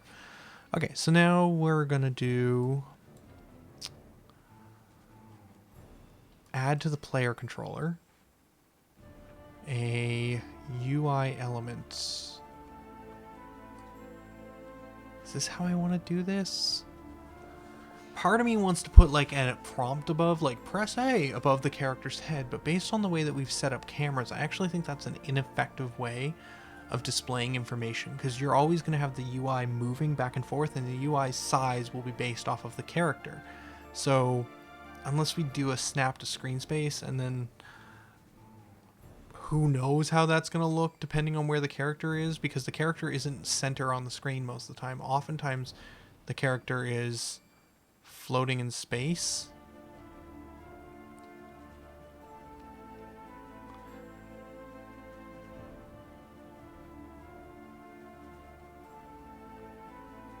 I think this would be solved, this problem here, with either A, putting a collider on this building, which we haven't.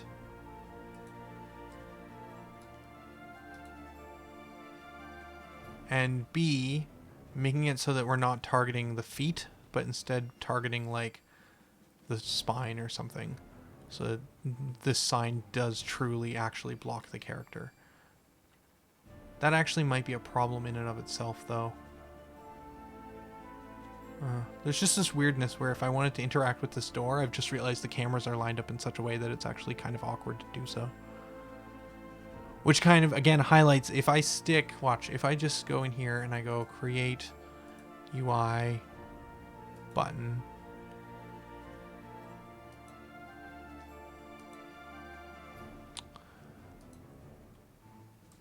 We're just going to be off here in space somewhere because UI. It's going to make a canvas for it. Can I make this canvas? There's ways of doing this. World space canvas. Let's position it over the character. Let's make it super tiny. I don't think this is the right way to do this at all, but I don't really care right now.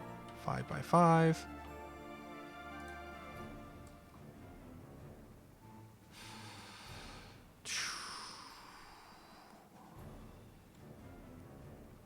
Well, I've lost it. Never mind. It's kind of all gone askew. I thought there was a way to make this thing camera space. Screen space overlay. Screen space camera. Screen space world space. World space has no specific event. Camera is registered, blah, blah, blah. Should be registered to the main camera, which will always be this guy, even though we have a bunch of virtual cameras. And then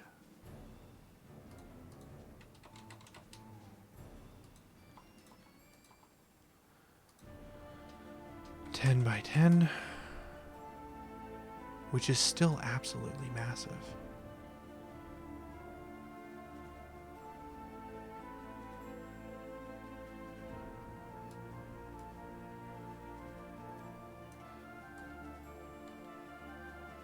Yeah, this is the wrong way to do this. I can't remember how to do world space canvases.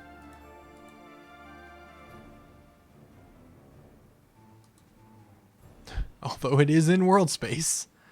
That's for sure.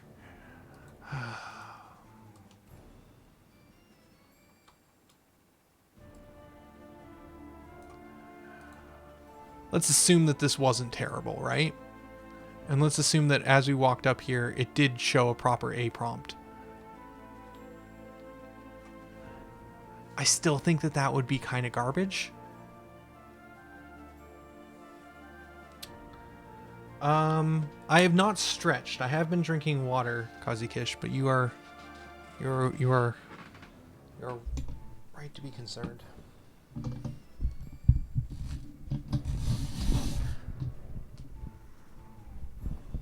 Okay, I'm standing now. The mic has been moved. I get excited. It's the first stream back in like almost a year. I don't know how time goes like this, but somehow it's been that long. I thought it had only been like 3 or 4 months since we last did something with this JRPG thing, but it apparently was July, which, what? All right, but let's assume for a second now that I could get this canvas thing to like not be a dot, because right now this thing is like a pixel wide. It's a 1 by 1 pixel almost. And so that's ridiculous. We could never do something like this. But let's assume that I could get world space canvassing working and it, showed up and it kind of did something like this. But maybe it always faced. I think what I actually want legitimately is I want it to be a screen space camera in which the button finds the character and then positions itself above. I've done that a number of times. In fact, I think we might have that done in the RPG combat side when the damage comes up. I think that damage is doing that code. So we have code in this project to line a canvas above a character. So we could make it so that when we walk up to a door, the button appears, it's flat on the screen, it doesn't turn sideways like this, and it was above the character's head. I don't know if that's a good idea. Because depending on where I am in the screen, that will... I don't know. Because again, what if I'm on the side here? What if we have one of these cameras where I have a really cool dead zone I like, and then we have very little space? Then maybe it has to be like offset from the camera slightly so that it's like, I don't know, has enough room so it doesn't go off the side of the screen?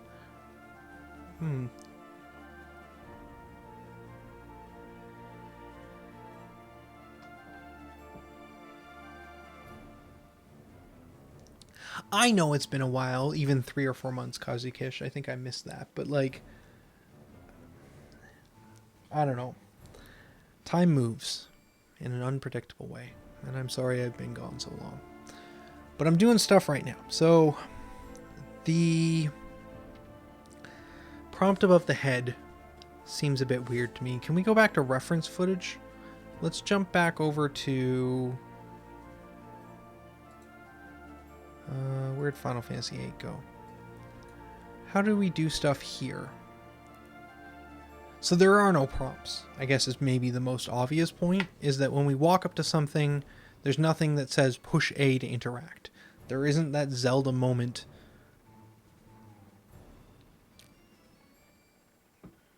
Well, maybe that's the better question. How does Zelda do it? I like how I'm only showing YouTube videos from my own stream. Hey, have you not seen my Final Fantasy VIII playthrough? You can check it out right now on YouTube. It's over a couple years old, but you can see the whole thing. The game's only like 1 billion years old too, so whatever. Let's see. Zelda? The Tolly? I've done Zelda before, right? Breath of the Wild? That was a series I never finished. Look at this, 25 parts.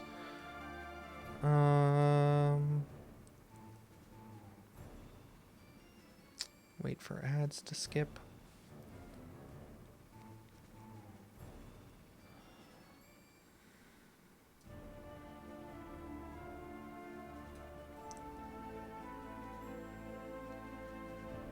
Alright, let's skip to the middle of this video.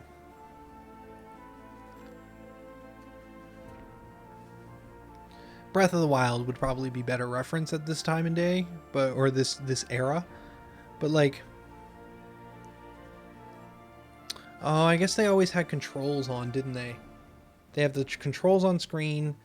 You can push it, and it kind of changes rapidly between what the different buttons will do.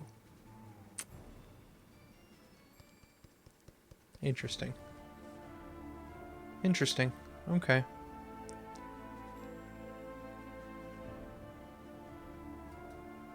That's interesting reference. Well, I'm not saying Zelda would do pop-ups, but I'm trying to think how would I have a moment where if I walk up to a door, I want the player to push A to interact with that door. That's my moment, right? And so if that's the case, how do games normally show that information?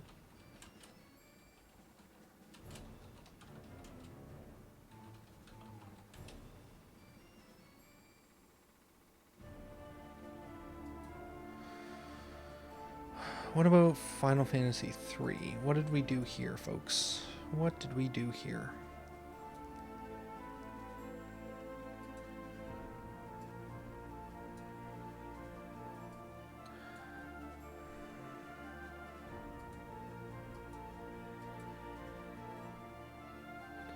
Again, I don't think there's any kind of prompt when we walk up to anything.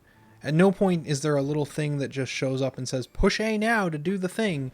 It's just you have to push A on everything until you find something that does something. And so that's part of the exploration, is pushing A randomly on stuff. So we could do that.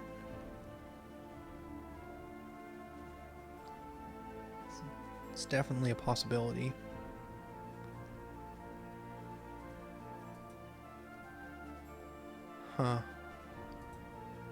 Anyone in chat have any thoughts on, like, I walk up to a door and I want to prompt you to push A? I guess like Fallout would be another one that we could look at. Let's just go through my entire streaming history. Fallout 4, I guess. That was a game I played.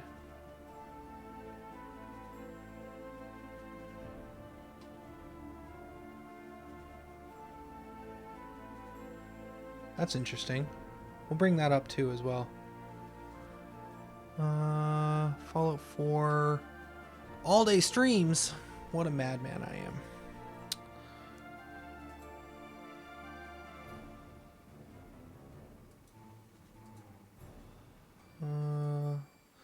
We've also got Suikoden 2. We've got fighting, it looks like. Is there any kind of talking? These look like real cutscenes.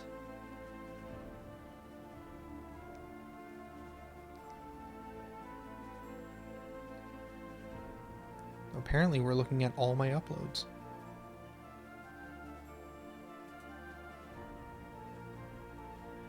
Wait, did I just show the ending? Shoot, that wasn't intentional.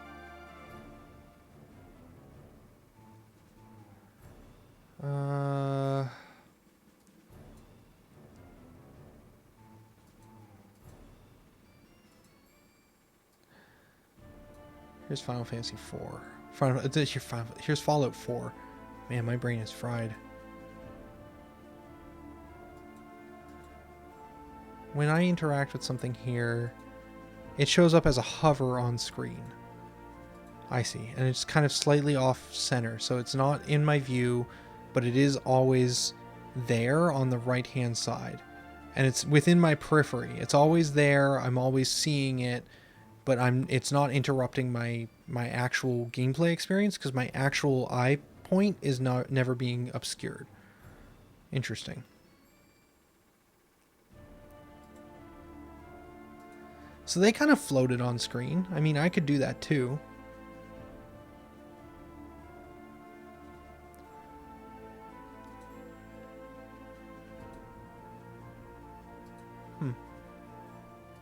What's chat have to think?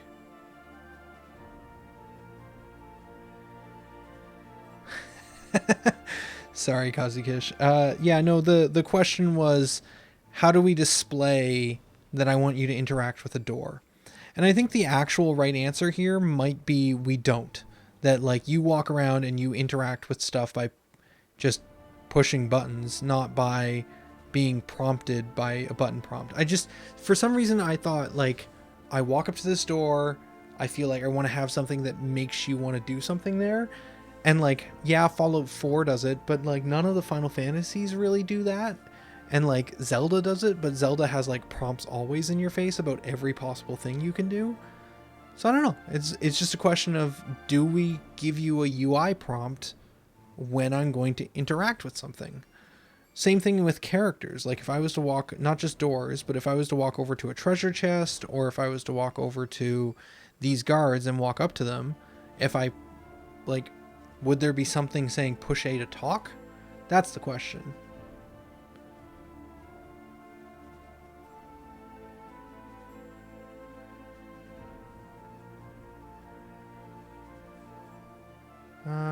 No, I think if you can go in, press A and it'll let you. If you can't, then you can't, unless you can later, and maybe you'll prompt about it. Yeah, okay. Maybe we leave it for now. I mean, it's actually technically less work, and it's not unprecedented. In fact, in some games, it's part of the experience, is pushing A on stuff to see if you get any kind of interaction. Or not necessarily A, but whatever the interactive button is. I think it was X for whatever reason. Like, it could be whatever button you want it to be. X, circle, triangle, purple. There's a purple button somewhere, right? Z.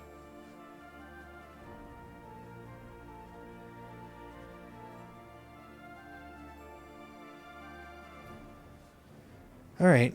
Well, I'm going to sit back down. I've been standing.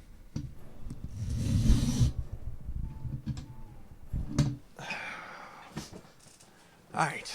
So, based off all that,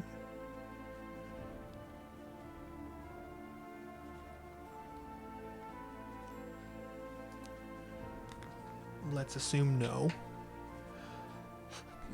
Let's assume no, we're not going to prompt you with prompts as you walk through the experience, but there will be things that you can interact with to do things.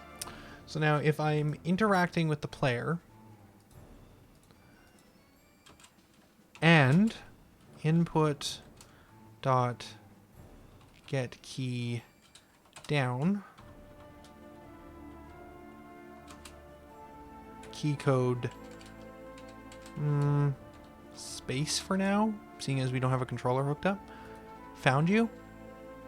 Same thing, but now you have to hit space in order for it to say found you.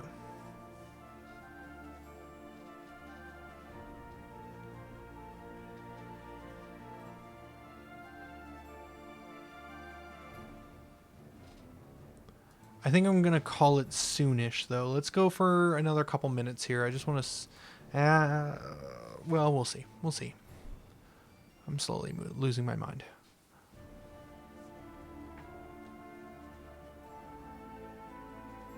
Cool, cool. Freaking out cameras. That's cool. Found you.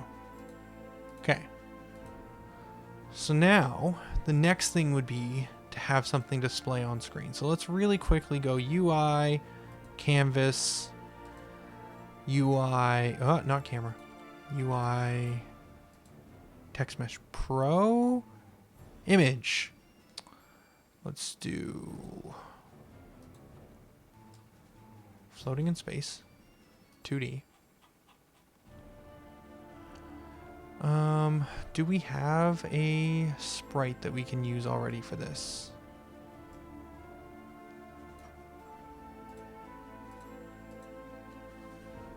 Didn't we have a whole bunch of menu panels that we built or bought that we were using?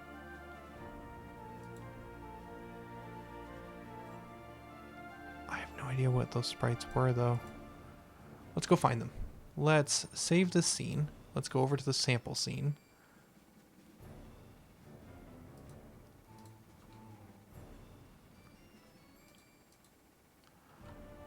This looks like 100% what I'm looking for. So let's go back over to the level design playground. Canvas, paste, drop this in here. Delete that other image. Let's center it.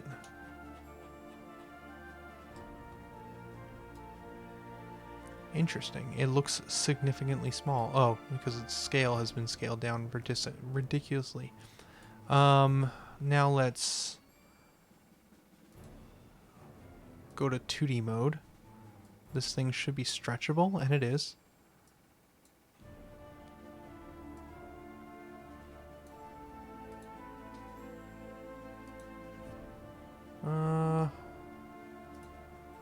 Stretch. Left 50, right 50. And then bottom 50, top, I don't know, some number that makes sense. 450. Okay. And then we can do this thing. We want to be left aligned. We want it to be somewhat smaller. 20 by 20 by 20 by 20. Okay, and then we want it to be top aligned. Actually, we probably want it to be a bit more margins from the side. Cool. And now we can say this door is locked.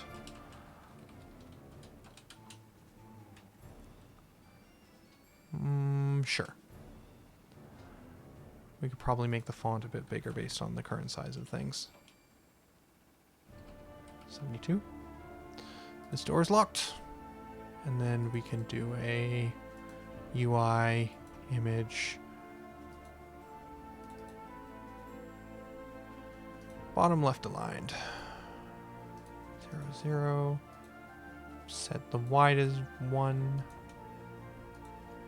It's the opposite of what I want to do that and that. Okay, and then 20, negative 20, and negative 20. Nope, positive 20. There we go. And then this thing doesn't need to be nearly as big. We can go 50, 50.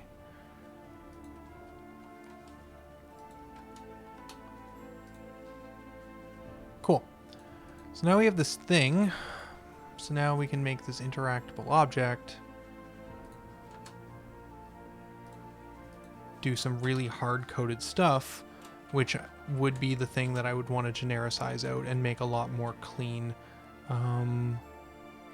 dialogue.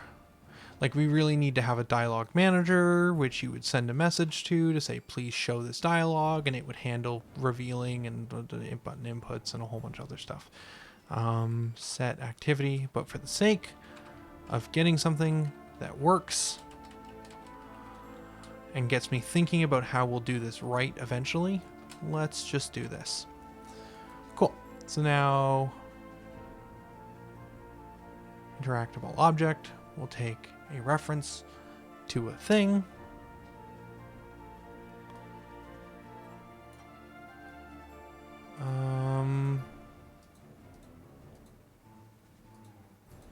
Interactable object takes a reference to this thing, and my super hacky code is complete. Well, as soon as I turn off the prompt.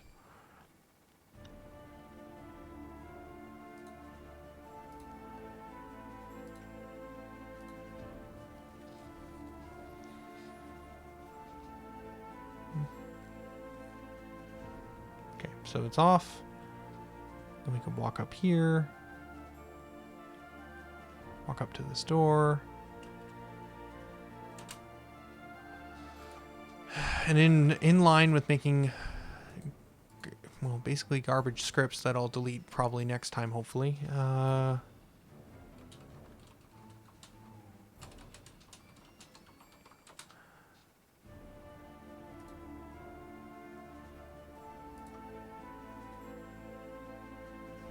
on, I believe in you, computer. Want this code. Disable if active. Just says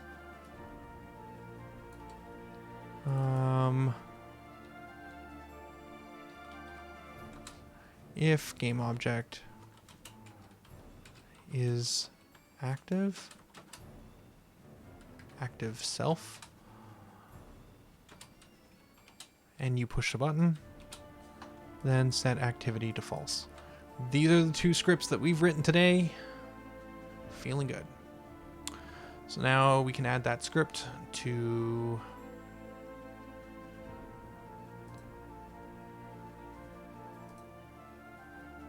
this thing, like so. And we should be able to walk up to that door, press a button, get a canned image that only says one thing to appear, and then we can push a button to make the canned image disappear. Once we get this a little further along, ooh, does that do what I think it does? Is it disabling it as soon as we activate it? I'm gonna do another super hacky thing. Script execution order. This has changed slightly since the last time I saw it. Oh, that got rid of it. That's not what I wanted. -200. Haha. Fly. I think that should make it activate later. Maybe we want it to activate sooner. We'll see here in a second. I also should add a debug line to see if that's what's happening.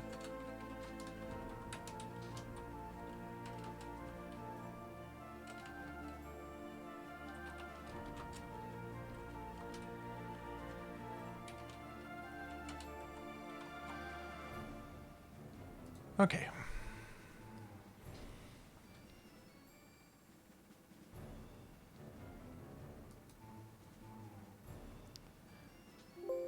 It's bogging down a little bit.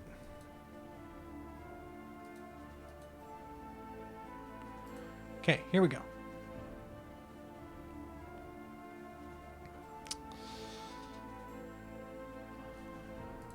Null reference, huh?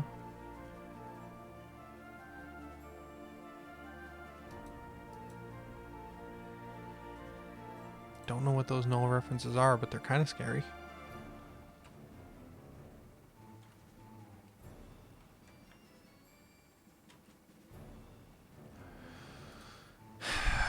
Yeah, so basically on the same frame that we turn the object on, we also get the key down, and it turns it back off again. Well, it was a silly little script that I was trying to do real quick, and it turns out that it's even sillier because it doesn't even work.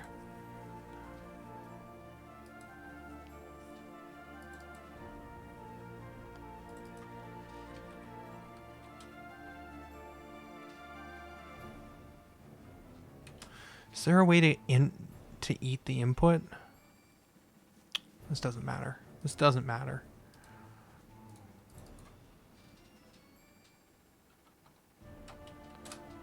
You have to push Z in order to close it. Problem solved. Alright, so this is really all meant to just be a talking point, and it's now turned into something that's actually requiring real work, and that makes me sad. So, essentially what I'm trying to get at here, which I've been kind of rambling against and kind of not being able to get to the working thing to speak to, but in order to have this, the next step in kind of getting this up and running is to be able to interact with stuff.